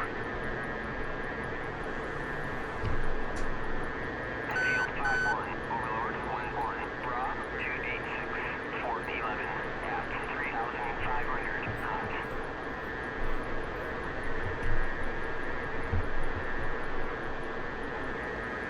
Overlord 1-1, in field 2-1, request bogey dope. Someone just put out a green flare. It's probably a MiG-19, or a MiG-15 actually. 12. That's probably the guy I just saw.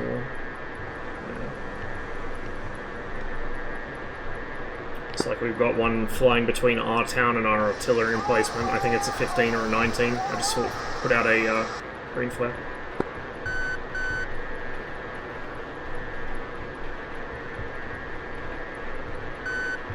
Copy. Overlord 1-1, in field 5-1, request bogey dope.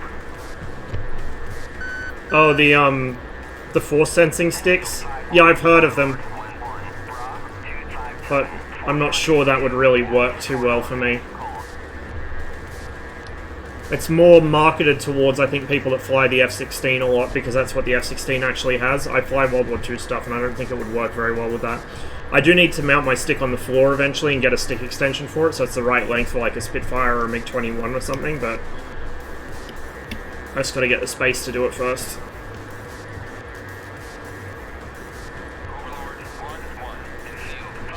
Force sensing in the MiG-21 would be an absolute fucking nightmare. Because it's not about force, it's about stick deflection in that. You gotta have very, very fine increments. Where the fuck did he go? Low off my nose. We're going into the hills. I'm on something off my nose, low. Is it black? Because that could be me. I think it might be a 21. I have 21 spike. Pop a flare? Okay, no, that is you. I just saw 21 spike on my RWR. There's one on my nose. Yeah, I see he's crossing left.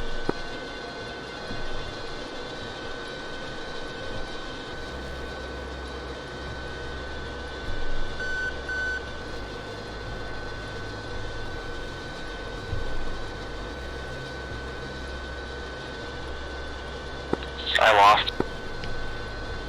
Likewise.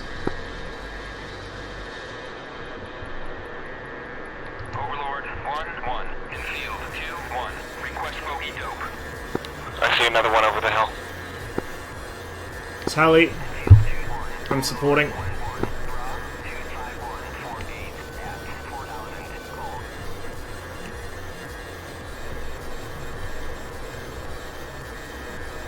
No real visibility at all in this thing. People don't realize it, but unironically, the MiG-21 can see behind itself far better than the F-5 can. It makes me miss it when I'm flying this. He's going left. Copy. I'm climbing. That seems like a bait, but alright.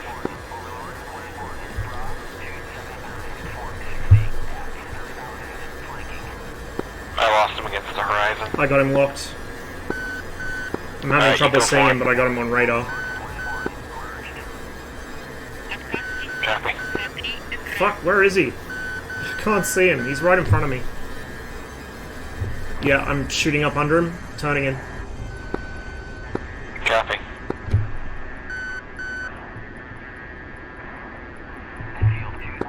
You guys are on the second hills, right? Boxster.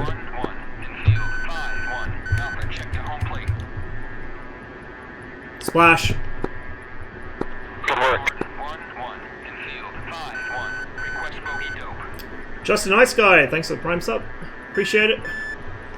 Overlord 1-1 in field 5-1. Request bogey dope. Overlord 1-1 in field 5-1. Request bogey dope. I could not see him until I was right on top of him. MiG-21s in that grey paint blend in so well against the sky. Overlord 1-1 in field 2-1. Request bogey dope. We got a call 290 for 17. Don't want to get too close to that far. 270 for 8 for me.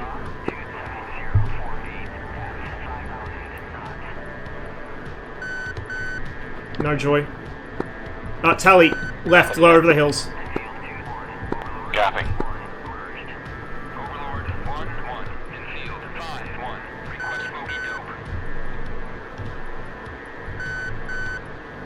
15. Copy, I don't got eyes yet. Okay, he's turning into me. I'm taking a fight high. He's coming left. Flares out. He's low left.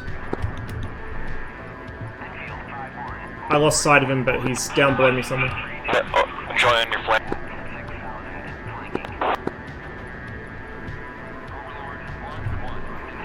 Okay, got him locked. He's low right, I think. Crossing under me. No, that's you. I'm blind on this guy. Let's extend to the east. Get away from this. Copy.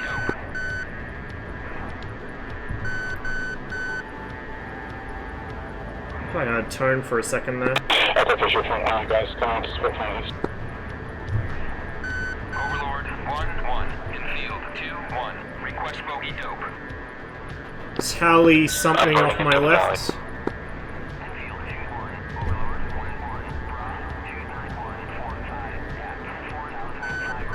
Ray gun. I got him. He's hooking over the right side of the ridge. He's turning into me though, which means I'm not gonna... I don't have aspect for a shot. I merged. He's on my right, passing low to the right. He's not reacting. I don't think he saw me. Fox 2. Splash. Good kill. Overlord 1-1 in field 5-1. We're guns only now. I could RTB for missiles, but we've got plenty of fuel, so we may as well hang around and help cover these guys. Overlord 1-1 bra 13643. I got something on my tail. Yeah, there's one thing behind you. 3500. Dragon released. I don't see anything there.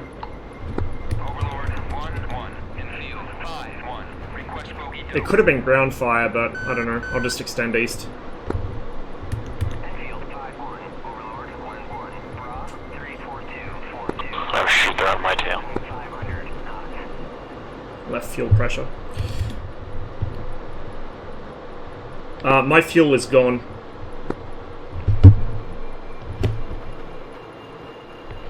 Just lost both engines. I'm gonna try and glide it as far east as I can and set it down. Field 2-1. Overlord 1-1. Pop-up group. Wow, that was quick. I think that's the fastest I've ever lost 500. a full F5's worth of fuel. It just... gone. Absolutely gone. I'm very much behind enemy lines here, unfortunately, but we'll try and set down. There's a bit of a gap up ahead of me I could try.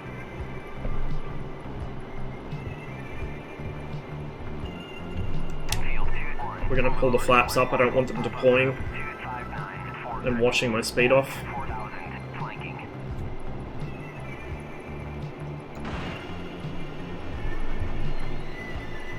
I have no idea what it was that hit me. It may have been the other MiG-15. They are flying in pairs, so it could well have been that I just didn't see him. At least I got the first guy. Okay, now we can set the flaps back to auto. So we'll try and set down here somewhere. Under these power lines, shimmy between some of these trees.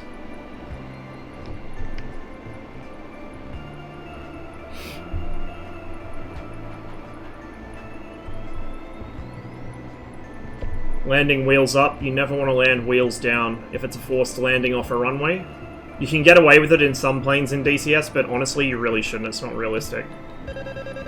If the wheels dig in, you'll end up on your back, and on your back usually means dead. Okay, deploy the speed brake.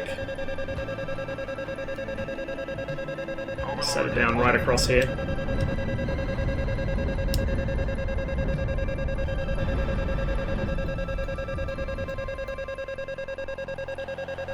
Right.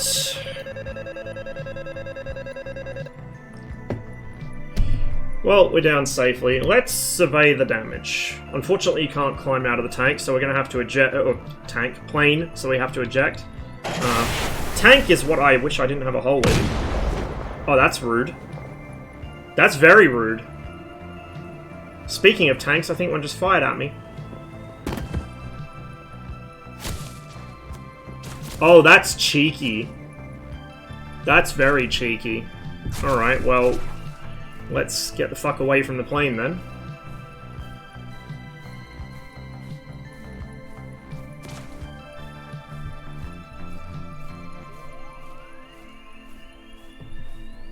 Try and hide my pilot in some trees. Jesus. I don't know if that's player-controlled or AI. I don't think the AI shoot it down pilots, but I could be wrong. Leisurely walk. It's not even a jog, it's a walk. I'm literally just walking. I wish that they'd update the game so that like you could actually WASD the ejected pilots around. Like it just turns into not an FPS because you wouldn't be shooting people, but you know, you have normal controls instead of using the rudder pedals to turn and the fucking stick to walk. Oh, that's a helicopter. That's a Car 50. That's a fucking Car 50. I'm dead. I'm so dead. Please don't murder me. Please no war crimes.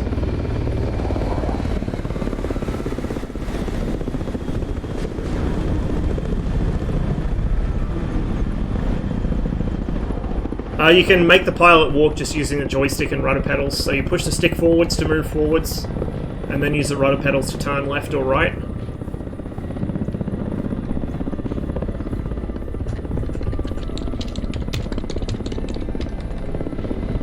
Oh god.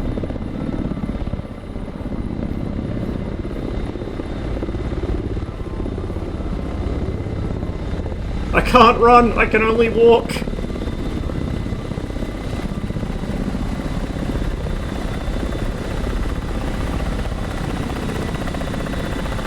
He's actually gonna land, I think. Jeez. He only sees the pilot where it landed? No, I think you can see the pilot moving, I think. Because I was walking around some F5s the other day and they were looking at me. Like, they were actually tracking me with their heads as I walked around, so I think they can see me. You could be right, but I think he can actually see me.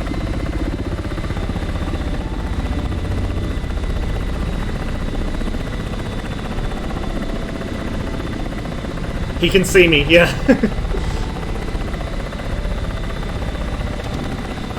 He's trying to war crime me. God damn it. Not trying very effectively. Here, we can defect to red team. Except we won't, because teams are equal at the moment. We don't want to stack them.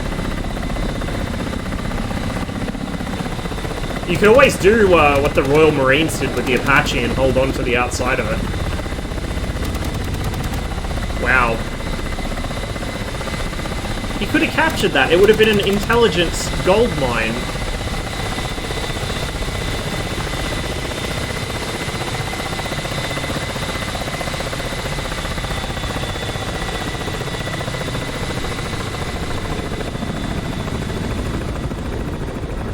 Tell him to eject so you can fist fight? I wish. Well, I guess we'll just chill out here. We'll wait by this little country fucking road, driveway, whatever this is for a pickup. There are actually servers where you can do search and rescue, like pick up down pilots. It's pretty cool. This one you can't do it, but Some servers do have that feature. Chief, connect ground air supply. Oh, wrong way. Copy. Ground air supply is now connected.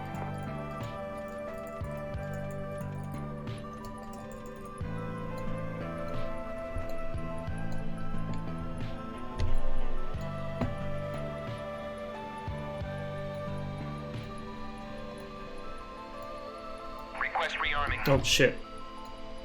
Why does it set me to high explosive incendiary? I want combat mix. Combat mix. There we go. Rearming. Copy.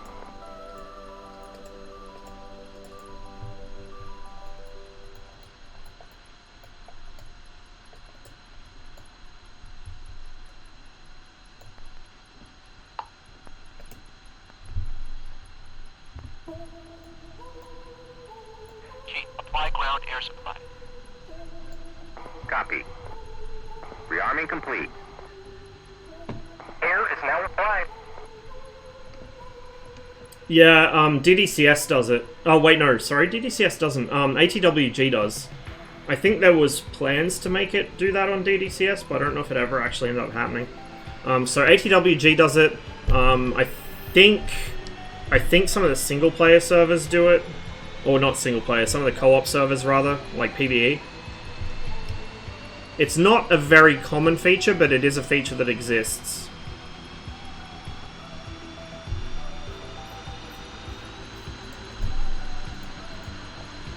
Oh, wrong thing. There we go. Get that standby. That's in. That goes all the way back. So that switch there that I just moved back, that's the flap switch. When it's all the way back and that lever there's in its middle position, that's automatic flaps, which is what you want on the F5. The F5 has auto flaps for a reason. Like, I hear people asking, should I be using flaps on the F5? It's like, they're automatic, just let it do its thing. You just gotta make sure you got them set properly. Apply ground air supply. Copy. Air is now applied. Overlord 1-1. Pop-up group 294-4485 at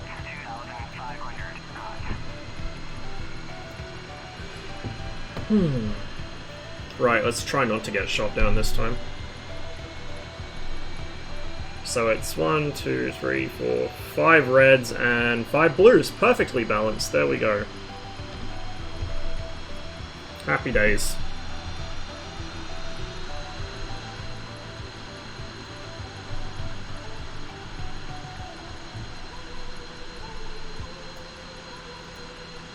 Chief, disconnect ground air supply.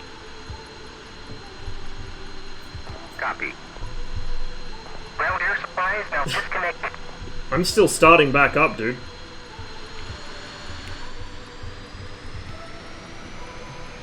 It'll be a while before I'm anywhere near close enough to aim 9 you. Harrier, fight me. Oh, is the Harrier being a chicken? He's not dogfighting. M Stargoose, thanks for the follow. Welcome to the stream.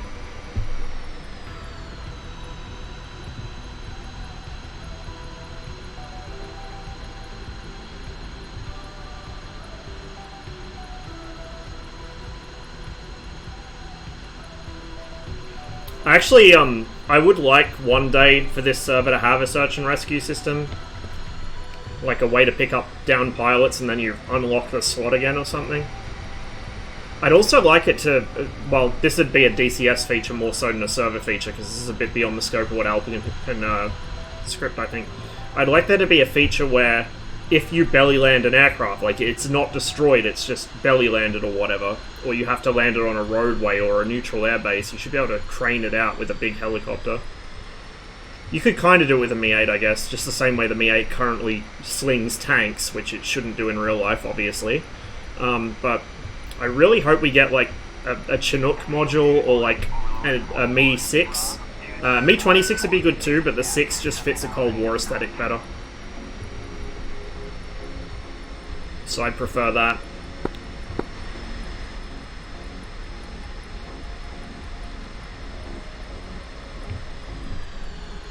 I absolutely do, Stargoose. In fact, the MiG-21 is the main module I fly. I've flown it more than anything else in the game combined.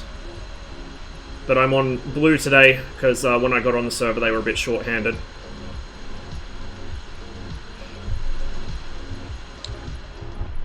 I'm very much a novice F5 pilot, whereas I'm more experienced in the MiG-21. Me-12? Oh my god. Yeah, that would be interesting.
Getting some dinner? I gotcha.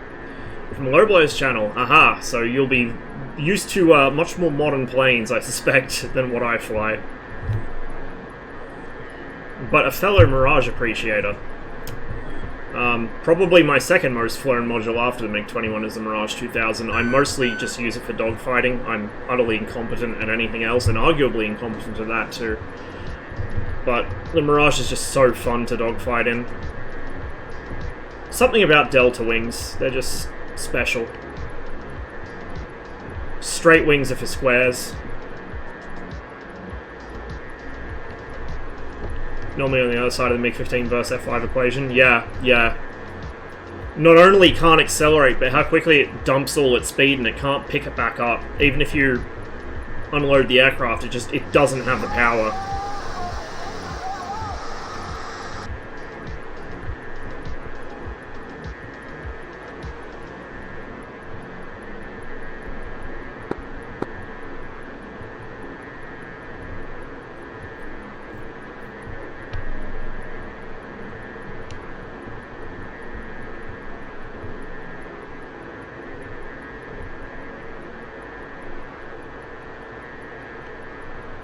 Probably nothing too close. They'll mostly be concentrated down the valley by the objective.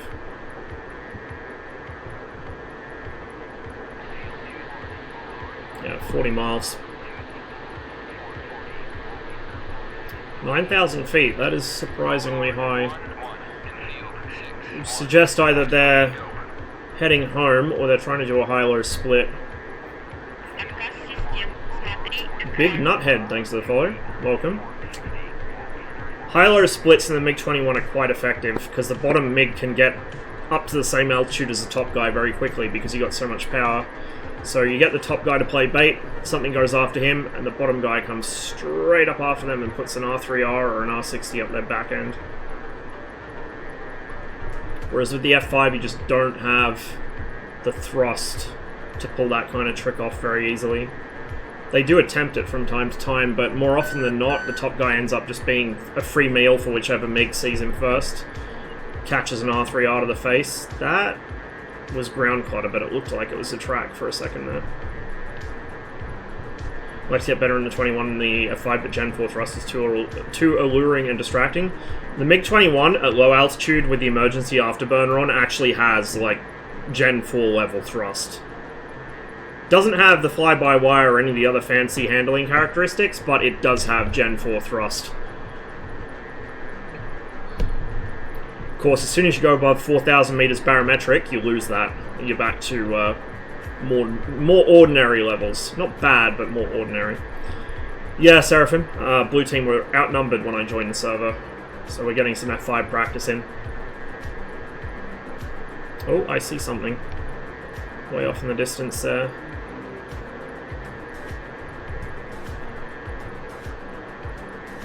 Nothing on radar yet, though.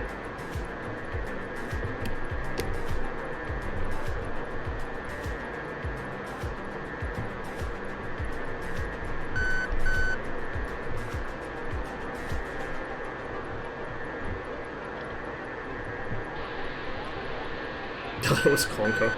War crimes. Alright. That is also ground quarter, surprisingly. That looked like it was going to be an aircraft. So there's a bit of a talent that comes to... Well, I call it a talent. It's actually not, but I like to toot my own horn just a little bit. But you have to know what you're looking for to pick targets out of ground clutter with the F5. That is for sure an aircraft, not ground clutter.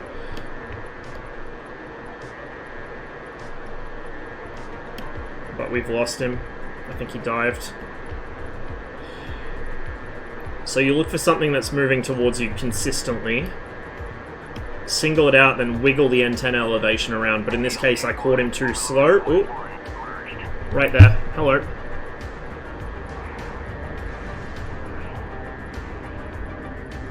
That'll be Zach. Probably. Grey livery.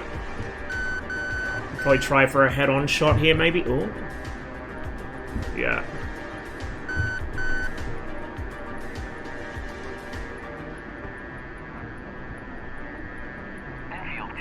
And he's going to stay inside my engagement zone for the AIM 9P.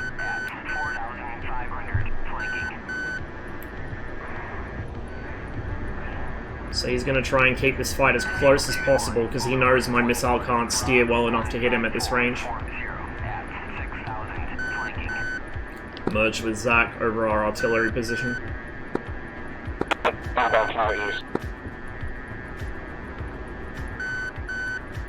Getting a little heavy-handed. The thing is, with the F5, to get up to your best rate speed, you have to come off the stick completely for so long because it accelerates so badly. And it can be enough to lose you the fight. Whereas the MiG-21, you unload it for 2 seconds and it's already up to full speed.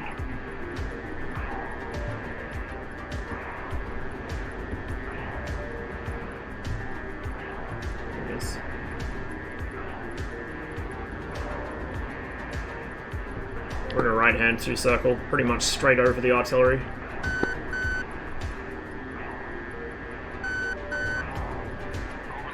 Trim those down a bit, because I'm fighting the stick too much here. Or rather, I'm not fighting it enough, so I'm pulling too hard.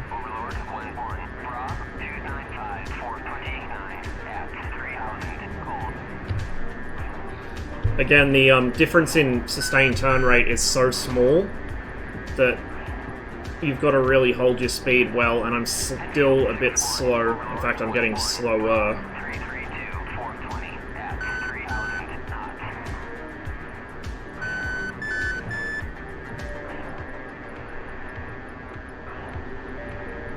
No, there's a mod F-22, but it's basically an F-15 playing dress up. There will never be an official F-22 for this, like, forget it. Same with the F-35, same with the Su-35. Anything that's still in active service, especially if it's American or Russian, no way will it ever get into the game. Like, well, anything new in active service. We have an F-15 and 16 and stuff, but you will never ever see a realistic 22 in this game. I'll tell you that right now. Anyway, the fun stuff are the older planes. The new stuff's boring. It's literally just the same thing, but with a slightly different airframe.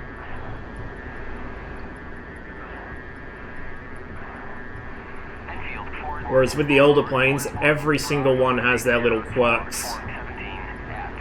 All their little differences. Still in a two-circle with him. He's holding this really well. I'm getting too slow, and he's holding his rate really well. So the small lake with the smoke coming from it, where the artillery is, that's where we are. We're just short of that. On the deck, circling right.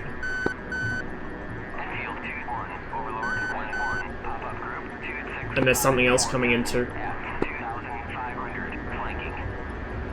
He should run out of fuel before me, at least. Okay, I'm gonna cache it. Fuck it. I'm gonna cache these chips right here.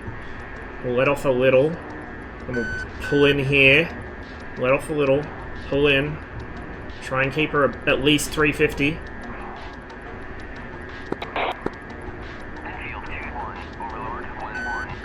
Other guys just about merged in.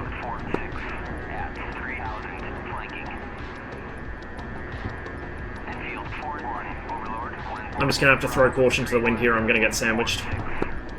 I'm getting too slow. I made a mistake. Flares out. He's behind me going right. Other guys merged. No idea where.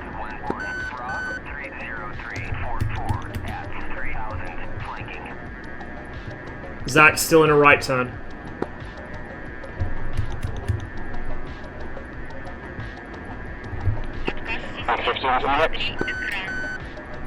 Of course it would be. Oh, no, I don't want a head-on. Whew. Just went head-on with Zach. We're in a left now. And I'm way too slow. Do you want... Thanks for the follow. Giveaway hasn't started yet, guys, so entries won't work until Sunday.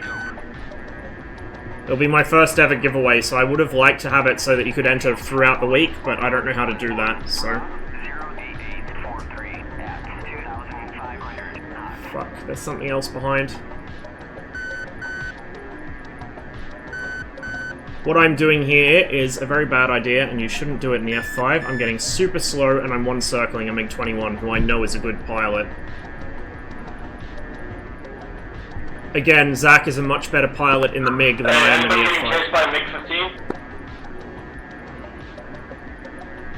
I might be merged with one. I'm currently dogfighting a MiG-21. This is going to be the end of the run. Please kill him. I'm stalled. I don't know if I'm going to recover this. Miss. Oh, please, please, please.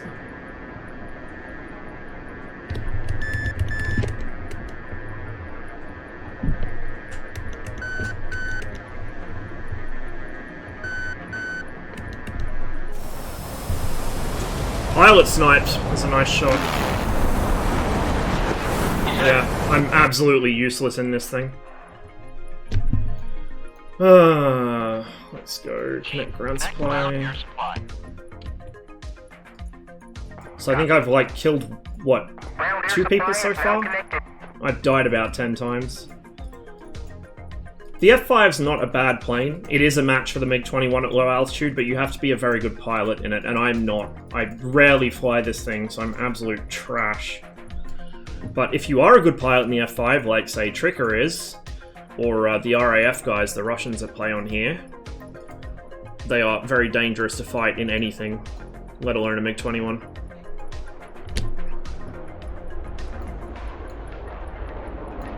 Apply ground air supply. Copy. Air is now applied.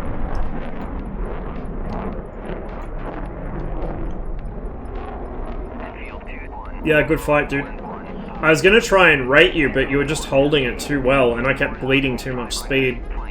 By the end of it, I realized there was no way I was gonna get rid of you, so I just had to wait for someone else to come. MiG-15 is down. Okay, cool.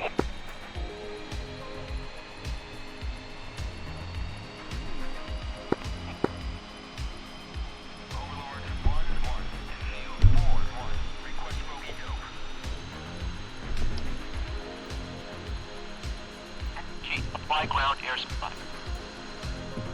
Copy. Air is now applied. A little bit, Nick. Some days it stays active quite late, some days it tapers off quite early. It's just... it depends on the day, I suppose.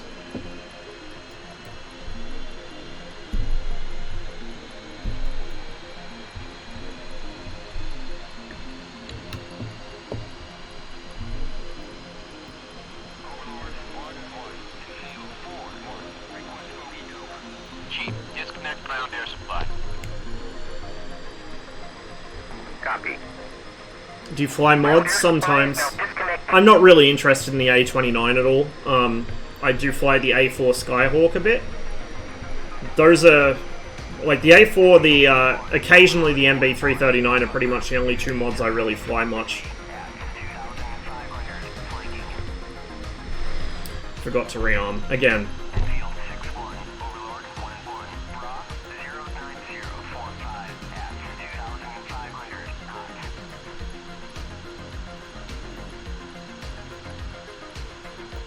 Request rearming. Copy. Enfield 2-1, Overlord 1-1, pop-up group 287, 450 at 2,500, flanking. What airplane do you recommend if you're starting out? MiG-21. This or the MiG-21. Everyone says get the Hornet. Do not get the Hornet as your first plane. Like, I'm going on the record, do not listen to Hoggit. Hoggit are wrong and stupid, and don't listen to their advice on anything. They have no idea what they're talking about. Get the MiG-21 or the F5. Because if you get the Hornet as your first module, it's going to teach you so many bad habits you will never unlearn. Do not get a fly-by-wire aircraft as your first module. If you have experience from other sims or real-life flying, then you can get away with it. But if you are new to simming, especially, even with real-life experience, because the sim handles differently than real life to an extent, do not get a fly-by-wire aircraft to start with, because you'll learn some incredibly bad flying habits, and as soon as you try and climb into this, or the MiG-21, you'll hate it, because you won't be able to fly it. You'll be spearing into the ground every 5 seconds. So I'd recommend this or the MiG-21, maybe something like the Sabre, but you don't get as much use out of them in multiplayer. The F5 and the MiG-21 have servers where people use them a lot, like this. They're reasonably capable at ground attack. They're reasonably capable at air-to-air within visual range. So they don't do everything super well like the Hornet does. So they're easy to learn. You can learn this in like an hour or two, same with the MiG-21. It doesn't take long to learn the aircraft, but it takes a long time to master it. Whereas something like the Hornet takes forever to fucking learn, but once you learn it, there's no reason to ever buy any other module because the Hornet does everything, and like that's what happens is a lot of people buy the Hornet and then just never buy anything else. Same goes for the F-16. To an extent, the same goes for the Mirage, but at least the Mirage is a little more old-fashioned, even if it is still fly-by-wire. But I would absolutely recommend, don't get FC3 first, because the systems are too simplified. I think it's negative training, and in some cases they're outright wrong. But don't get the Hornet or the F-16 or any of that shit first. The Tomcat's also a decent option, but it won't teach you the radar management unless you learn the backseat as well. Just get an old-fashioned manual control aircraft with no fly-by-wire, no fancy bells and whistles, and that will teach you everything you need to know. You can pick up BVR and stuff later, but if you don't pick up the basics of flying the older aircraft first, as soon as you're in an older aircraft, or as soon as your fly-by-wire system breaks, and you have to fly on manual reversion in the Hornet or something, you're going to have a really bad day. Viggen is... the Viggen is kind of a good choice, but it's also kind of a terrible one, because nothing else in the game is similar. The Viggen systems are extremely Swedish. Nothing in the game has common systems with it. Nothing in the game has common symbology with it. If you get the Viggen, you're not going to learn anything that transfers, really, to the other aircraft, except basic handling, and even then it's different, because it's a Delta. Viper has no manual reversion. I know, as soon as you lose the fly-by-wire, you are a leaf in the wind. One of the many reasons I do not like flying the Viper. Thing's a fucking death trap. A4 is a great cheap way to learn how to do stick. Yeah, that's actually true. The A4 is really good for learning how to fly an old-fashioned aircraft, and it's free, so if you don't want to buy a module to start with, you can get the A4 and learn to fly that. It becomes one when it loses a tail surface, Doom. If you lose a stab on the on the F-16, you're as good as dead. You can kind of hold it for a bit, but as soon as you put on angle of attack, it just flips out, and that's the end of it.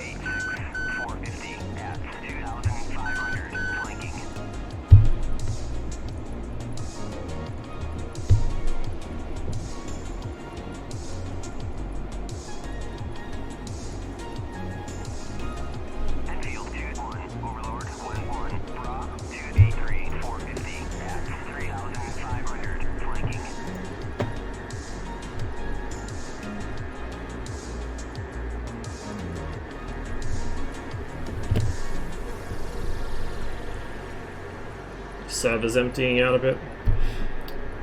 There's still people on, so we can keep flying a bit longer. Not like you can transfer fuel in the Viper to not make it unstable. Has to be flown with fly-by-wire or not at all. Yeah, exactly. And that's why I don't like it. The only aircraft that I can tolerate where that's the case is the Mirage 2000. And that's because I like the way the fly-by-wire is set up better than the Viper. But otherwise, give me an aircraft that at least has manual reversion or is full manual controls. I really hate if I lose part of the aircraft or I lose the fly-by-wire system, like, the aircraft's just dead. That kind of shit doesn't fly well with me.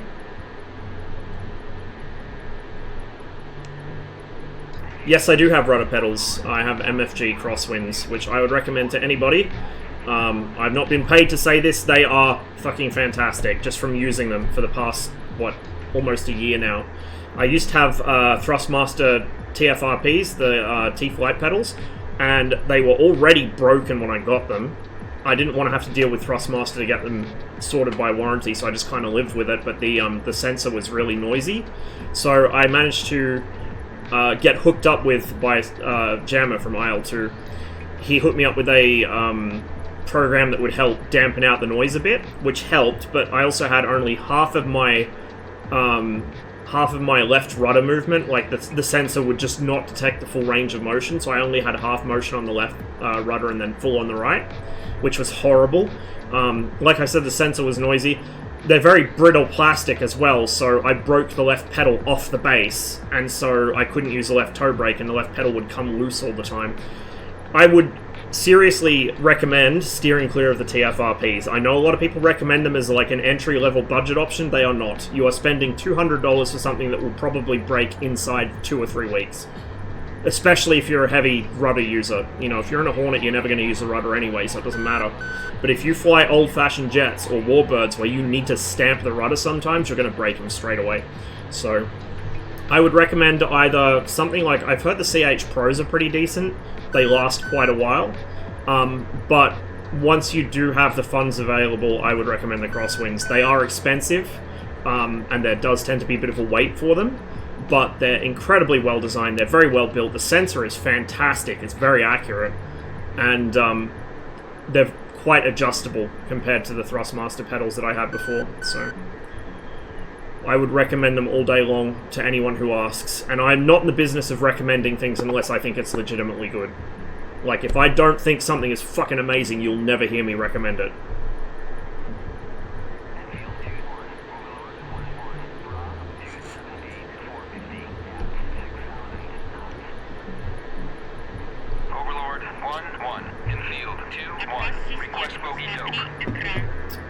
The Poo God. What a name. Thank you for the follow. And weak but not. Hope you guys are enjoying the stream.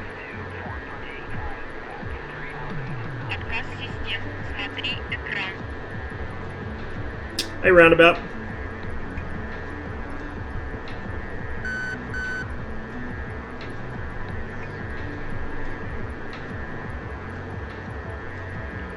I'm having a out of my element kind of day today. First we flew a night ground attack mission, the Mi-8, and now we're flying this thing. Thanks for the follow as well, Tempest. Don't think I enjoy flying this plane. I don't enjoy it, but I don't dislike it either. Like, the F5's the kind of plane I would fly if I wanted to do sightseeing. It's not the kind of plane I like flying in combat. It's fucking miserable in combat. I'd much rather be in the MiG-21. Overlord 1-1, infield 2-1, request bogey dope. Catch you later, Anctus. Sleep well. Thanks for stopping by. Oh, shit. Hello. 269 for 11, you say? Cold, you say?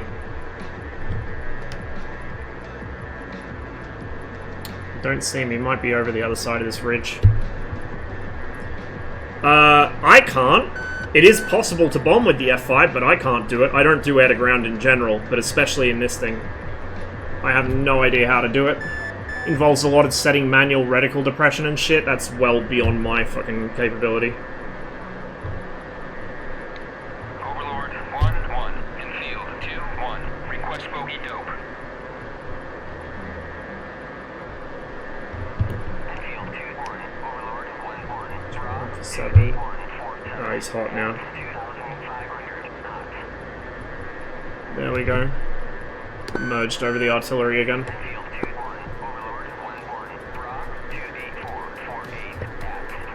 There's something else here as well. Merged with 2 over the artillery.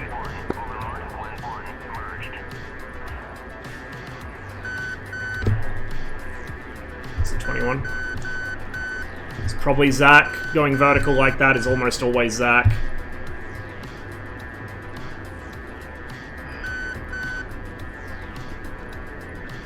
We're going to try something different here. This is really risky, though. I don't think the F5's got enough control authority to pull it off. I was going to try and cut his corner there for a cheeky missile, but I just don't think the F5 can do what I need it to. Again, I'd rather be in a MiG-21.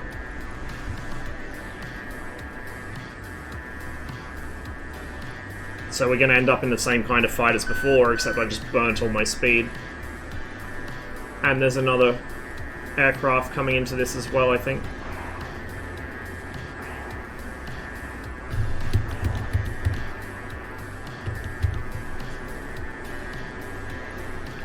Yeah, I would not even bother trying to play DCS with keyboard and mouse. I know some people do manage it, but I wouldn't.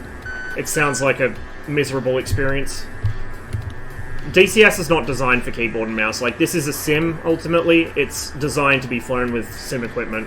It's not like War Thunder where it's designed for, you know, people to just randomly pick up. It's meant to be, you know, you're investing a significant amount of time and money into this sim.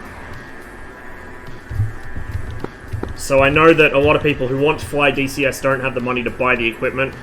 Usually I don't have enough money to buy the equipment. I'm just lucky that I picked it up when I did have some. But I'd recommend getting any sort of stick and throttle as soon as possible. Even an old one.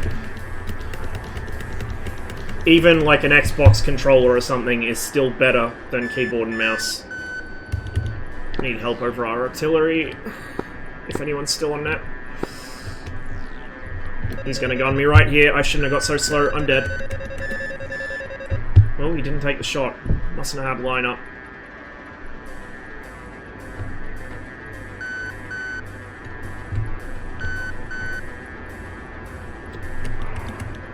And I'm out of flares, which means the next missile's gonna kill me.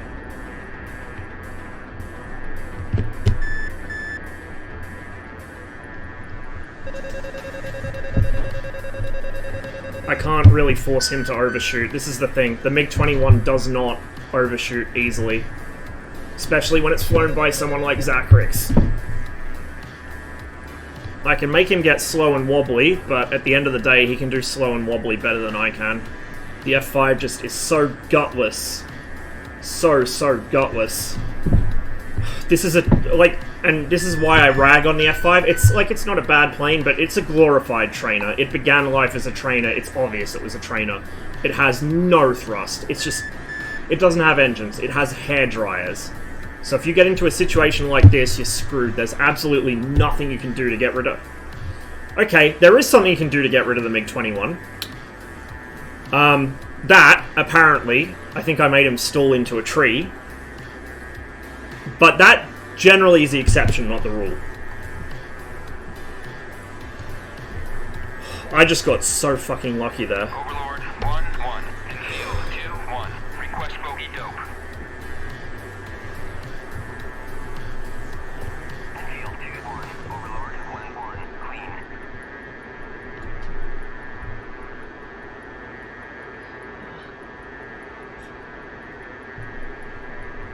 And yeah, if you want to fly the MiG-21, you cannot do it with a keyboard and mouse. I'll tell you that right now. You cannot fly the MiG-21 without a stick. It's hard enough flying it with just a stick with no extension. Ideally, you want a 4-mount center stick with like a 80cm extension for the MiG-21. But I do it just with a normal stick on my desk. But it's a struggle sometimes, because the MiG-21's so sensitive on the controls, and especially as you lose speed and you get slow, you need really fine control authority. Like, you need only a couple degrees of movement, and without an extension on the stick, you're not going to have that. Sounds like a challenge. Oh, why would you do this? Why would you do this? I know that us red players enjoy suffering, but come on, man. There's got to be a limit to it somewhere. Overlord, I think we got airborne. infield 2-1. Saber's still in the 15. We got 4 MiG-21s. Okay. So the server hasn't emptied out, which is good.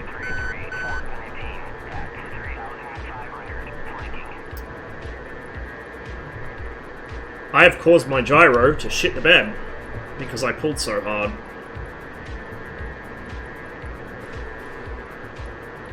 It's the other thing, the F5 doesn't have any kind of system to restrict how much G you pull, like the MiG-21 does. And so it's very easy to black yourself out in the F5 without realizing you're doing it. I don't think the F5 simulates structural failure though, or if it does, I don't see it happen very often.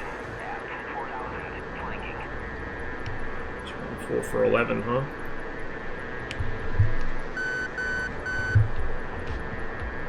It's just outside my dogfight radar mode range, so I'm probably not going to pick him up until I'm right on top of him. 185 for 7.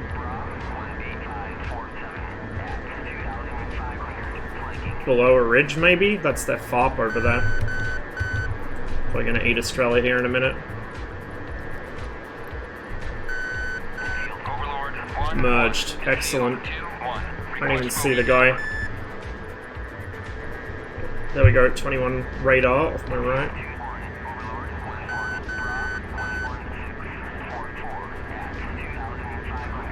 That's not the guy that I merged with though.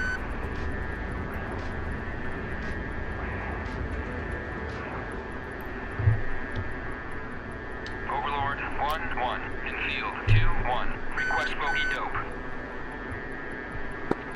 It was on comms. Yeah, I'm on comms. I merged over their town, but I don't actually see the guy yet.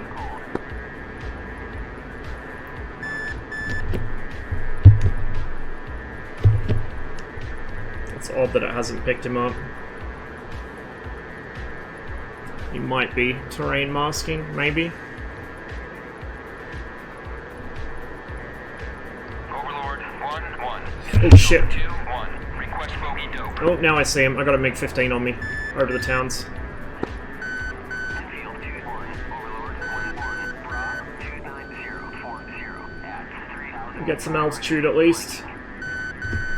Might be able to drop on him. That's my shadow down there, so where'd he go? Or is that my shadow? No, that is.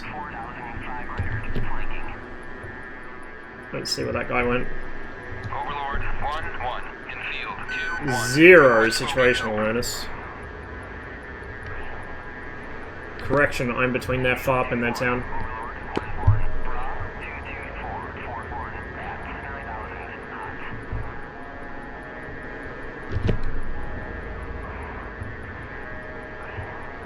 Two of them on my tail.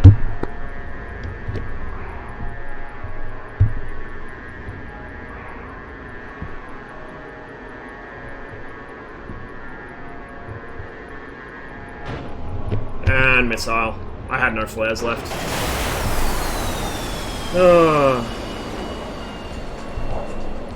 I don't know. I'm crap at the F5. So don't expect to see much killing happening here. I don't think you did, roundabout. I don't think you did. Chief, connect ground air supply. See, if I was in a better plane, like a MiG-21 for instance, I could have had both of them easy. Ground air supply is now connected.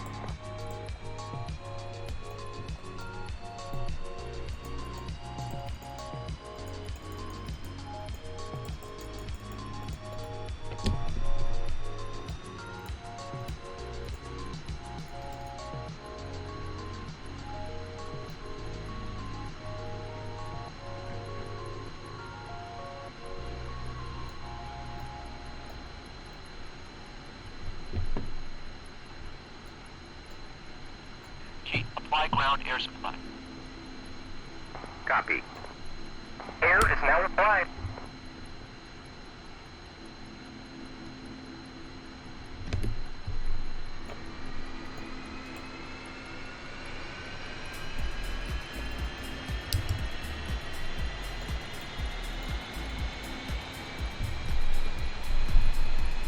In the real world, how often do air-to-air fights happen? Not very. They only generally happen if there's a full-scale war going on. And usually, these days, they're beyond visual range more often than not. Gunfights are very rare, especially now. Oh, wow. Dude, that is looking good.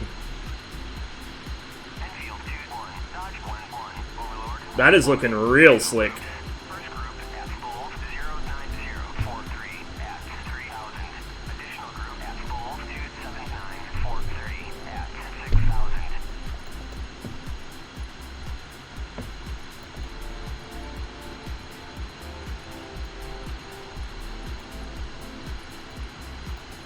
Request rearming. Copy.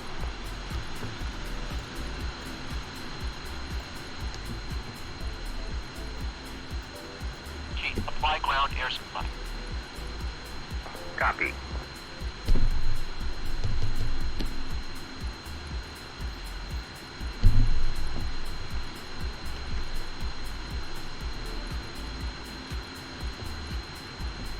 Yeah, you absolutely had me banged to rights there, Zach. I got lucky with the ground.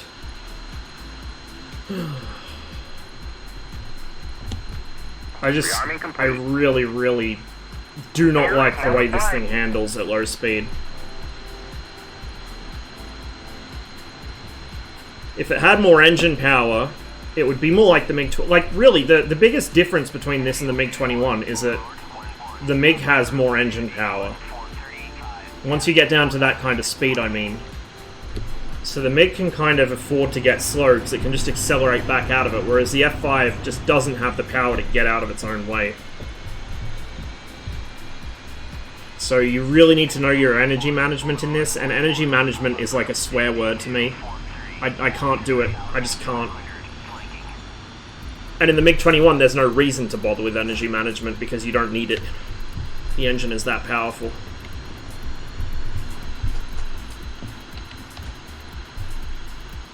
Chief, disconnect ground air supply.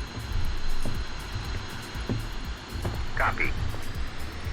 Unable to comply. Oh, whatever. We'll take it with us. Hey, what are you doing?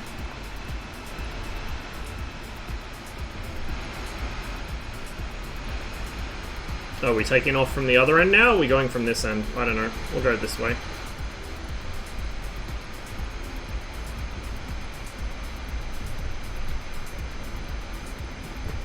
Time to wait for someone to make a 1-to-1 sim pit for the 23.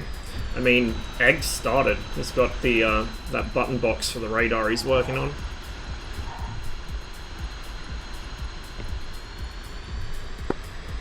I've got to get my stick back out and try and get those top screws off again, so I can at least start rewiring it. Hey Russ, I think I'm in behind you in the tiger stripes. Uh-huh. Mind if I be your wingman?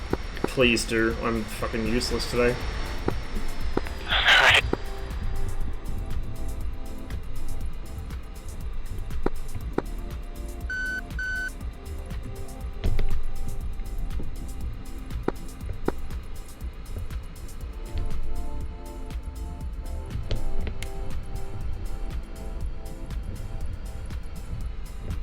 Any rewards? In what sense? Sorry, I'm kind of tuned out of chat at the moment.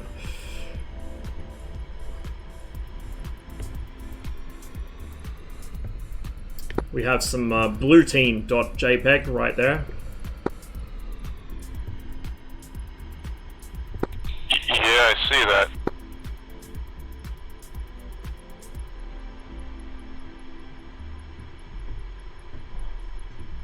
Enfield 2-1, Overlord 1-1, pop-up group 285-450 at 2,500, flanking.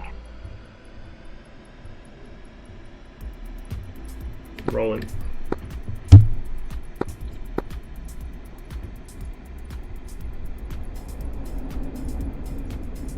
Enfield 2-1, Overlord 1-1, Yeah, it's a very small plane. at 3,000, flanking. I think it may actually be even smaller than the MiG-21. And the 21's a small plane.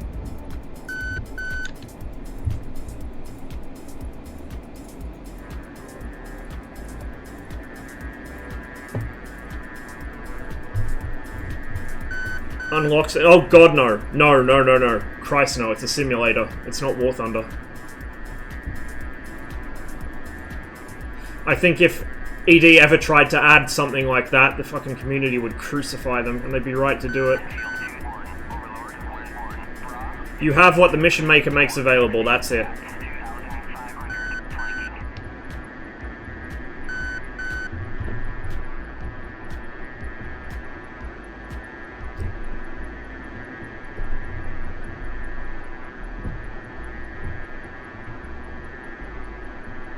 A very small glove, yeah.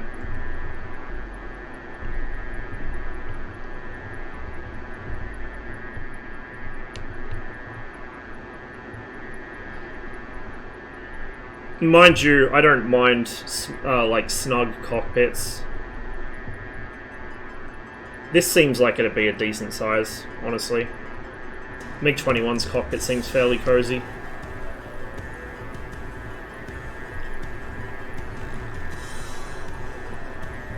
That wasn't an overhead brake, that was just me turning around so we're flying the opposite way. I don't do anything according to procedure. If it looked like an overhead brake, it was by accident.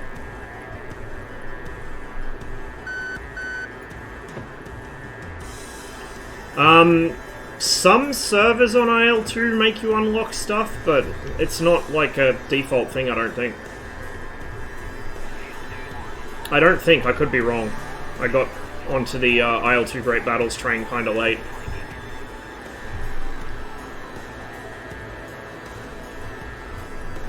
Well, I mean, it's Hoggett.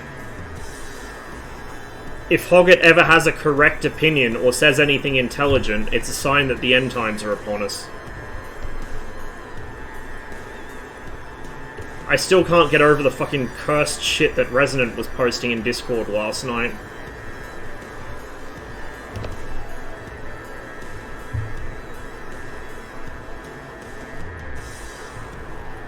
Oh, the usual shit. Oh, the MiG-23 was the worst fighter the Russians ever built. The MiG-23 was so bad that it could get eaten alive by anything in the air.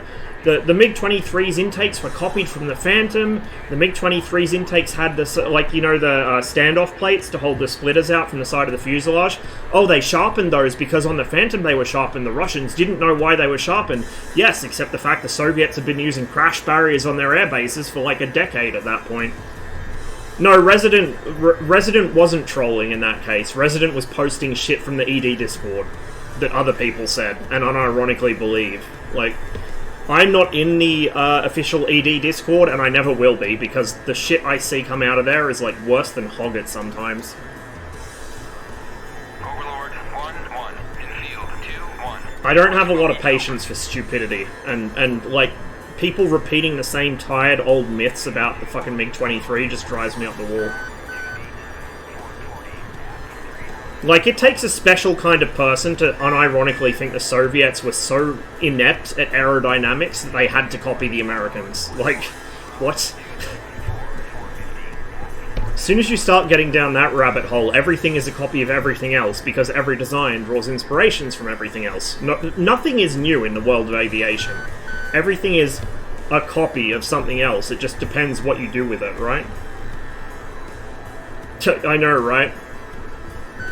Yak-28's clearly a one-to-one ripoff, obviously.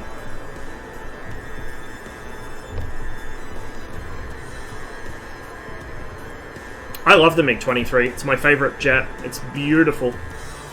It's just got such a nice sleek shape to it. It looks like an arrow.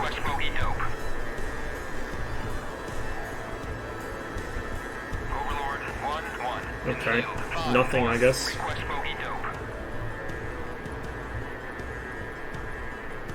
Davey's still... Oh, yep, there he is. He's still with me. Oh, guess who wasn't training their belly tank? Oops. I would love an F-16A, because it would be a great competitor for the MiG-23 in BFM. Apparently they were quite closely matched in performance. It would also be a really good competitor in BFM for the MiG-29A. And if you did like the Skyguard variant with the Sparrows, it'd be a fucking perfect competitor for the MiG-29A. Albeit, you know, historically a bit out of line with it. How many combat spread, Russ?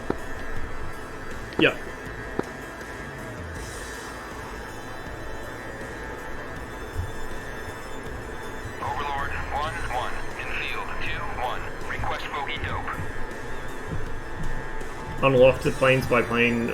Oh, playing mods by playing single-player career? Oh, right, yeah. No, I haven't really done the career stuff because the AI are not fun enough to fight. The campaign system in IL-2 is beautiful, but the AI is so bad it makes me not want to play it. Same as DCS, the AI is so horrible that I just can't stand single player.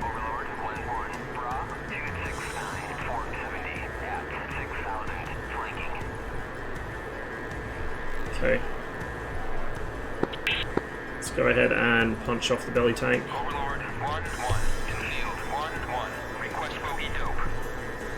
I feel so blind in this thing. 256 for 6.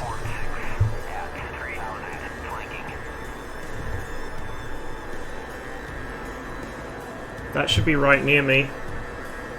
Overlord 1-1, concealed 2-1, request bogey dope.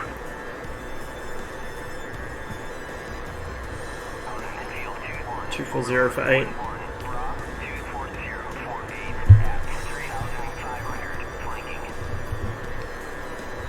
He might be going into the hills. In fact, he probably is going into the hills.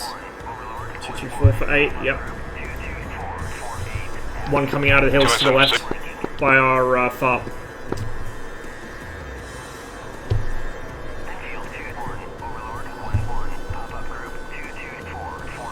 I think I've got side aspect, I can't tell.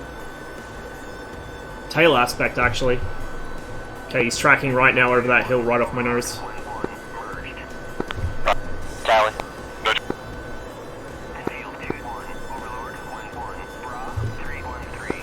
Lost him on the other side of the tree. I still got him. Running for dear life. Is that you to a 6 or is that a second one? I'm on his 6. I'm with Ross on his 6. Oh, never mind, that's somebody else. Okay, Tally. Lost him behind the ridge. He's coming right.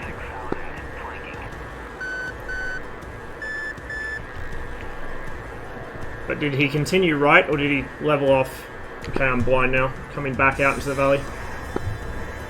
Overlord 1-1, concealed 2-1, request bogey dope.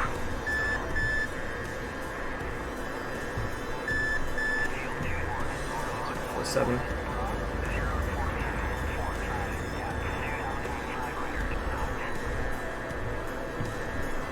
Got one hot on me. Okay, one just passed under me. Straight down the valley. Yeah, that was Meteor 6. I don't know if you saw me or someone behind me. Yeah, no, there's a MiG here.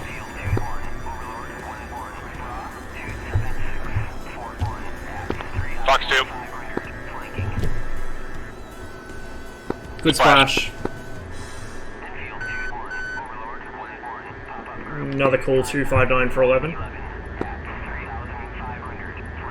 Yep, I got a 21 radar locking me. Okay, I got something on my nose.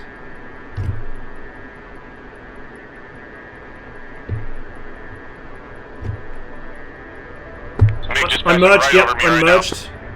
I'm on him. I don't think he's seen me, he's seen you. Fox 2. Splash. Nice.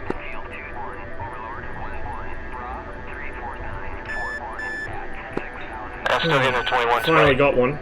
Yeah, likewise, off my tail.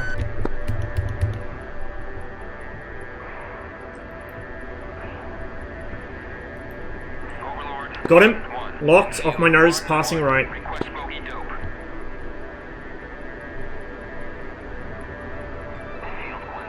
Merged with an F5. I don't see a 21. He's vertical. Oh, tally. He just got someone. I got him. Okay. Is that an F5 popping flares? Affirm. Got one really high, unless that was a call out for his wreck. Might have been, actually. I think it was, yeah. Overlord 1-1. Infield 2-1. Request bogey dope. Nope. We got Davey with us. Don't know who else is flying. Okay, one coming in over the ridge towards F-up. Tally. Tally. How far can I push before I get a SAM in the face? Just over the ridge, maybe. If you go down the left valley, though, Okay. you'll get one from the FARP. Oh, yep, I see that. Looks like he's sticking over there too. I got no joy on this guy yet. Request bogey dope. He's flying right by their farm. I'm over there, too. Yeah, 226 for 7. Turning it.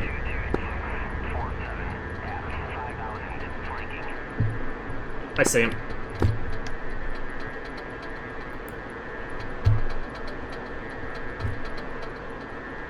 He's gonna dump me behind that hill, I think. I see missile launch. I see SAM launches. Yeah, buddy just got hit.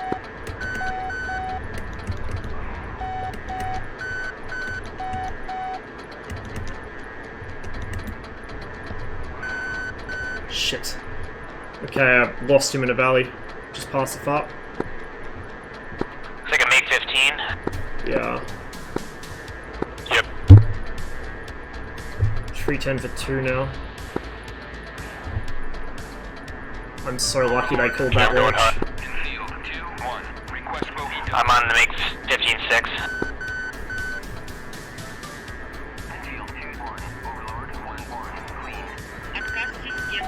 Смотри экран. Axe 1, thanks for the follow. Splash MiG-15. Nice. Okay, I'm just passing you off your 9. I got visual. That was- I'll stick with you. Thanks for I'm following, Winchester buddy. on missiles. Roger, I got 1 missile left and a sync gun. I've still got 1 missile. Fuel's okay for now.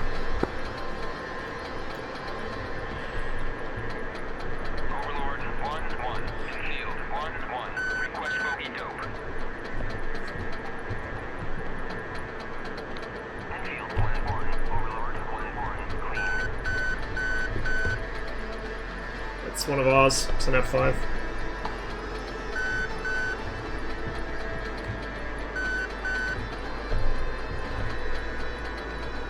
Overlord 1-1. Infield 2-1. I'm getting gunned.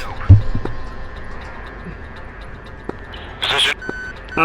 Just by that ridge line. A bit further into the valley.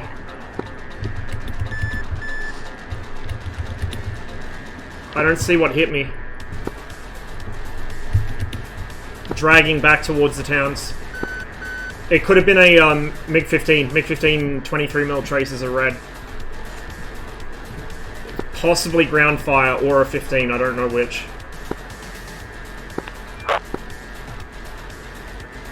Probably a Shilka. Yeah, I don't think there's any 15s on the scoreboard. I wasn't paying attention to my RWR. That probably would have told me. Overlord 1-1. Infield 2-1. Request bogey dope. Infield 2-1. Overlord 1-1. Clean. May as well take the opportunity to rearm, I guess. Yeah, RTB.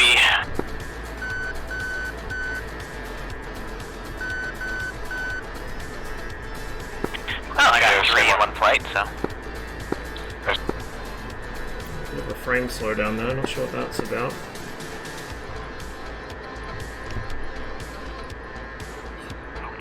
Infield 5-1. Request navigation. You know what it is? This mission, every time I play this mission, looking at that town from the right angle and the right distance causes my frames to go in the tank. There must be something glitchy happening in that town. Because it's only when I look at it. Do you guys get a performance issue when you look at the easternmost of the 2 towns? A little bit, yeah. Yeah, okay. So it's not just me. I keep telling Alpin there's something wrong with that town, but he can't figure out what it is. And it's now my new PC does it as well as the old one, so might be some glitch with the smoke or something. Yeah.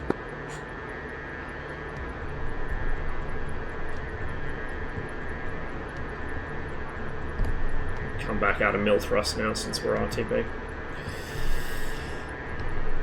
That town ain't right. It really ain't.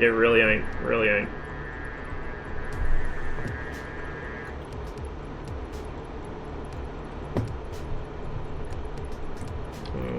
Server's still pretty full actually for the time of day. Cool to see.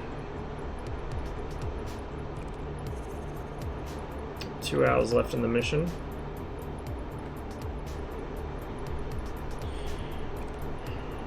Thanks for calling that ground launch, by the way. It barely missed me.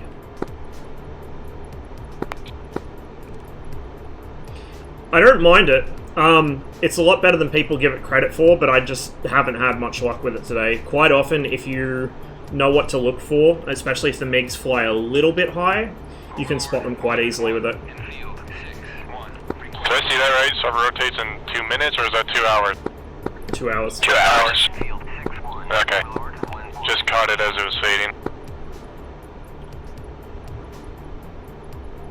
Probably not going to get back on. Alright, man. Well, rest up. If you're not feeling well, there's no point getting on.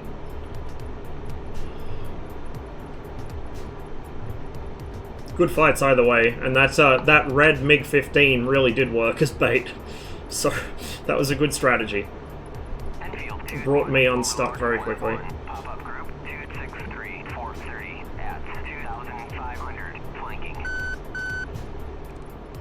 Yeah, there are things about the F5 radar I prefer. It's got better range. I can actually toggle the scale on it. I can manually elevate and depress the antenna, albeit in a way I don't like.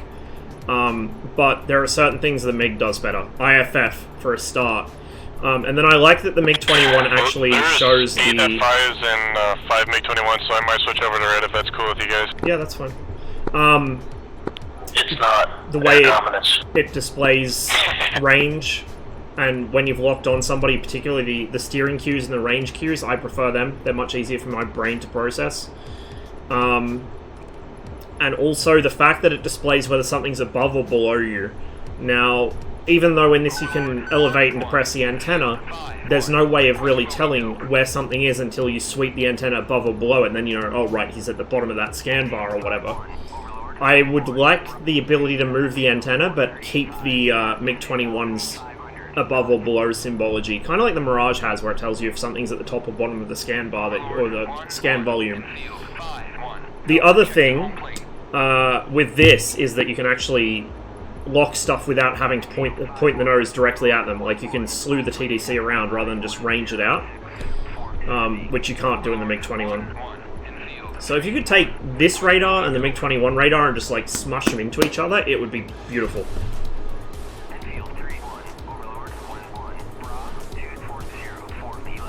Well, yeah, but you know what I mean. Like, it's kind of like the Mirage 2000, where it tells you this guy's at the bottom of your scan volume, or this guy's at the top of your scan volume, so he's going to pass out that particular direction if you don't sort your shit out.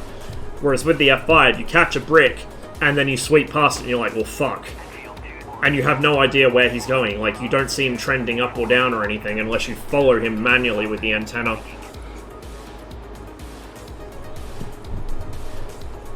If you then add some power on top, you get Oriol. Isn't it amazing that what I would like in a radar system is also in the plane I want most in DCS? Strange, that. Although I must say I'm more partial to the later Su-15s. They got nice clean lines. 6 degrees wide. I don't know how wide the MiG-21's is. I have no idea. Radar's like way out of my wheelhouse. I only barely understand this stuff. Lock and watching antenna pointer? I mean, yes, but if you don't want to lock him, because you don't want to give him the warning, or you want to track other targets at the same time, or if you can't quite get the lock on him, because it's not always easy in the F5, then it doesn't help much.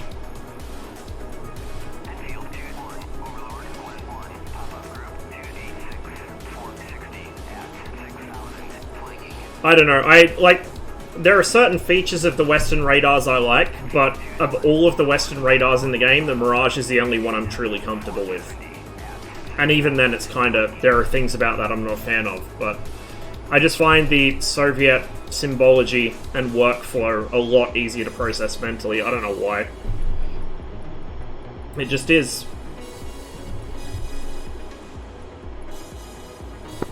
Okay, guys, checking in. Rolex flight 2, just departing off of Tbilisi, heading towards the area. Let us know if you need anything.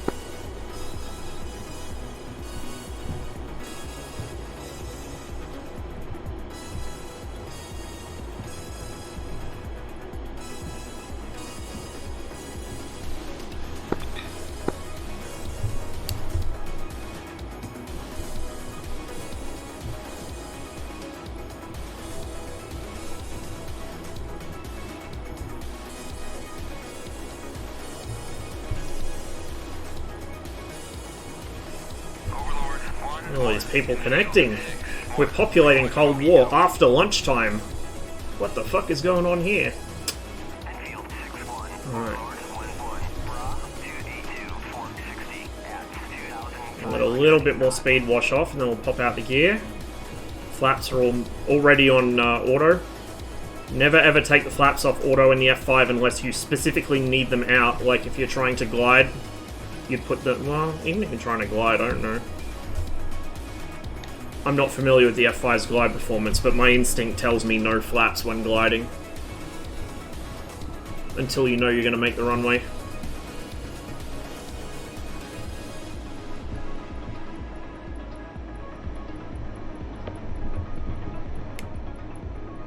We're super flat on this approach, but that's normal for me. I don't know why, I just always come in low and fast.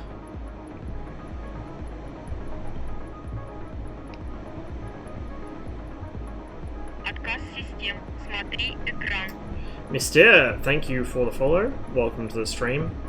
Now, we could land on the taxiway, which is technically an inactive runway, but we're not going to. We're going to land on the actual runway. Gives me a chance to S-turn to bleed some more speed as well. Somebody waiting on the end of the runway.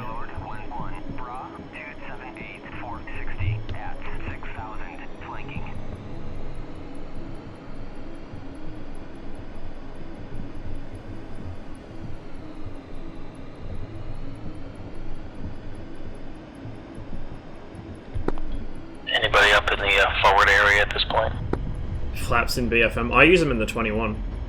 They are actually useful in the 21. At least they seem to be. They seem to help. It might just be a placebo effect. But they do seem to... Because I fight at low speed in the 21, right? I'm a weirdo, and I get right on the edge of the stall. The flaps do actually seem useful there. Only to take off, though. You don't put them in the landing position, because it's not modeled, but there should be a cutoff for the afterburner if the flaps are all the way out. Using the flaps in a Spitfire or Hurricane in BFM is like the highest order of heresy, because those things aren't meant to be deployed except for landing. There's no other purpose for flaps on the aircraft. Not even meant to take off with them.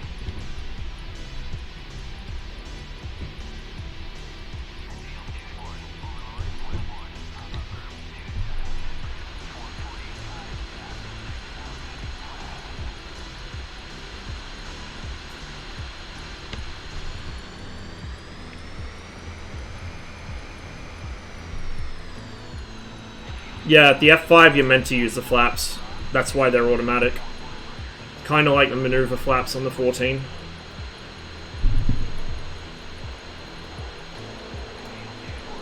Request refueling.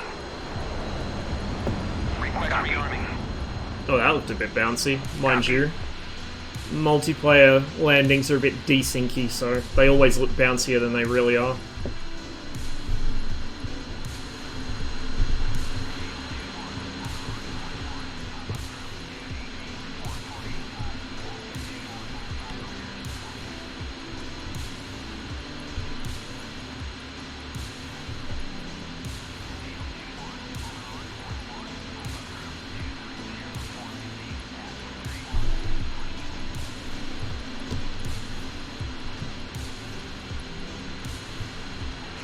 It's easy to learn. but not as easy for me as the MiG-21.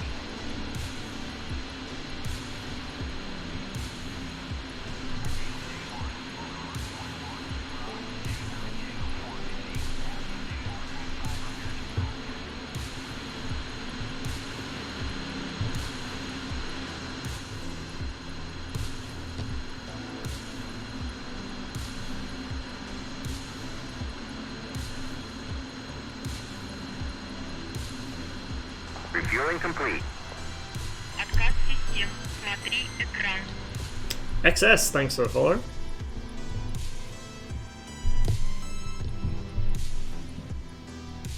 The F5, again, this is my line of thinking, right? The F5, if it actually had some thrust, would probably handle a lot more like the MiG-21. It's not that it runs out of control authority or anything at low speed. It's not like it gets really violent wing stalls or anything, because it doesn't. It's quite well behaved. It's just that it doesn't have the thrust. So you end up basically, you know, in the MiG-21, if you pull the stick all the way to your guts, you'll end up stalled at like 30-something degrees angle of attack. But you'll be going straight down. You'll be pointing one way and going the other. The F5 is like that, but all the time. Which is my big problem with it. If it had a little more power behind it, it would probably be a really wonderful little BFM machine. It's not a bad BFM machine, it's just that I'd rather be in a MiG-21. Literally any day of the week. Any week of the year, put me in a MiG-21 instead.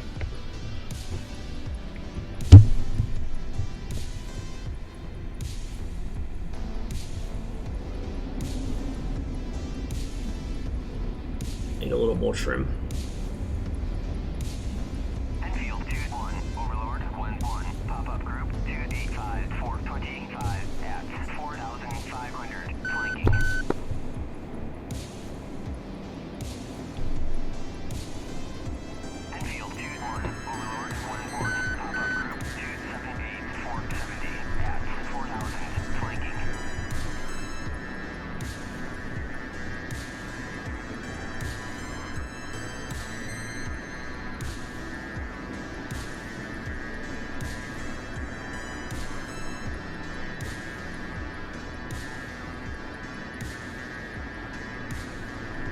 Somebody else on the taxiway there, I think. I should probably wait for people to take off so that I actually have a wingman so I don't die, but I'm very impatient today. If only the F-20 was developed sooner. The F-20 was kind of a developmental dead end though. Like at that point, just buy an F-16. Like, it would be an interesting plane to have, but at the same time, the combination of political intrigue as far as the project getting killed off, so its competitors wouldn't lose contracts, and also the fact that at that point it literally just getting an F-16. Like, you know, you're not gaining that much over one.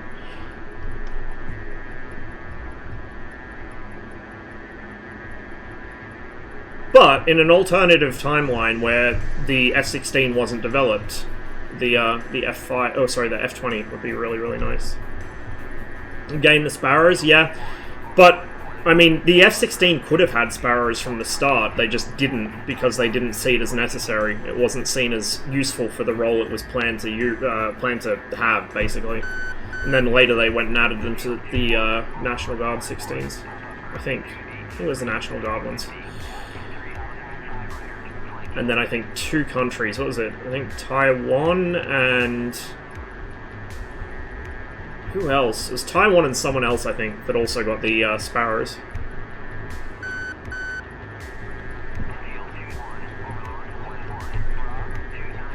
Love the 23. It's the opposite. You can get some really wobbly stalls, but infinite power to pull you out. Oh, I can't wait. I really can't wait. Air National Guard, Taiwan, I think Norway. Could have been Norway. I'd have to ask Polo. I don't think he's here at the moment. Polo would know. Look at all these people. Holy shit.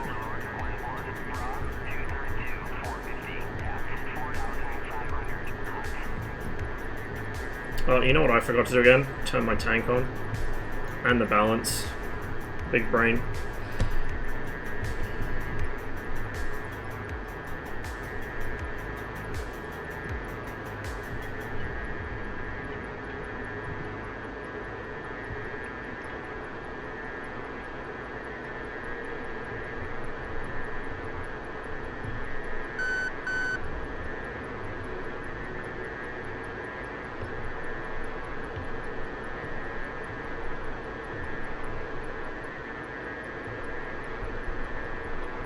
Relative performance of the radar is probably not quite as good as the Sparrow capable 66 either. Smaller aperture, blah blah blah. Yeah, I'm impressed they managed to get this radar to be so useful in such a small aircraft. Like, this radar's tiny. Number 23.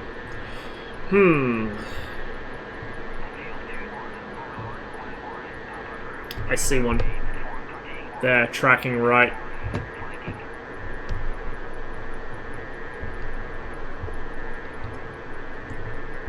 I think we got 2 of them hanging around our artillery position in the northeast. We were just there and in the dogfight, and we both got killed. Rip.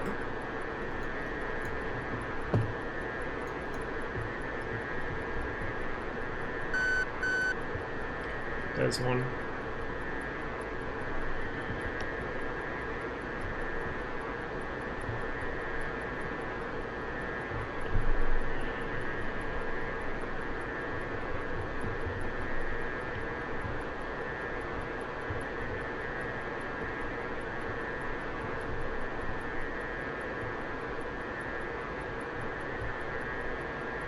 There's another to my left right there.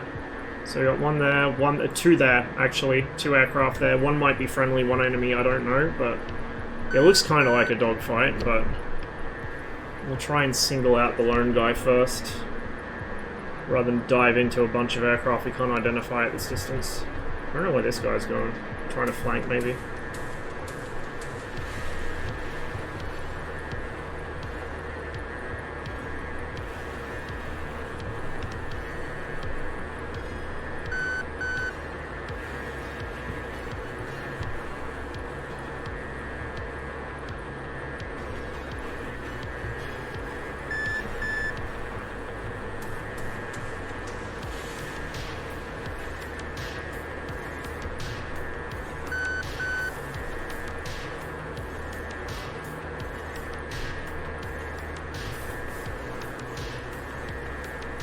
Can't pick him out. Not yet.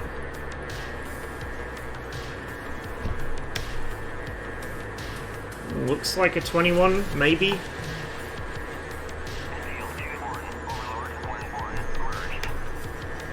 Oh yeah. Is he hot aspect or cold? I can't tell. I think he's cold. Yeah, he is. No, I wonder if this is meant to be a trap.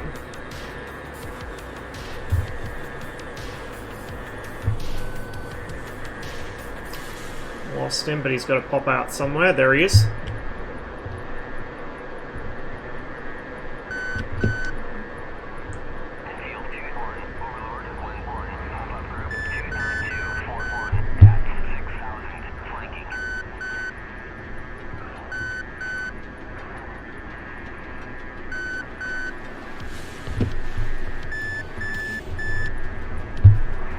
Burn our energy here for a shot.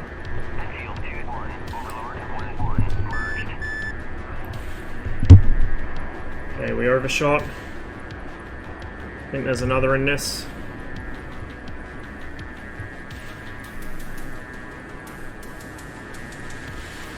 Oh, this is bad, this is bad, this is bad. Ooh.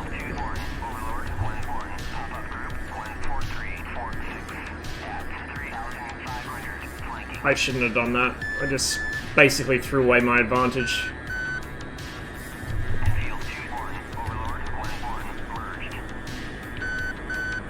So all the times where I said it would be a bad idea for the F5 to 1 circle right now, this is me doing exactly what I tell you guys not to do, and you can see why it's a bad idea.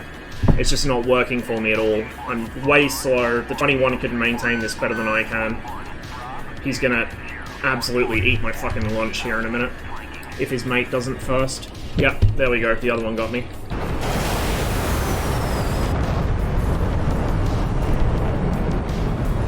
I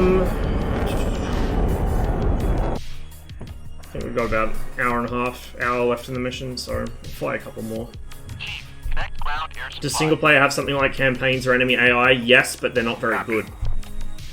There are some campaigns that are okay, like the campaigns are scripted well and the missions are designed well, but the AI in this game are fucking horrible. Absolutely horrible. I don't do any PvE stuff really. I played a PvE mission this morning, but it was ground attack. I don't really do PvE because it's just no fun. The AI is too... They're either too bad or too good. They're extremely predictable, but they're also very talented at dodging things that they shouldn't know are coming for them, if that makes any sense. Request rearming. Really... Copy.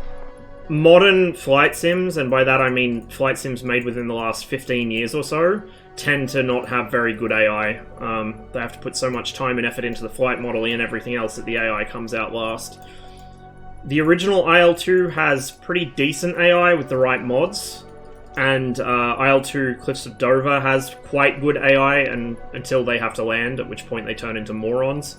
But that's the exception rather than the rule. Most sims have quite poor AI. Rearming complete.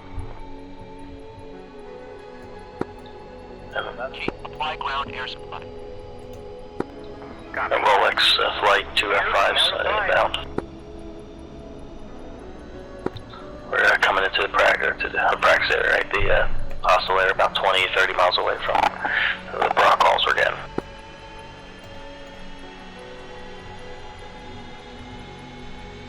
Server's really filling up, holy shit. Do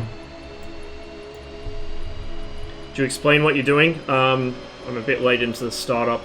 So when I started over here, that's turning the battery on, then the generators, that's the oxygen supply for the pilot. This is the IFF, so I turned that all the way to normal.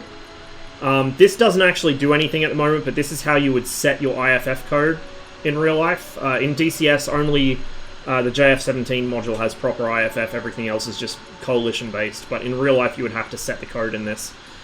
I then just turn the lights on so I can see what I'm doing once the power comes up. Then here I put the auto balance to left tank low because the F5's left tank holds less than the right tank, so it will always try and cross-feed to keep the tanks even. But you need to use that switch to tell it which tank has less fuel. Then turning on the boost pumps for the fuel tanks. Turning on the pitot heat because I'm going to be flying at not high altitude, but medium altitude in the mountains. This is the external fuel tank. Turn that on to open the valve so it's feeding from the belly tank instead of the internals. Come over here, set the radio to both so it's actually on. The frequency is already set to 251. Then I get the ground crew to apply air to the left engine. So they're feeding air in, which turns a small windmill, which gets the entire turbine going. And then while they're doing that, you watch the RPM, it should hit about 15%. Hold in the left engine starter, which sparks the engine, and then you take the left throttle out of detent. So that will ignite the left engine, get it going. Put my gun sight into missile mode, turn on the RWR with that button there, then search mode, so it's showing me everything, not just stuff that's locking me. I usually set the brightness on the radar as well. This switch here comes all the way back for the auto flaps.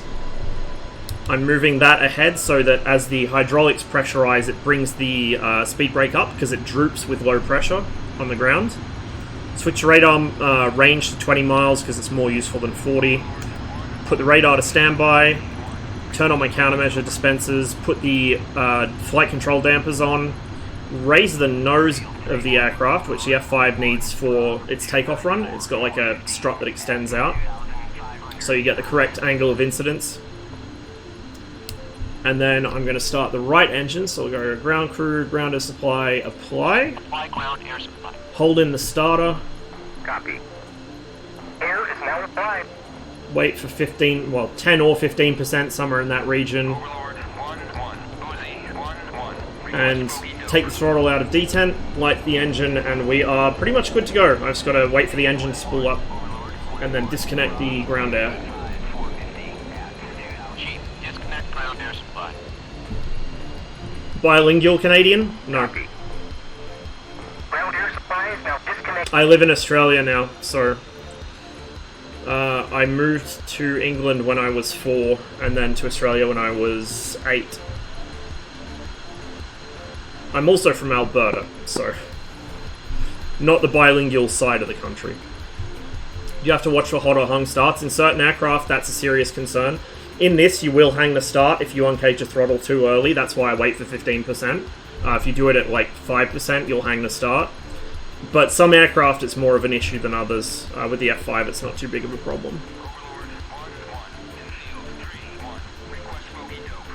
Same cannon as the F5 for the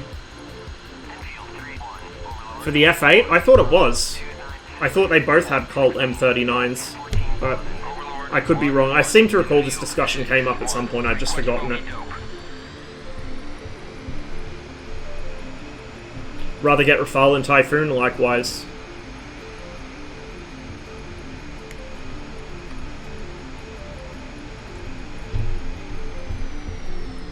Mark 12 for the F8? Okay. So that's the same as the Skyhawk, I think, right?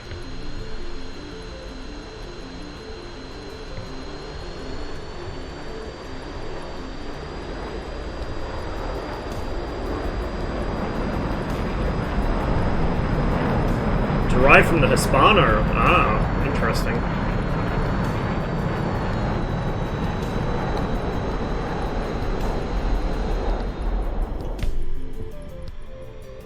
Overlord 1-1 in field 3-1. Request bogey dope. Overlord 1-1 in field 5-1. Request bogey dope. Last gunfighter that didn't use guns. Hey, I'll be using my guns in here.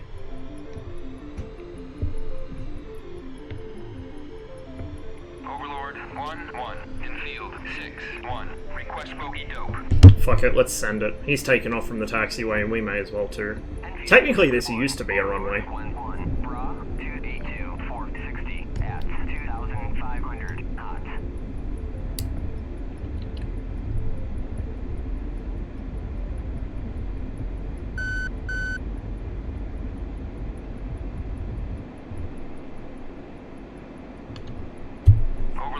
Vegan air-to-air cap when they fix the damage model, so I don't get fucking zapped by a bunch of missiles and realize I haven't lost my, or realize I've lost my wings.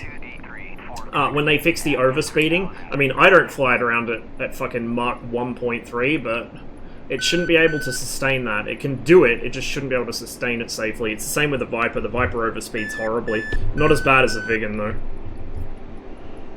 And because nothing else in the game can overspeed without consequences like that, that's just what people do. And there's nothing you can do as a counterplay to it, pretty much. I mean, it's clever, but it's annoying. And not particularly realistic, so... I used to, like, well, actually not really. I never really used to tool around in Zone 3 that much because I was worried about fuel, but... You know, I used to buy into the myth that the Vegan was some astonishingly fast low-level aircraft, and that's why it can go Mach 1.4 in DCS at low level. That's not true at all. It has the thrust to get up to that speed, but you run into limitations on the structure of the airframe at Mach 1.1, just like every other Cold War aircraft. Like, it's extremely rare to find a manned aircraft that will do above Mach 1.2 at low level. 1.1 usually. I think the F-111 could push 1.2, but it had skin heating sensors, so they would know if they were about to melt the plane. Like, this is the thing people don't seem to realize, is that the air is so thick at low altitude. If you're doing Mach 1.2, the amount of friction heat is equivalent to a MiG-25 up in, you know, up at the stratosphere doing Mach 2.8. It's just, you can't. Speedy boy down low. Well, yeah, but I can imagine that's probably helped by the fact that it's built to endure those kinds of temperatures, whereas things like the Vegan and the F-111 are not so much. The F-111 kind of is. I think the Vegan does actually use quite a substantial amount of steel in its airframe, which probably does help, but it's not enough steel. In service, it was limited to 1,350 kilometers an hour at low level, well, sea level, which is about the same as the MiG-23 and slightly above the MiG-21. MiG-21's limit's 1,300.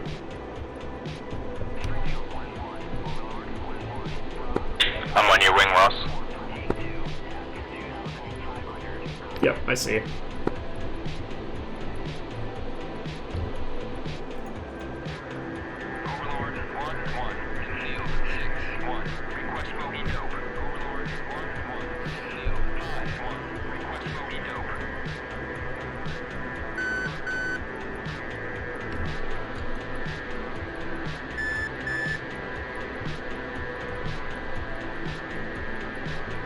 1700. We've seen 18. We've seen 1800.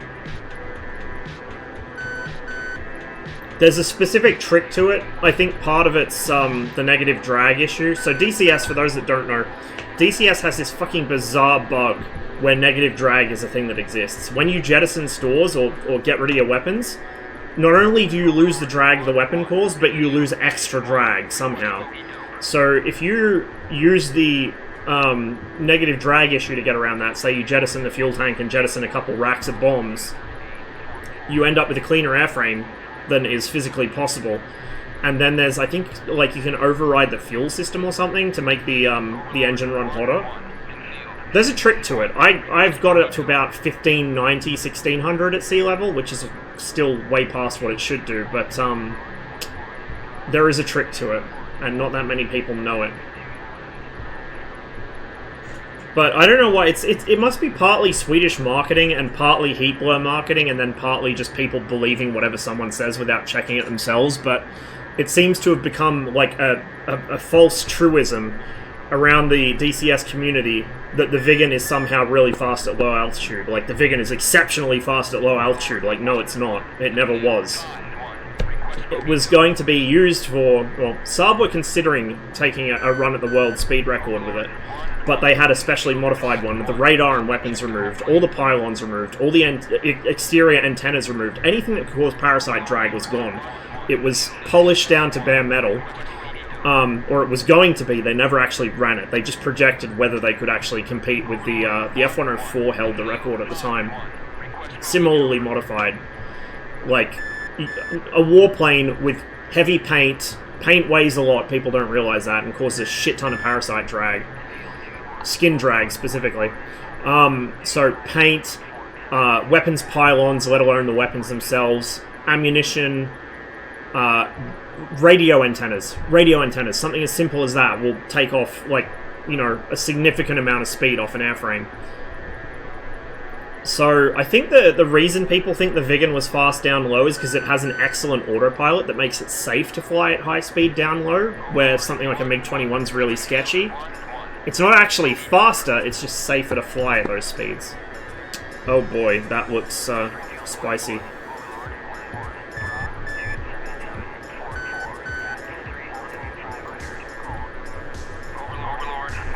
Oh, just talked right over that guy. Yeah, what about the pin-up girl plane on the side? Does that slow it down? Makes it faster, I think. Not safe to fly at low altitude? Nothing's safe to fly at low altitude, but I'd imagine it would be safer than trying to fly a MiG-21 or a 23 or something at that altitude, as often as they flew Viggens down there. That's the thing, if you have an aircraft that's flying that low operationally all the time, like the German F-104s, it's going to have a horrific attrition rate, no matter how good the plane is. That's because it's a third-party mod. They have their own, well, it's uploaded to GitHub somewhere, but if you join the Community A4 Discord, which I don't have an invite code for at the moment, you'll be able to get it from there.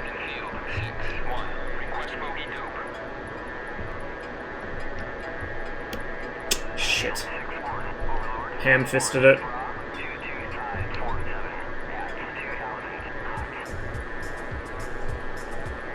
There's another coming in from over there.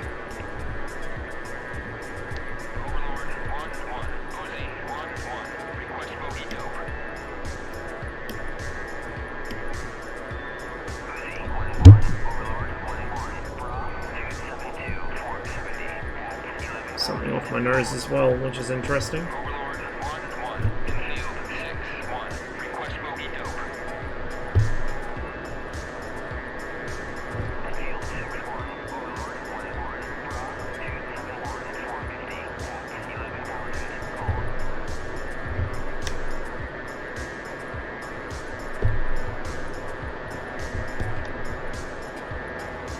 Oh. Hello, Mr. Me-8. Never mind, other guy got him. Oh, shit! What the fuck got me? Did I just get pilot sniped? Or did his explosion kill me? That's one for TAC view. That is definitely one for TAC view. What the fuck got me?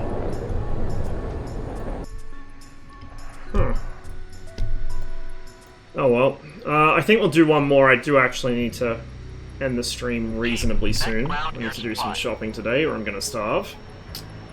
Copy. Actually, we'll rearm Ground air the supply first. is now connected. Not having much luck today, I'll say that much. Partly because I'm in the F5, partly because I'm just flying badly, but oh well. At least it's entertaining, I hope. Copy. It has been quite a while since I've really flown the F5. I think the last time I flew it properly would have been before I moved, for sure. Probably a couple months.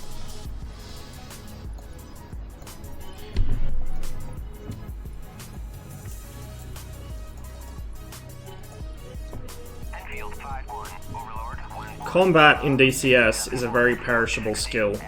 It doesn't take much of a break from an aircraft to make you an absolute beginner in it again. Rearming complete.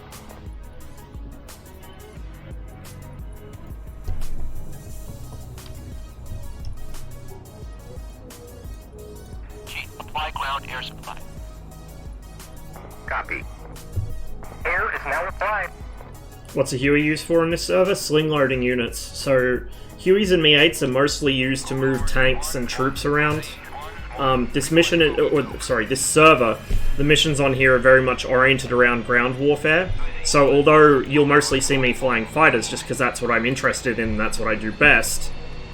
Not well, but best. That it doesn't mean that you can't do other things. 15 miles out. So if you're into air-to-ground stuff, there's definitely plenty to do on this server. You just won't see me doing it as much.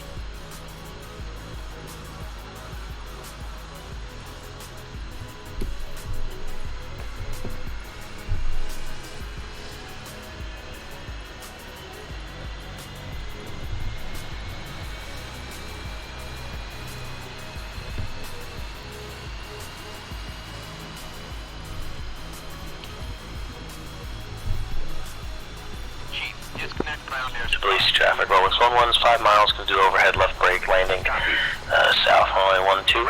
Police disconnected. What time is it there? It's 1:39 in the afternoon. It's like the middle of the day, my dude.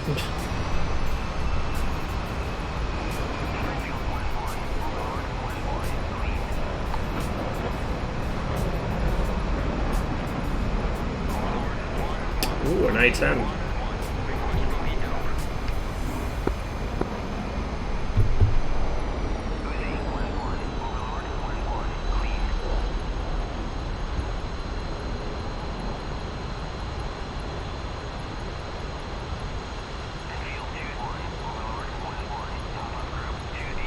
That is 6 Mavs.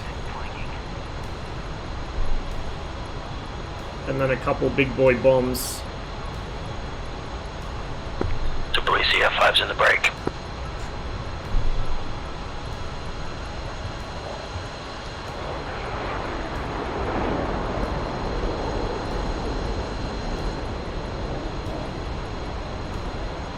If I move out of the US after college, where would you recommend I go? I would not recommend you move to from the US. Rolex, dash 2, taxing to active 2. I would not generally recommend Australia. It's very expensive, especially like if you want to buy a house at any point, but even just normal cost of living is very expensive. It's very isolated. To get anywhere is usually quite an expensive and long flight.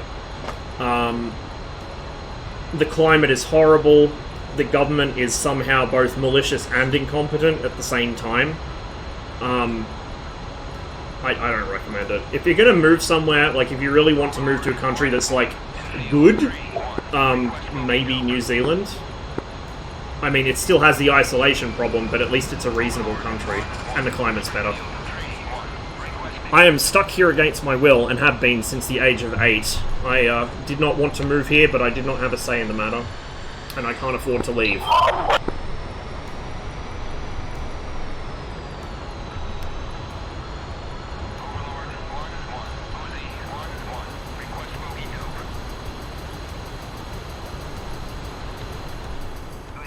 I don't know if it's hard to get into New Zealand, actually, but it's quite I mean, from the US it's not difficult to get into Australia, but from anywhere else it is.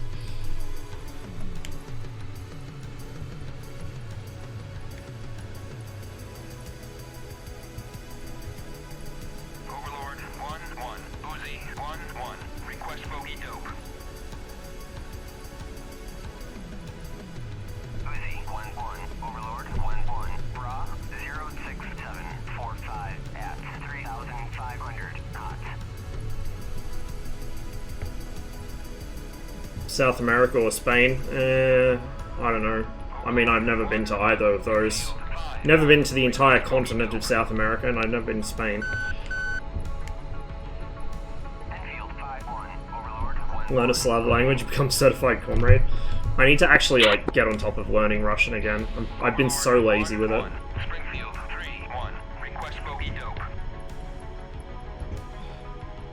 But I would not move there.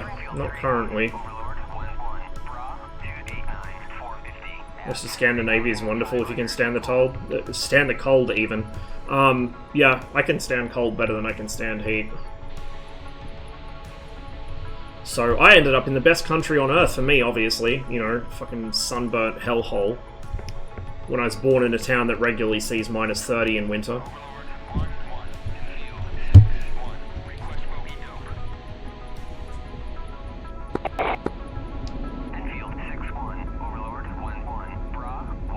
Took off from the middle.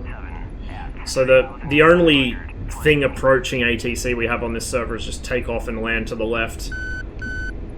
But sometimes people think that they're on Hoggit or that they're on like an actual serious proper procedures server, not a Wild West full of cowboys. And so they take off down the middle. Where else you lived? So I lived in Edmonton, where I was born, for 4 years.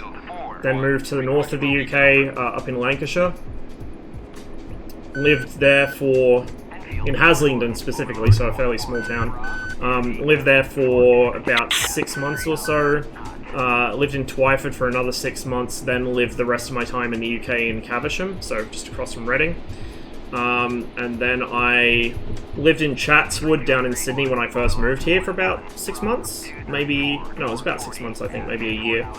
And then moved to the Central Coast and lived at Tascott for most of my life would be accurate to say, I think. I've lived there longer than... Oh, actually, no. I've lived in Newcastle longer than anywhere else by now. Anyway, then I went up to Newcastle. Lived there for quite a while. I think about 10 or 11 years. And then Bathurst. And now I live just by Canberra. So I've only lived in 3 countries, but I've moved around so many times I lose count. I think if you added up all the schools I've ever been to, it would be like somewhere between 12 and 15. Some of them more than once. Like, there was one school I went to for 6 months, then went to another school for 2 years, and then came back to that first school.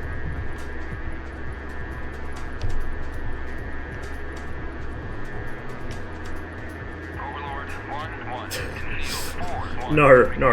Bathurst, not Bathurst. I don't want to get bombed by the Americans, thank you very much. I don't need any freedom here. Especially not the American brand of freedom. I think I know a bit more about what that means than they do.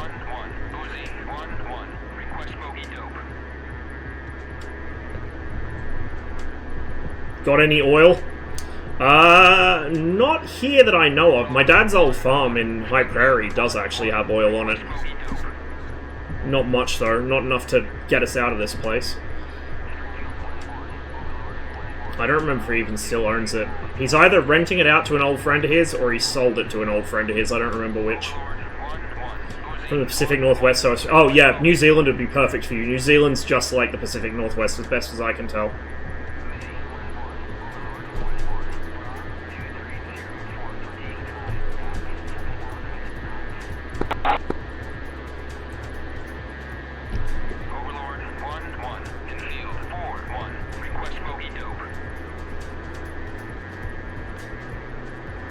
I am on SRS.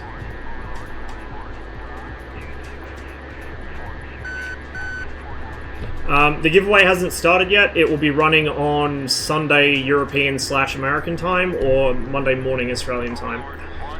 I would have liked to set it up so that you could enter throughout the week, but I don't know how to do that because I've never done a giveaway before. So if you guys want to enter it, I will be streaming same time as I usually do for Arma 3, so like Sunday evening European time.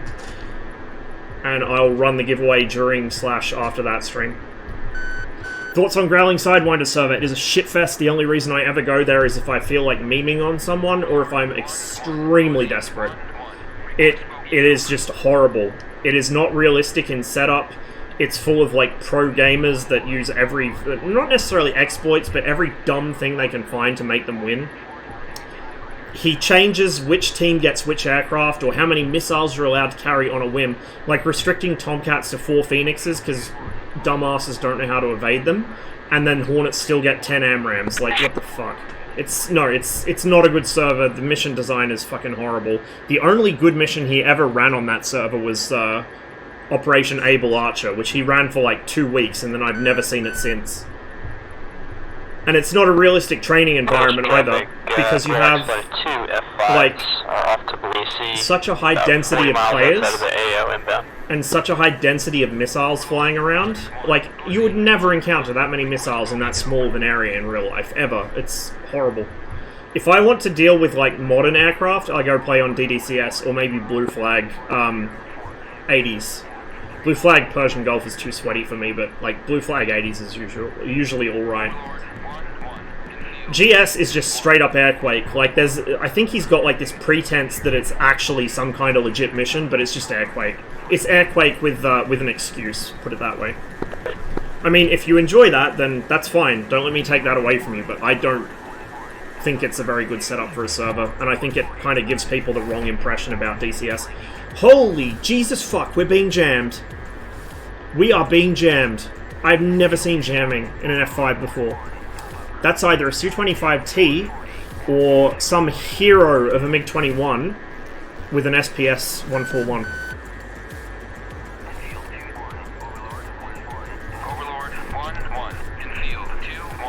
Jammed or yammed? Why not both?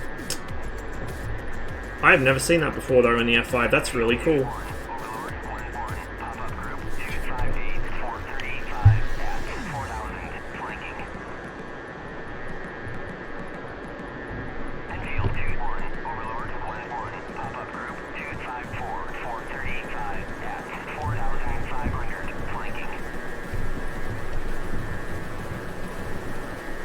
I mean, they will die immediately, but they also have launched all 10 of their AMRAAMs to whom it may concern, which is the issue, right?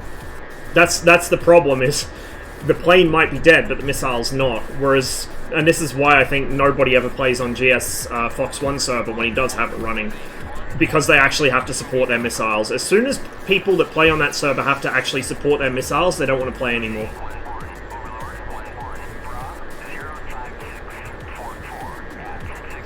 Same way that the Tomcat guys, after so many of us told them, like, don't get used to how the Phoenix works, it's broken, it's too easy at the moment. After all that, being told for like a year and a half that the Phoenix was not going to be so easy once it was fixed, they're now saying, oh, the Phoenix is so useless, it's terrible, it's so difficult to use. It's easy to use, you just have to actually understand how it works. Oh my god, the frame rate. Yeah, this mission, something about that second town butchers my PC. It's specifically this mission. I'm gonna have to have words with Alpin about that, because that is not my PC. My old one did this, the new one does this, everyone else says it's an issue too. There's something wrong with that town. Something really glitchy.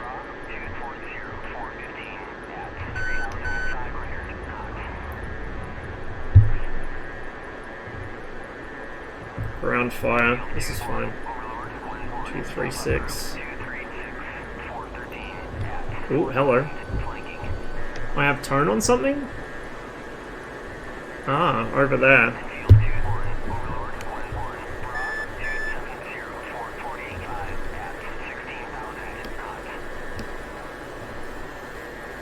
Please, oh, you... Didn't want to pick him up, he might have gone behind a hill.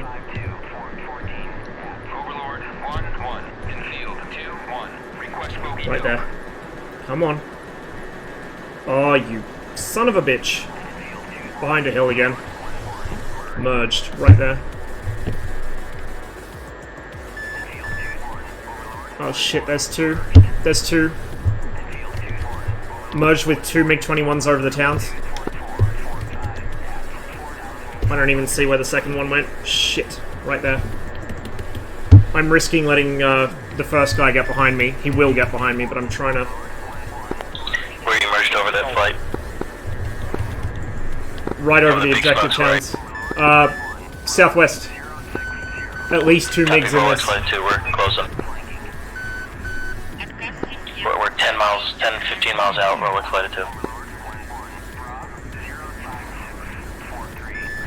Come on, come on.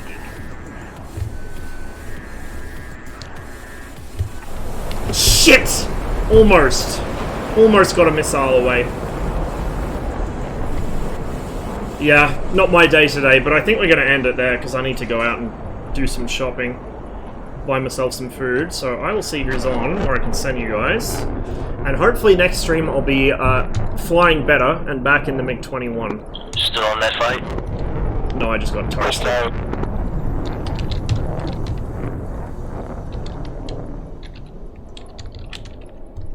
There's 2 or 3 MiGs covering each other. Surprised that thing can even climb that high. Well, I had a lot of speed going into it, that's why. And I washed all of it off by going vertical. Not angry you die? Oh, I do get angry I die. Just not today. I'm kind of over it today. I don't have the energy to get angry. Usually if I'm in the 21 I get angry I die, because usually if I'm in the 21 I know that I'm flying badly if I die. If I'm in the F5 it's like, well, I'm not good at this anyway. I know I'm going to get toasted, but in the 21 if I die it's because I fucked something up really badly usually. It's more like because I get frustrated at myself than anything.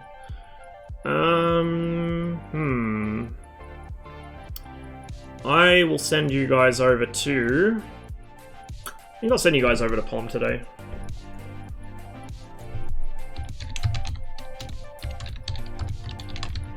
For those of you who are not familiar with POM, if you only watch one F-18 streamer, he is the F-18 streamer to watch. He knows so much about that plane that actual aircrew start scratching their heads wondering how he found all this out. That's not an exaggeration, by the way. He's actually setting up a sim business now to try and do some work with the Navy. So he's on the up and up, and if you have any questions about the F-18 and DCS, or about the real F-18 within, you know, things that he has access to, he can answer them. In the meantime, I'm going to go get some food. Thank you all for watching. I hope you guys had a good time, and stay safe, have a wonderful day, wherever you may be. Catch you guys, probably, yeah, Sunday. Probably not before Sunday, so I'll see you then, and we'll do the giveaway.